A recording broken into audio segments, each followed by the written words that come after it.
ਅੰਗ ਨੌਵਾਂ। ਬਲਕਾਰ ਤੇ ਹਰਦਿਆਲ ਸਿੰਘ ਗਿੱਲ ਸਾਹਿਬ ਦੇ ਕੋਲ ਜਾ ਖੜੇ ਹੋਏ। ਉਹਨਾਂ ਵਾਂਗ ਹੀ 4-5 ਉਹਨਾਂ ਵਰਗੇ ਪਹਿਲਾਂ ਹੀ ਉੱਥੇ ਮੌਜੂਦ ਸਨ। ਗਿੱਲ ਸਾਹਿਬ ਨੂੰ ਸ਼ੁਭ ਕਾਰਜ ਦੀ ਪੂਰਤੀ ਲਈ ਵਧਾਈ ਦਿੱਤੀ ਜਾਂਦੀ ਤੇ ਗਿੱਲ ਸਾਹਿਬ ਸ਼ੁਕਰੀਆ ਕਰਦੇ। ਇਹ ਰਸਮ ਛੇਤੀ ਤੋਂ ਛੇਤੀ ਨਿਪਟਾਉਣ ਦਾ ਯਤਨ ਕੀਤਾ ਜਾਂਦਾ। ਵਿਦਾ ਹੋਣ ਵਾਲੇ ਨੂੰ ਰਸਮ ਤੇ ਹੈਸੀਅਤ ਅਨੁਸਾਰ ਮਠਿਆਈ ਜਾਂ ਕੁਝ ਹੋਰ ਵੀ ਦਿੱਤਾ ਜਾਂਦਾ। ਬਲਕਾਰ ਤੇ ਹਰਦਿਆਲ ਇਸ ਰਸਮ ਤੋਂ ਛੇਤੀ ਵਿਹਲੇ ਹੋ ਗਏ, ਪਰ ਉਹਨਾਂ ਦੇ ਵਿਸ਼ੇਸ਼ ਮਹੱਤਵ ਕਾਰਨ ਗਿੱਲ ਸਾਹਿਬ ਦੇ IAS ਪੁੱਤਰ ਨੇ ਉਹਨਾਂ ਨੂੰ ਆਪ ਵਿਦਾ ਕਰਨ ਦਾ ਜਿੰਮਾ ਲਿਆ। ਉਹਨਾਂ ਦੀਆਂ ਕਾਰਾਂ 'ਚ ਵਿਆਹ ਦੀ ਮਠਿਆਈ ਤੇ ਡੱਬੇ ਰਖਵਾ ਦਿੱਤੇ ਗਏ। ਮੀਤੇ ਨੇ ਆਪ ਤਾਕੀ ਖੋਲ ਕੇ ਮੀਨਾ ਤੇ ਤੇਜੀ ਨੂੰ ਕਾਰ ਵਿੱਚ ਬਿਠਾਇਆ। ਹੁਣ ਮੁੜਨ ਵੇਲੇ ਮੀਨਾ ਤੇ ਤੇਜੀ ਇੱਕ ਕਾਰ 'ਚ ਸਨ ਤੇ ਉਹਨਾਂ ਨੇ ਰਈਏ ਤੋਂ ਅੰਮ੍ਰਿਤਸਰ ਮੁੜ ਜਾਣਾ ਸੀ। ਦੂਜੀ ਕਾਰ 'ਚ ਬਲਕਾਰ ਤੇ ਹਰਦਿਆਲ ਸਨ। ਉਹਨਾਂ ਨੇ ਰਈਏ ਤੋਂ ਬਲਕਾਰ ਦੇ ਪਿੰਡ ਟੌਂਗ ਚਲੇ ਜਾਣਾ ਸੀ, ਜਿੱਥੇ ਬਲਕਾਰ ਹਰਦਿਆਲ ਨੂੰ ਸੁਖਚੈਨ ਨਾਲ ਮਿਲਾਉਣਾ ਚਾਹੁੰਦਾ ਸੀ ਤੇ ਨਾਲੇ ਪਿੰਡ ਵਿੱਚ ਤੇਜ਼ੀ ਨਾਲ ਸਥਾਪਿਤ ਹੋ ਰਹੇ ਬਾਬੇ ਤੇ ਵੀ ਹਰਦਿਆਲ ਦੀ ਨਜ਼ਰ ਮਰਵਾਉਣਾ ਚਾਹੁੰਦਾ ਸੀ। ਉਦੋਂ ਵੀ 4:45 ਵਜੇ ਦੇ ਆਸ-ਪਾਸ ਪਿੰਡ ਦੇ ਬਾਹਰੋਂ ਹੀ ਬਲਕਾਰ ਨੇ ਡਰਾਈਵਰ ਨੂੰ ਸੁਖਚੈਨ ਦੇ ਘਰ ਦਾ ਰਸਤਾ ਸਮਝਾ ਦਿੱਤਾ ਤੇ ਛੇਤੀ ਸੁਖਚੈਨ ਦੇ ਖੇਤਾਂ ਵਿੱਚ ਉਹਦੇ ਘਰ ਦੇ ਸਾਹਮਣੇ ਉਹਨਾਂ ਦੀ ਕਾਰ ਰੁਕੀ। 3 ਕਿੱਲਿਆਂ ਦਾ ਛੋਟਾ ਜਿਹਾ ਫਾਰਮ, ਇੱਕ ਪਾਸੇ ਘਰ, 4 ਚੁਫੇਰੇ ਉੱਚੇ ਸਫੈਦਿਆਂ ਦੀ ਕਤਾਰ, ਖੇਤ ਦੇ ਇੱਕ ਪਾਸੇ 10 ਕੁ ਮਰਲਿਆਂ 'ਚ ਘਰ, ਅੱਧੇ ਹਿੱਸੇ 'ਚ ਰਿਹਾਇਸ਼ ਤੇ ਬਾਕੀ ਦਾ ਅੱਧਾ ਹਿੱਸਾ ਡੰਗਰਾਂ ਲਈ। ਡੰਗਰਾਂ ਦੇ ਇੱਕ ਪਾਸੇ ਗੋਬਰ ਗੈਸ ਪਲਾਂਟ ਤੇ ਰਿਹਾਇਸ਼ ਵਾਲੇ ਪਾਸੇ ਤੂਤਾਂ ਦੀ ਛਾਂ 'ਚ ਸ਼ਹਿਦ ਦੀਆਂ ਬੱਖੀਆਂ ਦੇ ਡੱਬੇ ਜ਼ਮੀਨ ਤੇ ਕਤਾਰ 'ਚ ਰੱਖੇ ਸਨ। ਘਰ ਦੀ ਲਹਿੰਦੀ ਬਾਹੀ ਵੱਲ ਸੁਖਚੈਨ ਤੇ ਉਹਦਾ ਪੁੱਤਰ ਅੱਜ ਹੀ ਕੱਢੀ ਗਈ ਕਣਕ ਦੀਆਂ ਬੋਰੀਆਂ ਸੂਏ ਤੇ ਸੇਬੇ ਨਾਲ ਸੀ ਰਹੇ ਸਨ। ਸੁਖਚੈਨ ਨੂੰ ਕਾਰ ਦਾ ਉਹਨਾਂ ਦੇ ਘਰ ਪਹੁੰਚਣ ਤੋਂ ਪਹਿਲੇ ਪਤਾ ਲੱਗ ਚੁੱਕਾ ਸੀ ਤੇ ਕਾਰ ਦੇ ਰੁਕਣ ਤੇ ਉਹ ਕੰਮ ਛੱਡ ਕੇ ਕਾਰ ਕੋਲ ਪਹੁੰਚ ਗਿਆ। ਉਹਨੇ ਕੱਛਾ ਤੇ ਬਨੈਣ ਪਾਈ ਸੀ ਤੇ ਉਹਦੇ ਸਿਰ ਤੇ ਲੱਠੇ ਦਾ ਪਰਨਾ ਵਲੇਟਿਆ ਸੀ। ਉਹਦਾ ਸਰੀਰ ਪਸੀਨੇ ਤੇ ਘੱਟੇ ਨਾਲ ਭਰਿਆ ਹੋਇਆ ਸੀ। ਸੁਖਚੈਨ, ਅੱਜ ਤਾਂ ਅਸੀਂ ਤੇਰੇ ਕੰਮ ਦਾ ਹਰਜੀ ਕੀਤਾ ਵਾ। ਸੁਖਚੈਨ ਨਾਲ ਹੱਥ ਮਿਲਾਉਣ ਤੋਂ ਬਾਅਦ ਉਹਨੂੰ ਜੱਫੀ 'ਚ ਲੈਂਦਿਆਂ ਬਲਕਾਰ ਨੇ ਕਿਹਾ। ਪਸੀਨੇ ਤੇ ਘੱਟੇ ਮਿੱਟੀ 'ਚ ਭਰੇ ਹੋਣ ਦੇ ਤੇ ਆਪਣੇ ਕੀਮਤੀ ਕੱਪੜਿਆਂ ਦੇ ਬਾਵਜੂਦ ਵੀ ਬਲਕਾਰ ਨੇ ਸੁਖਚੈਨ ਨੂੰ ਜੱਫੀ ਪਾਈ ਸੀ। ਇਹ ਆਪਣੇ ਮਿੱਤਰ ਹਰਦਿਆਲ ਵੜੈਚਾਂ ਵਾਲੇ ਤੇਰੇ ਜਮਾਤੀ।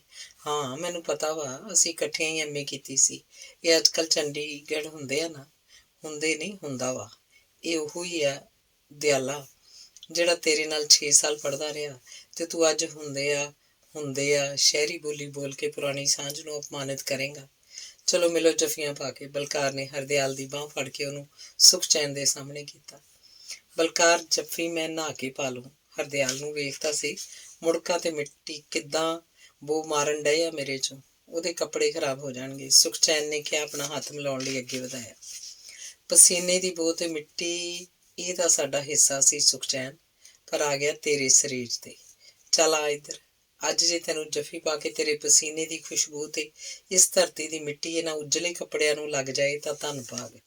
ਹਰਦਿਆਲ ਕਹਿੰਦਾ ਹੋਇਆ ਬਾਹਾਂ ਫੈਲਾਈ ਸੁਖਚੈਨ ਵੱਲ ਵਧਿਆ ਤੇ ਉਹਨੂੰ ਆਪਣੀ ਜੱਫੀ 'ਚ ਘੁੱਟ ਲਿਆ। ਸੁਖਚੈਨ ਤੇ ਹਰਦਿਆਲ ਇੱਕ ਦੂਜੇ ਦੀਆਂ ਬਾਹਾਂ ਤੋਂ ਬਾਹਰ ਹੋਏ ਤਾਂ ਦੋਵੇਂ ਭਾਵੁਕ ਸਨ। ਸੁਖਚੈਨ ਬਲਕਾਰ ਤੇ ਹਰਦਿਆਲ ਦਾ ਹੱਥ ਫੜੀ ਉਹਨਾਂ ਦੇ ਵਿਚਕਾਰ ਆਪ ਸੀ। ਉਹਨਾਂ ਨੂੰ ਤੂਤਾਂ ਦੀ ਛਾਂ ਵੱਲ ਲੈ ਜਾ ਰਿਹਾ ਸੀ, ਜਿੱਥੇ 2 ਮੰਜੀਆਂ ਡੱਠੀਆਂ ਸਨ। ਸਦੀਆਂ ਤੋਂ ਚੱਲਦੇ ਆ ਰਹੇ ਸਮਾਜਿਕ ਵਰਤਾਰੇ ਉੱਤੇ ਤਾਂ ਬਹੁਤ ਗਿਲੇ ਹੋ ਸਕਦੇ ਆ। ਤੁਹਾਡੇ ਦੋਵਾਂ ਵਿੱਚੋਂ ਤਾਂ ਮੈਨੂੰ ਅਜੇ ਵੀ ਆਪਣੇ ਬਚਪਨ ਦੀ ਖੁਸ਼ਬੂ ਤੇ ਆਪਣੱਤ ਦੀ ਠੰਡ ਲੱਭਦੀ ਆ। ਤਾਂ ਹੀ ਤਾਂ ਤੁਸੀਂ ਅਜੇ ਵੀ ਆਪਣੇ ਜੀ। ਸੁਖਚੈਨ ਨੇ 20 ਕਦਮਾਂ ਦੀ ਦੂਰੀ ਪਾਰ ਕਰਦਿਆਂ ਕਿਹਾ। ਸੁਖਚੈਨ ਦੀ ਭਾਵੇਂ ਸੁਚੱਜੀ ਪਤਨੀ ਨੇ ਘਰ ਦੇ ਡਰਾਇੰਗ ਰੂਮ ਨੂੰ ਬਹੁਤ ਚੰਗੀ ਤਰ੍ਹਾਂ ਸੁਸੱਜਿਤ ਕੀਤਾ ਸੀ, ਫਿਰ ਵੀ ਉਹ ਬਲਕਾਰ ਤੇ ਹਰਦਿਆਲ ਨੂੰ ਤੂਤਾਂ ਦੀ ਛਾਂ 'ਚ ਹੀ ਲੈ ਗਿਆ। ਇਹਦਾ ਕਾਰਨ ਬਲਕਾਰ ਜਦੋਂ ਵੀ ਆਉਂਦਾ ਮੰਜੇ ਉੱਤੇ ਦਰਖਤਾਂ ਦੀ ਛਾਂ ਹੇਠਾਂ ਹੀ ਬਹਿਣਾ ਚਾਹੁੰਦਾ। ਬਲਜੀਤ, ਉਹ ਬਲਜੀਤ, ਸੁਖਚੈਨ ਨੇ ਆਪਣੇ ਪੁੱਤਰ ਨੂੰ ਆਵਾਜ਼ ਮਾਰੀ, ਜਿਹੜਾ ਕਣਕ ਦੀਆਂ ਭਰੀਆਂ ਬੋਰੀਆਂ 'ਚੋਂ ਅਖੀਰਲੀ ਨੂੰ ਹੁਣੇ ਹੀ ਸੀ ਕੇ ਹਟਿਆ ਸੀ। ਆਇਆ ਡੈਡੀ। ਬਲਜੀਤ ਨੇ ਉੱਥੋਂ ਹੀ ਆਵਾਜ਼ ਦਿੱਤੀ ਤੇ ਝੱਟ ਹੀ ਉਹਨਾਂ ਕੋਲ ਆ ਪਹੁੰਚਿਆ। ਬਲਜੀਤ, ਅੱਜ ਬਣਾ ਵਾਹਣਾ 'ਚੋਂ ਵਲੈਤ ਉਹ ਲਿਆ ਕੋਕੇ ਕੋਲੇ ਜਿਹੜੇ ਤੇਰੀ ਭੂਆ ਜੀ ਨੇ ਭੇਜੇ ਸੀ, ਨਾਲੇ ਅੰਦਰੋਂ ਬੰਬੀ ਦਾ ਸਵਿੱਚ ਦਬਾ ਦੇ। ਸੁਖਚੈਨ ਨੇ ਕਿਹਾ ਤੇ ਬਲਜੀਤ ਸੁਣ ਕੇ ਚਲਾ ਗਿਆ। ਵਾਹਣਾ 'ਚ ਵਲੈਤ, ਇਹ ਕੀ ਹੋਇਆ ਸੁਖਚੈਨ? ਹੱਸਦੇ ਹੋਏ ਬਲਕਾਰ ਨੇ ਪੁੱਛਿਆ। ਪਿੰਡੋਂ ਦੂਰ ਪੈਲੀਆਂ 'ਚ ਇਸ ਘਰੋਂ ਜੇ ਖੱਟੀ ਲੱਸੀ ਜਾਂ ਢਿੱਡ ਫੂਕਣੀ ਚਾਹ ਦੀ ਥਾਂ ਫਰਿੱਜ 'ਚ ਲੱਗਾ ਕੋਕਾ ਕੋਲਾ ਮਿਲੇ ਤਾਂ ਵਾਹਣਾ 'ਚ ਵਲੈਤ ਹੀ ਬਣਦਾ ਨਾ। ਤੁਹਾਡੇ ਭੈਣ ਜੀ ਨੇ ਇੱਕ ਡਾਲਾ ਕਲਵਾਇਆ ਸੀ ਕੋਕਾ ਕੋਲਾ ਦਾ। ਸੁਖਚੈਨ ਹੱਸਦਾ ਹੋਇਆ ਚੁੱਪ ਹੋ ਗਿਆ। ਭੈਣ ਜੀ ਨੇ ਕੋਕਾ ਕੋਲਾ ਖਿਲਾਇਆ ਸੀ ਤੁਹਾਡੇ ਘਰ? ਕਿਉਂ?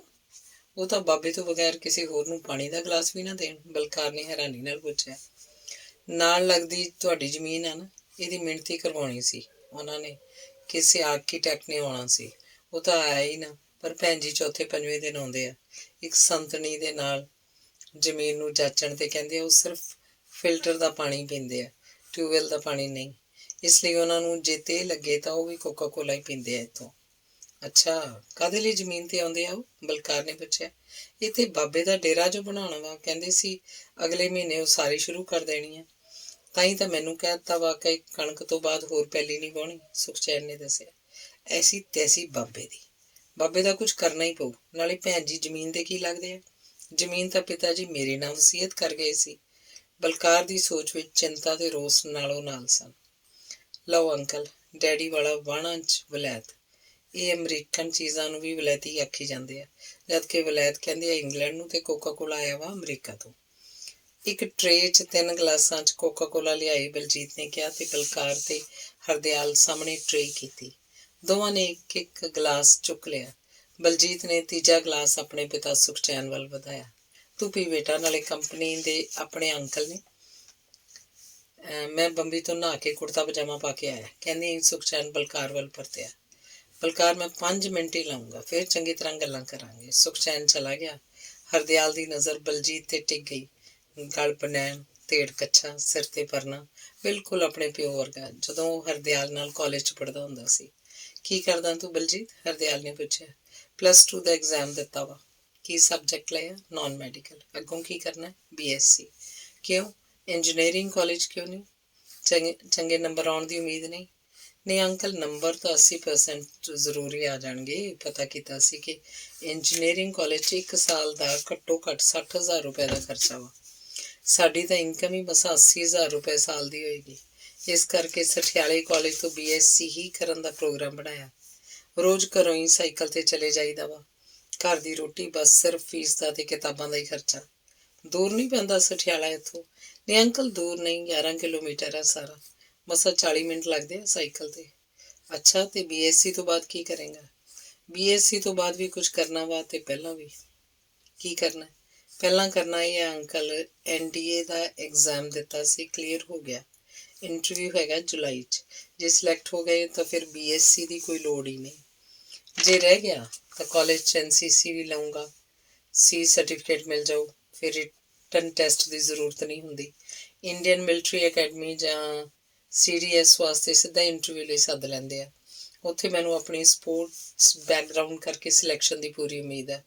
ਜੇ ਇਹ ਗੱਲ ਵੀ ਰਹਿ ਗਈ ਤਾਂ BSc ਤੋਂ ਬਾਅਦ ਕਿਸੇ ਫੈਕਟਰੀ 'ਚ ਟੈਕਨੀਕਲ ਨੌਕਰੀ ਕਰੂੰਗਾ ਤੇ ਇੰਡੀਅਨ ਇੰਸਟੀਚਿਊਟ ਤੋਂ EMI ਦੀ ਕਰੂੰਗਾ, ਇਲੈਕਟ੍ਰੀਕਲ ਇੰਜੀਨੀਅਰਿੰਗ ਵਿੱਚ। ਵਾਹ ਬਈ ਵਾਹ, ਤੈਨੂੰ ਕਿਸ ਤਰ੍ਹਾਂ ਪਤਾ ਇਹਨਾਂ ਸਾਰੀਆਂ ਗੱਲਾਂ ਦਾ? ਹਰਦਿਆਲ ਨੇ ਹੈਰਾਨ ਹੋ ਕੇ ਪੁੱਛਿਆ। ਇਹ ਸਭ ਡੈਡੀ ਨੇ ਦੱਸਿਆ ਅੰਕਲ। ਬਲਕਾਰ, ਯਾਰ ਇਹ ਤਾਂ ਕਮਾਲ ਦੀ ਕੈਰੀਅਰ ਗਾਈਡੈਂਸ ਹੈ। ਕਿੰਨੇ ਆਲਟਰਨੇਟਿਵ ਆ, ਕਿਉਂ ਨਾ ਮਿਲੂਗੀ ਕਾਮਯਾਬੀ। ਸੋਸ਼ਲ ਵੈਲਫੇਅਰ ਡਿਪਾਰਟਮੈਂਟ ਨੂੰ ਇਹੋ ਜਿਹੀਆਂ ਗੱਲਾਂ ਦਾ ਕਿਉਂ ਨਹੀਂ ਪਤਾ ਹੁੰਦਾ? ਹਰਦਿਆਲ ਨੇ ਬਲਜੀਤ ਵੱਲ ਧਿਆਨ ਨਾਲ ਵੇਖਿਆ। ਚਿਹਰੇ ਤੇ ਭੋਲਾਪਨ, ਪਰ ਆਤਮ ਵਿਸ਼ਵਾਸ ਦੀ ਭਰਪੂਰ ਪੁੱਟ। ਚੌੜੇ ਮੱਥੇ ਤੇ ਸੁੱਕੇ ਹੋਏ ਪਸੀਨੇ 'ਚ ਕਣਕ ਦੇ ਪਿੜ 'ਚ ਕੰਮ ਕਰਦਿਆਂ ਜੰਮਿਆ ਕੱਟਾ, ਨਿੱਕੀ ਨਿੱਕੀ ਦਾੜੀ, ਬਾਰ-ਬਾਰ ਮੁਸਕਾਨ 'ਚ ਖਿੱਚੇ ਜਾਣ ਵਾਲੇ ਬੁੱਲ, ਸੁਡੌਲ ਲੰਮੀਆਂ ਲੱਤਾਂ, ਹੇਠ ਨੰਗੇ ਪੈਰ। ਕਣਕ ਦੇ ਬੋਲ 'ਚ ਕੰਮ ਕਰਦਿਆਂ ਜੁੱਤੀ ਨਹੀਂ ਸੀ ਪਾਈ ਜਾ ਸਕਦੀ, ਪਰ ਉਹ ਅਜੇ ਵੀ ਨੰਗੇ ਪੈਰੀ ਸੀ। ਹਰਦਿਆਲ ਨੂੰ ਆਪਣੇ ਬਚਪਨ 'ਚ ਇਸੇ ਹੀ ਰੁੱਤੇ ਨੰਗੇ ਪੈਰੀ ਵੱਢਾਂ 'ਚ ਡੰਗਰ ਚਾਰਨਾ ਯਾਦ ਆਇਆ। ਉਸ ਵਕਤ ਦੇ ਵੱਜਣ ਵਾਲੇ ਬੁੱਥਿਆਂ ਦੀਆਂ ਪੀੜਾਂ ਤੇ ਇਸ ਘੜੀ ਵਿੱਚ ਅਨੁਭਵ ਨੇ ਉਹਦਾ ਮਨ ਸਾਹਮਣੇ ਖੜੇ ਬਲਜੀਤ ਪ੍ਰਤੀ ਸਨੇਹ ਨਾਲ ਭਰਤਾ। ਤੇਰਾ ਇੰਟਰਵਿਊ ਜੁਲਾਈ 'ਚ ਹੈ ਨਾ? ਹਾਂ ਅੰਕਲ। ਤੂੰ ਇੱਕ ਕੰਮ ਕਰ। ਦੱਸੋ ਅੰਕਲ। ਤੂੰ ਮੇਰੇ ਕੋਲ ਚੰਡੀਗੜ੍ਹ ਚੱਲ, ਮੈਂ ਤੇਰੀ ਇੰਟਰਵਿਊ ਲਈ ਤਿਆਰੀ ਕਰਵਾਊਂਗਾ। ਅੰਕਲ, ਇਹਦੇ ਬਾਰੇ ਤਾਂ ਡੈਡੀ ਦੱਸ ਸਕਦੇ ਆ। ਲਓ, ਆਹ ਸੁਖਚੈਨ ਵੀ ਆ ਗਿਆ ਜੀ, ਬਲਕਾਰ ਨੇ ਆਖਿਆ। ਉਹ ਹੁਣ ਤੱਕ ਹਰਦਿਆਲ ਤੇ ਬਲਜੀਤ ਵਿਚਕਾਰ ਹੋਣ ਵਾਲੇ ਵਾਰਤਾਲਾਪ ਨੂੰ ਬੜੇ ਧਿਆਨ ਨਾਲ ਸੁਣ ਰਿਹਾ ਸੀ। ਲੈ ਭਾਈ ਸੁਖਚੈਨ, ਬਲਜੀਤ ਲਈ ਬੜੀ ਵਧੀਆ ਸਲਾਹ ਬਣੀ ਹੈ, ਬਸ ਮਨਜ਼ੂਰੀ ਦੇ ਦੇ ਝਟਪਟ। ਬਲਕਾਰ ਨੇ ਸੁਖਚੈਨ ਨੂੰ ਕਿਹਾ, ਜਿਹੜਾ ਨਹਾ ਕੇ ਚਿੱਟਾ ਕੁੜਤਾ ਪਜਾਮਾ, ਪੈਰੀਂ ਚੱਪਲ ਤੇ ਸਿਰ ਤੇ ਪੀਲਾ ਪਟਕਾ ਬੰਨ੍ਹ ਕੇ ਆਇਆ ਸੀ। ਪਹਿਲਾਂ ਸਲਾਹ ਤਾਂ ਦੱਸੋ, ਕੀ ਬਣਾਈ ਹੈ? ਕੋਈ ਖਾਸ ਨਹੀਂ, ਬਸ ਇਹੋ ਹੀ ਕਿ ਬਲਜੀਤ ਹਰਦਿਆਲ ਨਾਲ ਚੰਡੀਗੜ੍ਹ ਜਾ ਕੇ ਆਪਣੇ NDA ਦੇ ਇੰਟਰਵਿਊ ਦੀ ਤਿਆਰੀ ਕਰੇਗਾ ਤੇ ਉਹ ਹੁਣੇ ਹੀ ਜਾਊਗਾ ਸਾਡੇ ਨਾਲ। ਬਲਕਾਰ ਨੇ ਸੁਖਚੈਨ ਨੂੰ ਵੇਰਵਾ ਦਿੱਤਾ। ਇਹ ਕੰਮ ਤਾਂ ਔਖਾ ਵਾ। ਕਿਉਂ ਸੁਖਚੈਨ? ਯਾਰ ਅੱਜ ਕੱਲ੍ਹ ਕੰਮਕਾਰ ਦੇ ਦਿਨ ਆ, ਹਾੜੀ ਸਾਂਭਣੀ ਆ ਤੇ ਝੋਨਾ ਲਾਉਣਾ। ਕੰਮ ਅਸੀਂ ਕੋਈ ਰੱਖਿਆ ਨਹੀਂ। ਬਲਜੀਤ ਦੇ ਸਿਰ ਕੰਮ ਬਹੁਤ ਹੈ ਯਾਰ। ਤੁਹਾਨੂੰ ਪਤਾ ਹੀ ਹੈ ਜ਼ਿਮੀਂਦਾਰੇ ਦੇ ਕੰਮ, ਪੱਠਾ ਦੱਥਾ, ਮਾਲ ਡੰਗਰ, ਹੋਰ ਨਿੱਕ ਸੁੱਖ। ਹਾਂ ਕੰਮ ਤਾਂ ਹੈਗੇ ਆ, ਪਰ ਜੇ ਉਹ NDA 'ਚ ਸਿਲੈਕਟ ਹੋ ਗਿਆ ਤਾਂ ਫਿਰ ਕੌਣ ਕੰਮ ਕਰੂ? ਬਲਕਾਰ ਨੇ ਸੁਖਚੈਨ ਅੱਗੇ ਸਵਾਲ ਰੱਖਿਆ। ਫਿਰ ਤਾਂ ਕੰਮ ਨਿਬੜ ਜਾਊ। ਫਿਰ ਬਲਜੀਤ ਦਾ ਖਰਚਾ ਬੰਦ ਹੋ ਜਾਊ ਪੜ੍ਹਾਈ ਦਾ। ਉਹਦੀ ਥਾਂ ਕੋਈ ਛੋਟਾ ਕੰਮ ਰੱਖਿਆ ਜਾ ਸਕਦਾ ਵਾ। ਸੁਖਚੈਨ ਦਾ ਉੱਤਰ ਸੀ। ਵੇਖ ਸੁਖਚੈਨ, ਬਲਜੀਤ ਜਿਹੋ ਜਿਹਾ ਤੈਨੂੰ ਵਾ ਉਹੋ ਜਿਹਾ ਮੈਨੂੰ। ਤੂੰ ਆਪਣੇ ਲਈ ਤਾਂ ਹਰ ਕੰਮ ਤੋਂ ਨਾ ਹੀ ਕਰਦਾ ਰਿਹਾ ਵਾ। ਤੂੰ ਮੈਨੂੰ ਆਪਣੇ ਲਈ ਕੁਛ ਨਹੀਂ ਕਰਨ ਦਿੱਤਾ, ਪਰ ਬਲਜੀਤ ਦੇ ਮਾਮਲੇ 'ਚ ਮੈਂ ਤੇਰੀ ਗੱਲ ਨਹੀਂ ਮੰਨਣੀ। NDA ਦੇ ਇੰਟਰਵਿਊ ਲਈ ਬਹੁਤ ਤਿਆਰੀ ਦੀ ਲੋੜ ਹੈ। ਇੱਥੇ ਪੈਲੀਆਂ 'ਚ ਕੰਮ ਕਰਦਾ, ਉਹ ਕੀ ਤਿਆਰੀ ਕਰੂ? ਜੇ 1.5 ਕੁ ਮਹੀਨਾ ਇਹਦੀ ਤਿਆਰੀ ਕਰਵਾਤੀ ਜਾਏ ਚੰਡੀਗੜ੍ਹ ਵਰਗੇ ਮਾਹੌਲ 'ਚ, ਇਹ ਜ਼ਰੂਰ ਸਿਲੈਕਟ ਹੋ ਜਾਊ। ਬਸ ਬਹੁਤੀ ਬਹਿਸ ਨਹੀਂ ਕਰਨੀ। ਅਸੀਂ ਆਪਣੇ ਭਤੀਜੇ ਨੂੰ ਲੈ ਕੇ ਹੀ ਜਾਣਾ। ਉਹਦੀ ਜ਼ਿੰਦਗੀ ਤੇ ਕੈਰੀਅਰ ਦਾ ਸਵਾਲ ਆ, ਸਮਝੇ ਸੁਖਚੈਨ? ਜਾ ਬਲਜੀਤ, ਤੂੰ ਤਿਆਰ ਹੋ, ਤੂੰ ਚੱਲਣਾ ਹੈਗਾ ਵਾ ਸਾਡੇ ਨਾਲ। ਬਲਕਾਰ ਨੇ ਦ੍ਰਿੜਤਾ ਨਾਲ ਆਪਣੀ ਗੱਲ ਕਹੀ। ਚਲੋ ਇਹਦੀ ਮਾਂ ਨਾਲ ਸਲਾਹ ਕਰ ਲਈਏ। ਸਾਹਮਣੇ ਖੜੇ ਬਲਜੀਤ ਨੇ ਨੂੰ ਬਲਕਾਰ ਨੇ ਕਿਹਾ। ਬਲਜੀਤ ਨੇ ਆਪਣੇ ਪਿਓ ਸੁਖਚੈਨ ਵੱਲ ਆਗਿਆ ਮਿਲਣ ਜਾਂ ਵਰਜਿਤ ਹੋਣ ਦੀ ਅਵਸਥਾ ਜਾਣਨ ਦੇ ਮੰਤਵ ਨਾਲ ਵੇਖਿਆ। ਬਲਕਾਰ ਤੇ ਸੁਖਚੈਨ ਦੀ ਵਾਰਤਾਲਾਪ 'ਚ ਹਰਦਿਆਲ ਨੇ ਕੋਈ ਦਖਲ ਨਾ ਦਿੱਤਾ, ਭਾਵੇਂ ਸਭ ਦਾ ਆਰੰਭ ਉਹਦੇ ਸੁਝਾਅ ਕਰਕੇ ਹੋਇਆ ਸੀ। ਚੱਲ ਬਲਜੀਤ, ਤੂੰ ਜਾ ਕੇ ਨਹਾ ਤਾਂ ਲੈ ਬੰਬੀ ਤੋਂ, ਪਰ ਨਹਾ ਕੇ ਲੂਸਣ ਵੇਖ ਲਈ। ਜੇ ਭਰ ਗਿਆ ਹੋਊ ਤਾਂ ਬੰਬੀ ਬੰਦ ਕਰ ਦੇਈਂ। ਸੁਖਚੈਨ ਨੇ ਬਲਜੀਤ ਨੂੰ ਉੱਥੋਂ ਤੋਰਨ ਵਾਸਤੇ ਕਿਹਾ ਸੀ, ਤਾਂ ਕਿ ਬਲਜੀਤ ਬਾਰੇ ਹੋਣ ਵਾਲੀ ਹੋਰ ਗੱਲਬਾਤ ਉਹ ਨਾ ਸੁਣ ਸਕੇ। ਡੈਡੀ ਹੁਣੇ ਕਿਸ ਤਰ੍ਹਾਂ ਨਹਾ ਲੂੰ? ਮੈਂ ਅਜੇ ਪਸ਼ੂਆਂ ਲਈ ਗਤਾਵਾ ਕਰਨਾ, ਮੱਝਾਂ ਨੁਹਾਣੀਆਂ ਵਾ। ਲੂਸਣ ਭਰ ਕੇ ਹੀ ਨਹੀਂ ਬੰਬੀ ਬੰਦ ਕਰਨੀ, ਗਾਚੇ ਨੂੰ ਵੀ ਪਾਣੀ ਲਾਉਣਾ ਤੇ ਝੋਨੇ ਦੀ ਪਨੀਰੀ ਵੀ ਭਰਨੀ ਆ। ਚੰਗਾ ਮੈਂ ਜਾਣਾ। ਬਲਜੀਤ ਉੱਥੋਂ ਚਲਾ ਗਿਆ। ਮੁੰਡਾ ਬੜਾ ਫਿਕਰ ਵਾਲਾ ਭਾਈ। ਕਿਸ ਤਰ੍ਹਾਂ ਉਹਨੂੰ ਸਾਰੇ ਕੰਮਾਂ ਦੀ ਸੋਝੀ ਆ। ਵਾਹਵਾ ਚਿਰ ਦੀ ਚੁੱਪ ਤੋਂ ਬਾਅਦ ਹਰਦਿਆਲ ਪਹਿਲੀ ਵਾਰੀ ਬੋਲਿਆ। ਤੇ ਮੁੰਡੇ ਦਾ ਪਿਓ? ਬਲਕਾਰ ਥੋੜ੍ਹੀ ਤਲਖ ਆਵਾਜ਼ ਵਿੱਚ ਹਰਦਿਆਲ ਤੇ ਸੁਖਚੈਨ ਵੱਲ ਵੇਖ ਕੇ ਬੋਲਿਆ ਸੀ। ਉਹਦੇ ਬੋਲਣ 'ਚ ਉਹਦੇ ਰੰਜ ਤੇ ਰੋਸ ਡਲਕਾ ਮਾਰ ਰਿਹਾ ਸੀ। ਸੁਖਚੈਨ ਇਹ ਸਮਝ ਗਿਆ ਸੀ। ਮੁੰਡੇ ਦੇ ਪਿਓ ਨੂੰ ਕੀ ਆ ਯਾਰ, ਤੂੰ ਗੁੱਸੇ ਲੱਗਦਾ ਵਾ। ਸੁਖਚੈਨ ਦੀ ਆਵਾਜ਼ ਬਹੁਤ ਨਰਮ ਸੀ। ਮੁੰਡੇ ਦੇ ਪਿਓ ਦੀ ਝਟਕੀ ਜਿੱਦ ਮੁੰਡੇ ਨੂੰ ਆਪਣਿਆਂ ਕੋਲ ਨਹੀਂ ਲੱਗਣ ਦਿੰਦੀ। ਉਹ ਸੁਖਚੈਨ, ਤੂੰ ਇਹੋ ਹੀ ਸਮਝਦਾ ਵਾ ਨਾ ਵੀ ਭਾਈ ਤੇਰੇ ਜੱਟ ਦਾ ਮੁੰਡਾ ਦਲਤਾਂ ਦੇ ਘਰ ਕਿਉਂ ਰਵੇ, ਹੈ ਨਾ? ਬਲਕਾਰ ਬਹੁਤ ਹੀ ਤਲਖ ਸੀ। ਨਹੀਂ ਓਏ ਭਰਾਵਾ, ਨਹੀਂ ਨਹੀਂ ਨਹੀਂ, ਏਦਾਂ ਆਖ ਕੇ ਮੈਨੂੰ ਜੁੱਤੀਆਂ ਨਾ ਮਾਰ। ਸੁਖਚੈਨ ਦੇ ਹਥਿਆਰ ਬਲਕਾਰ ਅੱਗੇ ਇੱਕਦਮ ਸੁੱਟੇ ਗਏ, ਪਰ ਬਲਕਾਰ ਫਿਰ ਵੀ ਨਰਮ ਨਾ ਪਿਆ। ਅੱਜ ਮੈਂ ਖਰੀਆਂ ਖਰੀਆਂ ਕਹਿ ਕੇ ਹਟੂੰਗਾ। ਸੁਖਚੈਨ, ਮੈਂ ਤੇਰਾ ਬਣ ਕੇ ਤੈਨੂੰ ਆਪਣੀ ਬਣਾਉਣ ਦੀ ਪੂਰੀ ਵਾਹ ਲਾਈ, ਪਰ ਤੂੰ ਆਪਣੇ ਮਨ 'ਚ ਊਚ ਨੀਚ ਦੀ ਸੋਚ ਰੱਖ ਕੇ ਦੂਰ ਹੀ ਰਿਹਾ।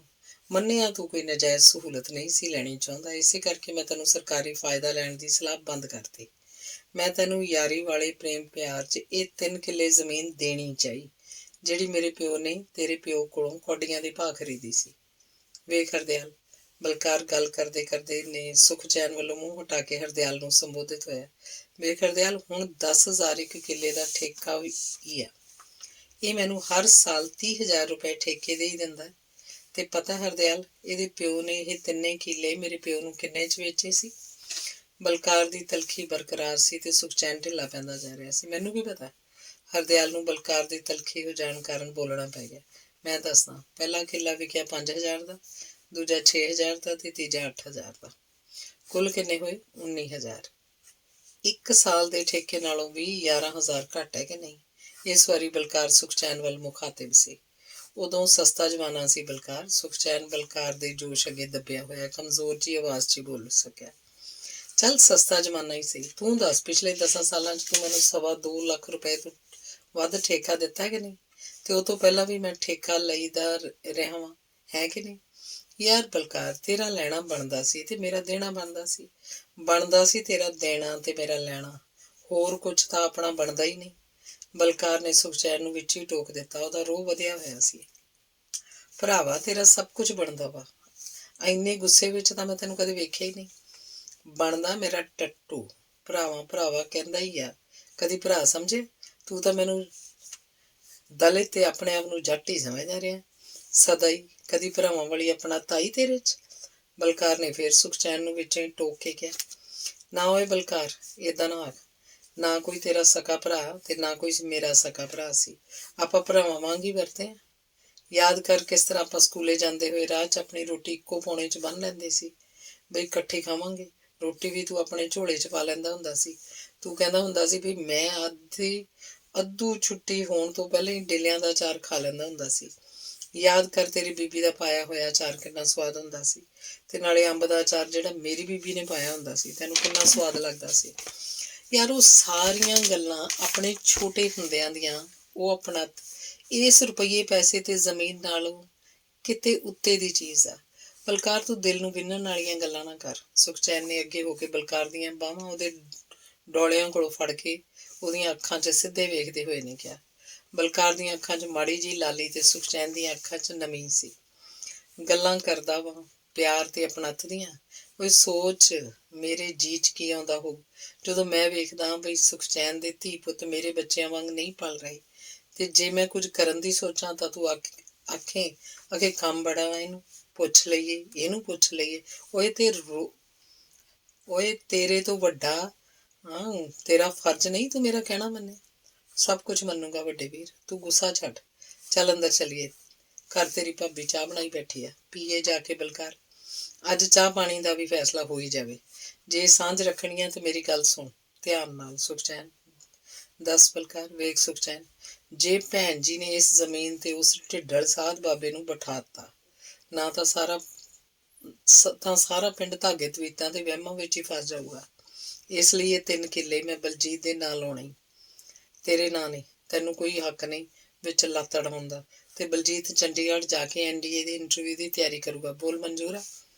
ਬਲਕਾਰ ਤੂੰ ਤਾਂ ਮੈਨੂੰ ਬਿਨਾਂ ਮੁੱਲ ਤੋਂ ਹੀ ਖਰੀਦ ਲਿਆ। ਮੈਨੂੰ ਸਭ ਮਨਜ਼ੂਰ ਆ, ਪਰ ਇਹ ਅਹਿਸਾਨ, ਇਹ ਕਰਜ਼ਾ ਮੇਰੇ ਕੋਲੋਂ ਉਤਰਨਾ ਨਹੀਂ 100 ਜਨਮਾਂ 'ਚ ਵੀ। ਸੁਖਚੈਨ ਨੇ ਬਲਕਾਰ ਨੂੰ ਆਪਣੀ ਹਿੱਕ ਤੇ ਘੁੱਟ ਲਿਆ। ਚਲੋ ਆਓ ਅੰਦਰ ਜਾ ਕੇ ਚਾਹ ਪੀਏ ਬਲਕਾਰ। ਆਓ ਹਰਦਿਆਲ। ਭਾਵਨਾ 'ਚ ਗੁੜੁੱਚ ਆਵਾਜ਼ ਸੁਖਚੈਨ ਦੀ। ਤਿੰਨੇ ਤੂਤਾਂ ਹੇਠੋਂ ਹੌਲੀ ਹੌਲੀ ਤੁਰਦੇ ਹੋਏ ਸੁਖਚੈਨ ਦੇ ਘਰ ਅੰਦਰ ਦਾਖਲ ਹੋਏ। ਘਰ ਦੀ ਅਧੂਰੀ ਚਾਰਦੀਵਾਰੀ 3 ਪਾਸਿਆਂ ਤੋਂ ਹੀ ਮੁਕੰਮਲ ਸੀ। ਘਰ ਦੇ ਸਾਹਮਣੇ ਵਰਾਂਡਾ 3 ਕਮਰਿਆਂ ਦੀ ਲੰਬਾਈ 'ਚ ਸੀ। ਸੱਜੇ ਪਾਸੇ ਡਰਾਇੰਗ ਰੂਮ ਦੇ ਨਾਲ ਲੱਗਵੇਂ 2 ਕਮਰੇ ਹੋਰ ਸਨ। ਇਹਨਾਂ ਦੇ ਪਿਛਲੇ ਪਾਸੇ ਵੀ 2 ਵੱਡੇ ਕਮਰੇ ਸਨ ਜੋ ਤੂੜੀ ਦਾਣੇ ਤੇ ਡੰਗਰਾਂ ਲਈ ਵਰਤੇ ਜਾਂਦੇ ਸਨ। ਐਸਬੈਸਟਾਸ ਦੀਆਂ ਚਾਦਰਾਂ ਦਾ ਇੱਕ ਸ਼ੈੱਡ ਡੰਗਰ ਬੰਨ੍ਹਣ ਵਾਸਤੇ ਘਰ ਦੀ ਇਸ ਸਤੋਤ ਪਿੱਛੇ ਲੁਕਿਆ ਹੋਇਆ ਸੀ। ਗੋਬਰ ਗੈਸ ਪਲਾਂਟ ਚਾਰਦੀਵਾਰੀ ਤੋਂ ਬਾਹਰ ਤੇ ਬੰਬੀ ਘਰ ਦੀ ਨੁੱਕਰ ਤੇ ਸੀ। ਉਹ ਤਿੰਨੇ ਵਰਾਂਡੇ 'ਚ ਹੋ ਕੇ ਡਰਾਇੰਗ ਰੂਮ 'ਚ ਪਹੁੰਚੇ। ਤੁਹਾਡੇ ਭਾਗਾਂ ਨੂੰ ਅੱਜ ਪੱਖਾ ਚੱਲਦਾ ਵਾ, ਨਹੀਂ ਤਾਂ ਪਿੰਡਾਂ ਵਿੱਚ ਬਿਜਲੀ ਦਾ ਕੋਈ ਭਰੋਸਾ ਨਹੀਂ, ਸੁਖਚੈਨ ਨੇ ਬਲਕਾਰ ਤੇ ਹਰਦਿਆਲ ਨੂੰ ਬਿਠਾਉਂਦਿਆਂ ਕਿਹਾ। ਇਸੇ ਵਕਤ ਤਾਰੀ, ਸੁਖਚੈਨ ਦੀ ਪਤਨੀ, ਕਮਰੇ 'ਚ ਆਈ। ਵੀਰ ਜੀ ਸਤਿ ਸ਼੍ਰੀ ਅਕਾਲ। ਤਾਰੀ ਜੀ ਦਾ ਪੂਰਾ ਨਾਮ ਅਵਤਾਰ ਕੌਰ ਸੀ। ਖੁਸ਼ਨੁਮਾ ਸੁਭਾਅ, ਗੰਭੀਰ, ਦਾਨੀ ਮੁਸਕਰਾਹਟ ਵਾਲੀ, ਕਣਕਵੰਨਾ ਰੰਗ, ਦਰਮਿਆਨਾ ਕੱਦ, ਹਰ ਹਰਕਤ ਤੋਂ ਸੁਚੱਜਤਾ ਦਾ ਸਬੂਤ, ਹਰ ਪਾਸਿਓਂ ਆਪਣੇ ਪ੍ਰਤੀ ਆਦਰ ਦਾ ਪ੍ਰਭਾਵ ਹੀ ਫੈਲਾਉਂਦੀ ਸੀ। ਬਲਕਾਰ ਤੇ ਹਰਦਿਆਲ ਉੱਠ ਕੇ ਖੜੇ ਹੋ ਗਏ। ਉਹਨਾਂ ਨੇ ਮੋੜਵੀਂ ਸਤਿ ਸ਼੍ਰੀ ਅਕਾਲ ਬੁਲਾਈ। ਮੈਂ ਚਾਹ ਲੈ ਕੇ ਆਉਂਦੀ ਹਾਂ, ਪਰ ਚਾਹ ਪੀਂਦਿਆਂ ਸਿਆਸਤ ਦੀ ਗਰਮ ਬਹਿਸ ਨਹੀਂ ਕਰਨੀ। ਗੱਲਾਂ ਮੈਂ ਹੀ ਕਰਾਂਗੀ। ਤੁਸੀਂ ਵੀਰ ਜੀ ਸਿਰਫ ਗਰਮ ਚਾਹ ਹੀ ਪੀਓ। ਅੱਛਾ ਮੈਂ ਆਈ ਹੁਣੇ। ਤਾਰੀ ਝੱਟ ਬਾਹਰ ਚਲੀ ਗਈ। ਭਾਬੀ ਜੀ ਇਹ ਕੀ ਕਹਿ ਗਏ? ਹਰਦਿਆਲ ਨੇ ਪੁੱਛਿਆ। ਕੁਛ ਨਹੀਂ ਯਾਰ, ਅਸਲ 'ਚ ਉਹਨਾਂ ਨੇ ਸਮਝਿਆ ਕਿ ਬਾਹਰ ਮੈਂ ਤੇ ਸੁਖਚੈਨ ਬਿਊਰੋਕਰੈਟਾਂ ਤੇ ਰਾਜਨੀਤਿਕਾਂ ਦੀਆਂ ਕਰਤੂਤਾਂ ਤੇ ਲੋਹੇ ਲਾਖੇ ਹੋਣ ਡਏ ਸੀ। ਭਾਬੀ ਜੀ ਨੇ ਸਾਡੇ ਬਥੇਰੇ ਤਮਾਸ਼ੇ ਵੇਖੇ ਆ। ਉਹਨਾਂ ਨੇ ਸਾਨੂੰ ਕਈ ਵਾਰ ਛੁਡਾਇਆ। ਅੱਛਾ ਤੁਹਾਡੇ ਪਿਆਰ ਦਾ ਅੰਦਾਜ਼ ਹੀ ਕੁਛ ਐਸਾ। ਹੁਣ ਭਾਬੀ ਜੀ ਆਉਂਦੇ ਆ ਤੇ ਮੈਂ ਗੱਲ ਕਰੂੰਗਾ ਉਹਨਾਂ ਨਾਲ। ਤਾਰੀ ਨੇ ਅੰਦਰ ਆ ਕੇ ਚਾਹ ਵਾਲੀ ਟਰੇ ਮੇਜ਼ ਤੇ ਰੱਖੀ। ਉਹਦੇ ਨਾਲ ਉਹਨਾਂ ਦੀ ਇੱਕੋ ਇੱਕ ਧੀ ਬਾਲੀ ਵੀ ਸੀ। ਉਹਦਾ ਪੂਰਾ ਨਾਂ ਇਕਬਾਲ ਸੀ ਤੇ ਉਹ ਬਲਜੀਤ ਤੋਂ ਛੋਟੀ ਸੀ। ਉਹਨੇ ਇਸ ਸਾਲ ਹੀ 10ਵੀਂ ਦਾ ਇਮਤਿਹਾਨ ਪਾਸ ਕੀਤਾ ਸੀ। ਉਹਦੇ ਹੱਥ ਵਿਚਲੀ ਵੱਡੀ ਪਲੇਟ 'ਚ ਘਰ ਹੀ ਕੱਢੇ ਗਏ ਪਕੌੜੇ ਸਨ। ਉਹ ਪਲੇਟ ਹੱਥ 'ਚ ਫੜੀ ਹਰਦਿਆਲ ਤੇ ਬਲਕਾਰ ਸਾਹਮਣੇ ਕੀਤੀ ਤੇ ਨਾਲ ਹੀ ਸਤਿ ਸ਼੍ਰੀ ਅਕਾਲ ਬੁਲਾਈ। ਬਲਕਾਰ ਤੇ ਹਰਦਿਆਲ ਨੇ ਚੁਸਤੀ ਤੇ ਭੋਲੇਪਨ ਦੇ ਸੁਮੇਲ ਬਾਲੀ ਦੀ ਸਤਿ ਸ਼੍ਰੀ ਅਕਾਲ ਪਰਤਾਉਣ ਦੇ ਨਾਲ ਹੀ ਉਹਦੇ ਸਿਰ ਤੇ ਪਿਆਰ ਦਿੱਤਾ ਤੇ ਪਲੇਟ 'ਚੋਂ ਇੱਕ ਅੱਧਾ ਪਕੌੜਾ ਚੁੱਕ ਕੇ ਖਾਣਾ ਸ਼ੁਰੂ ਕੀਤਾ। ਫਿਰ ਬਾਲੀ ਨੇ ਪਲੇਟ ਸੁਖਚੈਨ ਵੱਲ ਵਧਾ ਦਿੱਤੀ ਤੇ ਫਿਰ ਮੇਜ਼ ਉੱਤੇ ਰੱਖ ਦਿੱਤੀ। ਬੇਟਾ ਕਿਹੜੀ ਕਲਾਸ 'ਚ ਪੜ੍ਹਦੀ ਹੈ? ਹਰਦਿਆਲ ਨੇ ਪੁੱਛਿਆ। ਅੰਕਲ ਅਜੇ ਤਾਂ ਪੜ੍ਹਨ ਲੱਗੂੰਗੀ ਦੁਬਾਰਾ। ਕੀ ਮਤਲਬ? ਅੰਕਲ +1 'ਚ ਦਾਖਲਾ ਹੋਵੇਗਾ ਜੁਲਾਈ 'ਚ। ਫਿਰ ਹੀ ਪੜ੍ਹਨ ਲੱਗੂੰਗੀ ਨਾ। ਕਿੱਥੇ ਦਾਖਲ ਹੋਏਂਗੀ? ਅੰਕਲ ਡੈਡੀ ਕਹਿੰਦੇ ਆ ਰਈਏ ਕਾਲਜ 'ਚ। ਕਿਹੜੇ ਕਾਲਜ 'ਚ? ਸ਼ਹੀਦ ਦਰਸ਼ਨ ਸਿੰਘ ਫੇਰੂਮਾਨ ਕਾਲਜ ਅੰਕਲ। ਤੂੰ ਸਕੂਲ ਤੋਂ ਹੀ ਕਿਉਂ ਨਹੀਂ ਕਰਦੀ +2? ਅੱਜ ਕੱਲ੍ਹ ਤਾਂ ਸਕੂਲਾਂ 'ਚ ਸ਼ੁਰੂ ਕਰਤੀ ਹੈ +2। ਅੰਕਲ ਸਕੂਲਾਂ ਵਿੱਚ ਹੀ ਕੀਤੀ ਗਈ ਹੈ ਨਾ, ਪਬਲਿਕ ਸਕੂਲਾਂ 'ਚ ਨਹੀਂ। ਇਹ ਕੀ ਗੱਲ? ਪਬਲਿਕ ਸਕੂਲ ਨਹੀਂ ਸਕੂਲ ਹੁੰਦੇ? ਕੀ ਫ਼ਰਕ ਹੈ ਦੋਹਾਂ 'ਚ? ਅੰਕਲ ਰਈਏ ਵਰਗੇ ਥਾਵਾਂ ਵਿੱਚ ਮੱਝਾਂ ਦੀ ਡੇਅਰੀ ਬੰਦ ਕਰਕੇ ਪਬਲਿਕ ਸਕੂਲ ਬਣਾ ਲੈਂਦੇ ਨੇ। ਪੜ੍ਹਾਈ ਲਿਖਾਈ ਦੀ ਬੜੀ ਮੌਜ ਹੈ। ਅੰਕਲ ਕਰਵਾਉਂਦੇ ਹੀ ਨਹੀਂ, ਪਰ ਯੂਨੀਫਾਰਮ ਟਾਈ ਬੈਲਟ ਬਹੁਤ ਵਧੀਆ। ਹਰ ਸਾਲ ਥੱਬਾ ਸਰਟੀਫਿਕੇਟਾਂ ਦਾ ਐਵੇਂ ਹੀ ਦੇ ਦਿੰਦੇ ਆ ਬਈ ਇਹ ਗਾਣਿਆਂ ਦਾ ਸਰਟੀਫਿਕੇਟ ਹੈ, ਖੇਡਾਂ ਦਾ, ਤੇ ਜਿਹੜਾ ਬੱਚਾ ਕਲਾਸ 'ਚ ਸੌਂ ਜਾਵੇ ਉਹਨੂੰ ਭਲਮਾਨਸੀ ਦਾ ਸਰਟੀਫਿਕੇਟ। ਅੰਕਲ ਇੱਕ ਮੁੰਡਾ ਪਿਕਚਰ ਵੇਖਣ ਭੱਜ ਜਾਂਦਾ ਸੀ, ਕਲਾਸਾਂ ਮਿਸ ਕਰਕੇ ਉਹਨੂੰ ਦੌੜਾਂ ਦਾ ਸਰਟੀਫਿਕੇਟ ਦੇ ਦਿੱਤਾ। ਹਰ ਸਰਟੀਫਿਕੇਟ ਦੀ ਫੀਸ 10 ਰੁਪਏ। ਚੁੜੇਲੇ ਬੱਸ ਵੀ ਕਰ, ਅੰਕਲ ਨੇ ਤਾਂ ਐਵੇਂ ਹੀ ਪੁੱਛ ਲਿਆ ਤੇ ਤੂੰ ਸੁਪਰ ਫਾਸਟ ਗੱਡੀ ਚਲਾਤੀ। ਬਾਲੀ ਦੀ ਮਾਂ ਤਾਰੀ ਨੇ ਟੋਕਿਆ, ਨਹੀਂ ਭਾਬੀ ਜੀ ਰੋਕੋ ਨਾ, ਉਹ ਤਾਂ ਬੜੀ ਠੀਕ ਰਾਏ ਦੇ ਰਹੀ ਹੈ ਵਿੱਦਿਆ ਨਾਲ ਸੰਬੰਧਿਤ ਮਸਲਿਆਂ ਤੇ। ਬੇਟਾ ਹੋਰ ਦੱਸ ਆਪਣੇ ਸਕੂਲ ਬਾਰੇ। ਹਰਦਿਆਲ ਕੁਝ ਹੋਰ ਵੀ ਸੁਣਨਾ ਚਾਹੁੰਦਾ ਸੀ। ਸਾਡਾ ਸਕੂਲ ਕਾਹਦਾ ਅੰਕਲ? ਜਿਸ ਤਰ੍ਹਾਂ ਇਸ ਸਕੂਲ 'ਚੋਂ ਮੱਝਾਂ ਕੱਢ ਕੇ ਮੰਡ ਵਿੱਚ ਚਰਨ ਲਈ ਘਲਾ ਦਿੱਤੀਆਂ ਬਾਹਰ, ਹੁਣ ਉਸੇ ਤਰ੍ਹਾਂ ਮੈਂ ਵੀ ਇਸੇ ਸਕੂਲੋਂ ਬਾਹਰ ਕਾਲਜ ਜਾਊਂਗੀ। ਚੰਗਾ, ਯੂਨੀਫਾਰਮ ਦੀ ਮੁਸੀਬਤ ਗਲੋਂ ਲੱਥੂ। ਗੱਲੜੀਆਂ ਦੀ ਨਾਨੀਏ, ਇੰਨੀਆਂ ਗੱਲਾਂ ਨਹੀਂ ਕਰੀਦੀਆਂ। ਤਾਰੀ ਨੇ ਫਿਰ ਟੋਕਿਆ ਸੀ ਬਾਲੀ ਨੂੰ। ਅੰਕਲ ਇੱਥੇ ਆਉਂਦਾ ਹੀ ਕੌਣ ਹੈਗਾ? ਇਕੱਲੀ ਮੈਂ ਹੈਗੀ ਹਾਂ, ਕਿਹਦੇ ਨਾਲ ਕਰੋ ਕੋਈ ਗੱਲਾਂ? ਬੇਟਾ ਤੇਰਾ ਵੀਰ ਬਲਜੀਤ ਜੋ ਹੈ। ਬਲਜੀਤ? ਅੰਕਲ ਡੈਡੀ ਤੇ ਉਹ ਸਵੇਰ ਤੋਂ ਰਾਤ ਤੱਕ ਪਹਿਲੀਆਂ 'ਚ। ਜੇ ਸੌਣ ਵੇਲੇ ਗੱਲਾਂ ਕਰੀਏ ਤਾਂ ਆਖੂ ਮੈਂ ਥੱਕਾ ਵਾਂ, ਨੀਂਦ ਆਈ ਆ, ਸਵੇਰੇ ਇਸ ਵਕਤੇ ਉੱਠਣਾ। ਕਿਹਦੇ ਨਾਲ ਕਰੇ ਕੋਈ ਗੱਲ? ਤੇਰੇ ਮੰਮੀ ਡੈਡੀ? ਮੰਮੀ ਡੈਡੀ ਗੱਲਾਂ ਨਹੀਂ ਕਰਦੇ, ਸਿੱਖਿਆ ਦਿੰਦੇ ਤੇ ਗਲਤੀਆਂ ਕੱਢਦੇ ਆ। ਉਹਨਾਂ ਨਾਲ ਤਾਂ ਗਲਤੀ ਫੜੀ ਜਾਣ ਦੇ ਡਰੋਂ ਗੱਲ ਹੀ ਨਹੀਂ ਕਰੀਦੀ। ਬੜੀ ਸਮਾਰਟ ਹੈ ਬੇਟਾ ਤੂੰ। ਕੋਈ ਕੰਮ ਕਰਦੀ ਹੁੰਦੀ ਆ? ਅੰਕਲ ਜਦੋਂ ਗੱਲਾਂ ਨਾ ਕਰਨੀਆਂ ਹੋਣ ਤਾਂ ਕੰਮ ਹੀ ਕਰਨਾ ਹੁੰਦਾ। ਇਹ ਪਕੌੜੇ ਮੈਂ ਬਣਾਏ ਆ, ਦੱਸੋ ਕਿਹੋ ਜਿਹੇ ਆ? ਖੰਡ ਬਹੁਤ ਹੀ ਜ਼ਿਆਦਾ ਪਾਤੀ ਹੈ। ਹਰਦਿਆਲ ਤੇ ਬਾਲੀ ਦੀ ਗੱਲ 'ਚ ਬਲਕਾਰ ਬੋਲਿਆ, ਪਕੌੜਿਆਂ 'ਚ ਖੰਡ ਤਾਂ ਪਾਈ ਦੀ ਨਹੀਂ ਅੰਕਲ ਵਿੱਚ, ਫਿਰ ਬਹੁਤੀ ਕਿਸ ਤਰ੍ਹਾਂ ਪੈ ਗਈ? ਬਾਲੀ ਹੱਸਣ ਲੱਗ ਪਈ। ਬਾਲੀ ਬੇਟੇ ਮੈਂ ਭੁੱਲ ਗਿਆ, ਸੌਰੀ। ਅਸਲ 'ਚ ਤੂੰ ਇੰਨੀ ਸਵੀਟ ਬੱਚੀ ਹੈ, ਤੇਰੀਆਂ ਗੱਲਾਂ ਇੰਨੀਆਂ ਚੰਗੀਆਂ ਵਾ ਕਿ ਤੂੰ ਭਾਵੇਂ ਕਿਸੇ ਚੀਜ਼ 'ਚ ਮਿਰਚਾਂ ਹੀ ਪਾ ਦੇਵੇਂ ਉਹ ਤਾਂ ਵੀ ਮਿੱਠੀ ਲੱਗੇਗੀ। ਤਾਂ ਹੀ ਤਾਂ ਇਹ ਪਕੌੜੇ ਮੈਨੂੰ ਬਹੁਤ ਹੀ ਮਿੱਠੇ ਲੱਗੇ ਆ। ਮੈਂ ਸਮਝਿਆ ਸ਼ਾਇਦ ਖੰਡ ਬਹੁਤੀ ਪਾਤੀ ਹੈ, ਬਲਕਾਰ ਨੇ ਕਿਹਾ। ਤੇ ਸੁਣ ਕੇ ਬਾਲੀ ਪਹਿਲਾਂ ਤਾਂ ਸ਼ਰਮਾਈ ਤੇ ਫਿਰ ਹੱਸਣ ਲੱਗ ਪਈ। ਅੱਛਾ ਬਾਲੀ ਬੇਟੇ, ਹੁਣ ਤਾਂ ਤੂੰ ਬਿਲਕੁਲ ਹੀ ਇਕੱਲੀ ਰਹਿ ਜਾਏਂਗੀ। ਫਿਰ ਤਾਂ ਜਿਹੜੀਆਂ ਥੋੜ੍ਹੀਆਂ ਬਹੁਤੀਆਂ ਗੱਲਾਂ ਹੁੰਦੀਆਂ ਬਲਜੀਤ ਨਾਲ, ਉਹ ਵੀ ਨਹੀਂ ਹੋਣਗੀਆਂ। ਤੂੰ ਨਾ ਸਾਡੇ ਨਾਲ ਬਹੁਤ ਸਾਰੀਆਂ ਗੱਲਾਂ ਕਰ ਲੈ। ਕਿਉਂ ਅੰਕਲ? ਮੈਂ ਇਕੱਲੀ ਕਿਉਂ ਰਹਿ ਜਾਵਾਂਗੀ? ਬੇਟੇ ਬਲਜੀਤ ਸਾਡੇ ਨਾਲ ਜਾਏਗਾ ਚੰਡੀਗੜ੍ਹ। ਉੱਥੇ ਉਹਨੇ NDA ਦੇ ਇੰਟਰਵਿਊ ਦੀ ਤਿਆਰੀ ਕਰਨੀ ਹੈ। ਹਰਦਿਆਲ ਨੇ ਭੇਦ ਖੋਲ੍ਹਿਆ। ਹੈਂ? ਇਹ ਕੀ? ਤਾਰੀ ਨੇ ਹੈਰਾਨ ਹੋ ਕੇ ਸੁਖਚੈਨ ਵੱਲ ਵੇਖਿਆ। ਹਾਂ ਤਾਰੀ, ਬਲਜੀਤ ਜਾਏਗਾ, ਤੂੰ ਕੁਝ ਹੋਰ ਨਾ ਬੋਲੀ। ਬਾਹਰ ਮੈਨੂੰ ਬੜੀ ਕੁੱਟ ਪਈ ਹੈ ਬਲਕਾਰ ਕੋਲੋਂ। ਤੂੰ ਬਲਜੀਤ ਨੂੰ ਤਿਆਰ ਹੋਣ ਲਈ ਕਹਿ ਬਸ।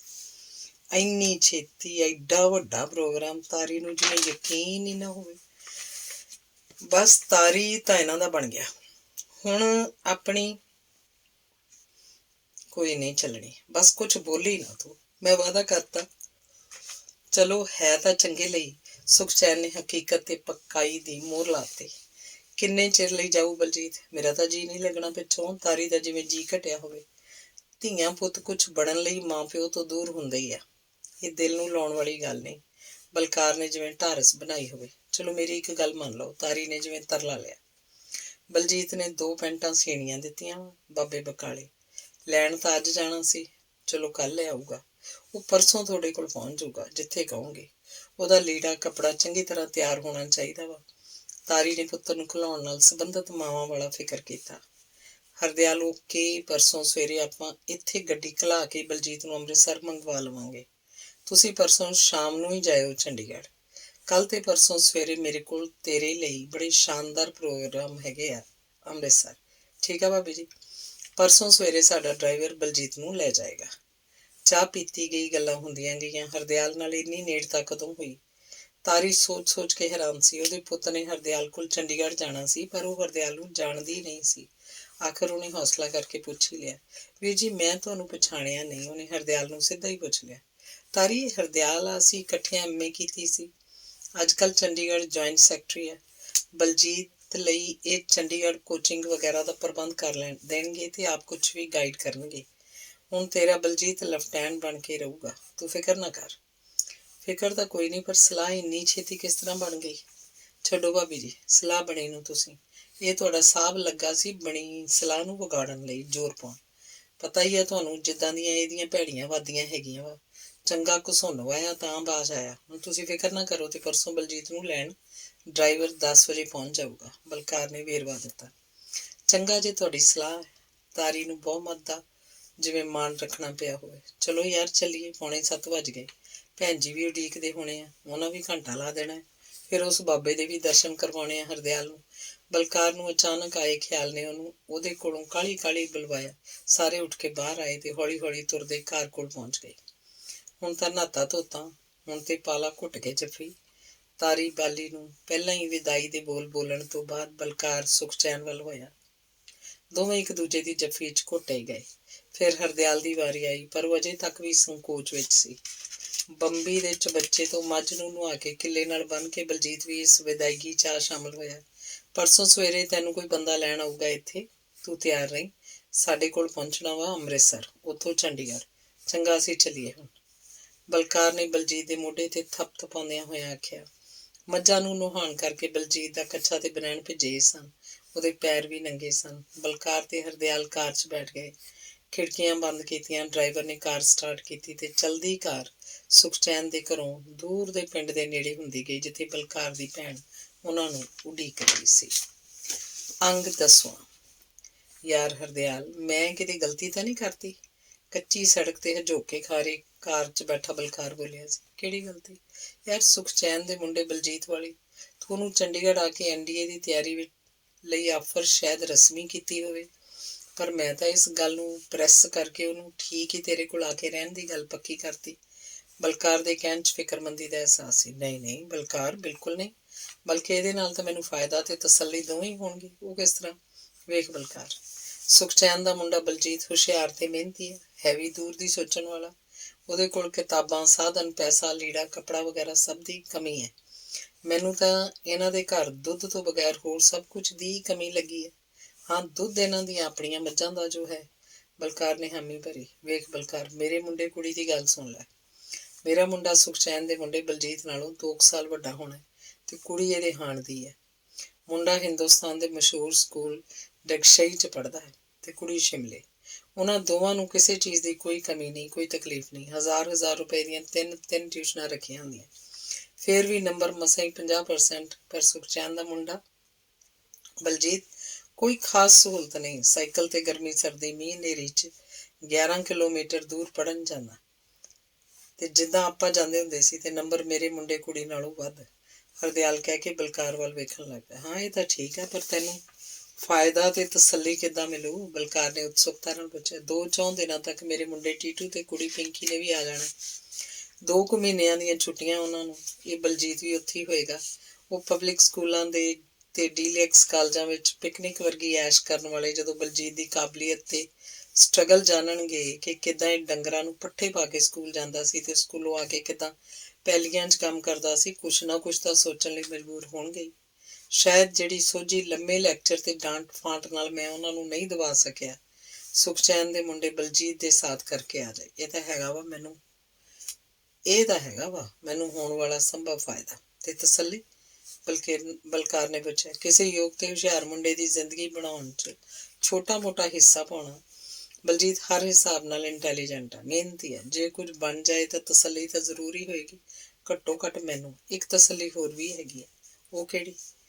ਇੱਕ ਗੈਰ ਸ਼ੈਡਿਊਲ ਕਾਸਟ ਨੂੰ ਸ਼ੈਡਿਊਲ ਕਾਸਟ ਕੁਝ ਬਣਾਏਗਾ, ਨੌਕਰੀ ਲੈਣ ਦੇ ਯੋਗ ਬਣਾਏਗਾ। ਉੱਚੀਆਂ ਜਾਤਾਂ ਵਾਲੇ ਤਾਂ ਸਮਝਦੇ ਆ ਕਿ SC ਸਿਰਫ ਉਹਨਾਂ ਦੀਆਂ ਨੌਕਰੀਆਂ ਖੋਹਦੇ ਹੀ ਆ ਰਹੇ ਆ। ਇਹ ਇੱਕ ਕੇਸ ਹੋਏਗਾ ਜਿੱਥੇ ਇੱਕ ਜੱਟ ਨੇ SC ਨੌਕਰੀ ਯੋਗ ਬਣਾ ਕੇ ਨੌਕਰੀ ਦਿਵਾਏਗਾ। ਇਹ ਨਹੀਂ ਤਸੱਲੀ ਵਾਲੀ ਗੱਲ, ਬਲਕਾਰ ਨੇ ਸਮਝਾਇਆ। ਹਾਂ, ਇਹ ਵੀ ਇੱਕ ਹੋਰ ਤਸੱਲੀ ਵਾਲੀ ਗੱਲ ਹੋਊਗੀ, ਖਾਸ ਕਰਕੇ ਸੁਖਚੈਨ ਦੇ ਕੇਸ ਵਿੱਚ, ਜਿਹਨੂੰ ਇੰਨੀ ਔਖੀ ਪੜ੍ਹਾਈ ਕਰਵਾ ਕੇ ਵੀ ਨੌਕਰੀ ਨਾ ਮਿਲ ਸਕੀ। ਪਰ ਬਲਕਾਰ, ਧਿਆਨ ਕਰ, ਪਿੰਡ ਆ ਗਿਆ, ਤੂੰ ਡਰਾਈਵਰ ਨੂੰ ਰਸਤਾ ਦੱਸ। ਹਰਦਿਆਲ ਨੇ ਜਿਵੇਂ ਯਾਦ ਕਰਵਾਇਆ ਹੋਵੇ।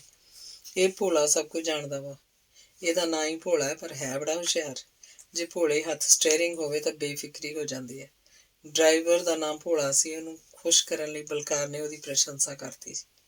ਛੇਤੀ ਕਾਰ ਪਿੰਡ ਦੇ ਲਹਿੰਦੇ ਪਾਸੇ ਆਬਾਦੀ ਤੋਂ ਥੋੜ੍ਹਾ ਕੁ ਹਟਵੇਂ ਇੱਕ ਵੱਡੇ ਦਰਵਾਜ਼ੇ ਵਾਲੇ ਮਕਾਨ ਸਾਹਮਣੇ ਜਾ ਖੜੀ ਹੋਈ। ਇੱਥੇ ਬਲਕਾਰ ਦੀ ਵੱਡੀ ਭੈਣ ਇੱਕ ਸਾਧੂ ਬਾਬੇ ਤੇ ਉਹਦੀਆਂ 12 ਚੇਲੀਆਂ ਤੇ 5 ਚੇਲਿਆਂ ਨਾਲ ਰਹਿੰਦੀ ਸੀ। ਇਹ ਮਕਾਨ ਇੱਕ ਖੱਤਰੀ ਸ਼ਾਹੂਕਾਰ ਦਾ ਸੀ ਜਿਹੜਾ ਪਰਿਵਾਰ ਸਮੇਤ ਖੜਕੂਬਾਦ ਵੇਲੇ ਪਿੰਡ ਛੱਡ ਕੇ ਚਲਾ ਗਿਆ ਸੀ ਤੇ ਫਿਰ ਮੁੜ ਕੇ ਪਿੰਡ ਆ ਕੇ ਰਹਿਣ ਦਾ ਵਿਚਾਰ ਹੀ ਬਦਲ ਚੁੱਕਾ ਸੀ। ਉਹਦੇ ਕੋਲੋਂ ਇਹ ਘਰ ਬਲਕਾਰ ਦੀ ਭੈਣ ਨੇ ਉਦੋਂ ਤੱਕ ਮੰਗਵਾ ਲਿਆ ਸੀ ਜਦੋਂ ਤੱਕ ਸਾਧੂ ਬਾਬੇ ਦਾ ਡੇਰਾ ਨਹੀਂ ਬਣ ਜਾਂਦਾ। ਇਸ ਵੱਡੇ ਮਕਾਨ ਦੇ ਮਾਲਕ ਨੇ ਜ਼ਿਲ੍ਹੇ ਦੇ ਐਡੀਸ਼ਨਲ ਡੀਸੀ ਦੀ ਭੈਣ ਨੂੰ ਖੁਸ਼ੀ-ਖੁਸ਼ੀ ਮਕਾਨ ਮੰਗਵਾ ਦੇ ਦਿੱਤਾ ਸੀ। ਇਸ ਤਰ੍ਹਾਂ ਕਰਨ ਨਾਲ ਉਹਨੂੰ ਬਣਨ ਵਾਲੀ ਨੇੜਤਾ ਦਾ ਲਾਭ ਹੋਣ ਲੱਗਾ ਸੀ। ਹਰਦਿਆਲ ਤੇ ਬਲਕਾਰ ਘਰ ਚੋਂ ਬਾਹਰ ਆ ਕੇ ਉਸ ਵੱਡੇ ਘਰ ਤੇ ਵੱਡੇ ਦਰਵਾਜ਼ੇ ਵੱਲ ਵਧੇ। ਉਹਨਾਂ ਦੇ ਪਹੁੰਚ ਜਾਣ ਦਾ ਅੰਦਰਲਿਆਂ ਨੂੰ ਪਤਾ ਲੱਗ ਚੁੱਕਾ ਸੀ।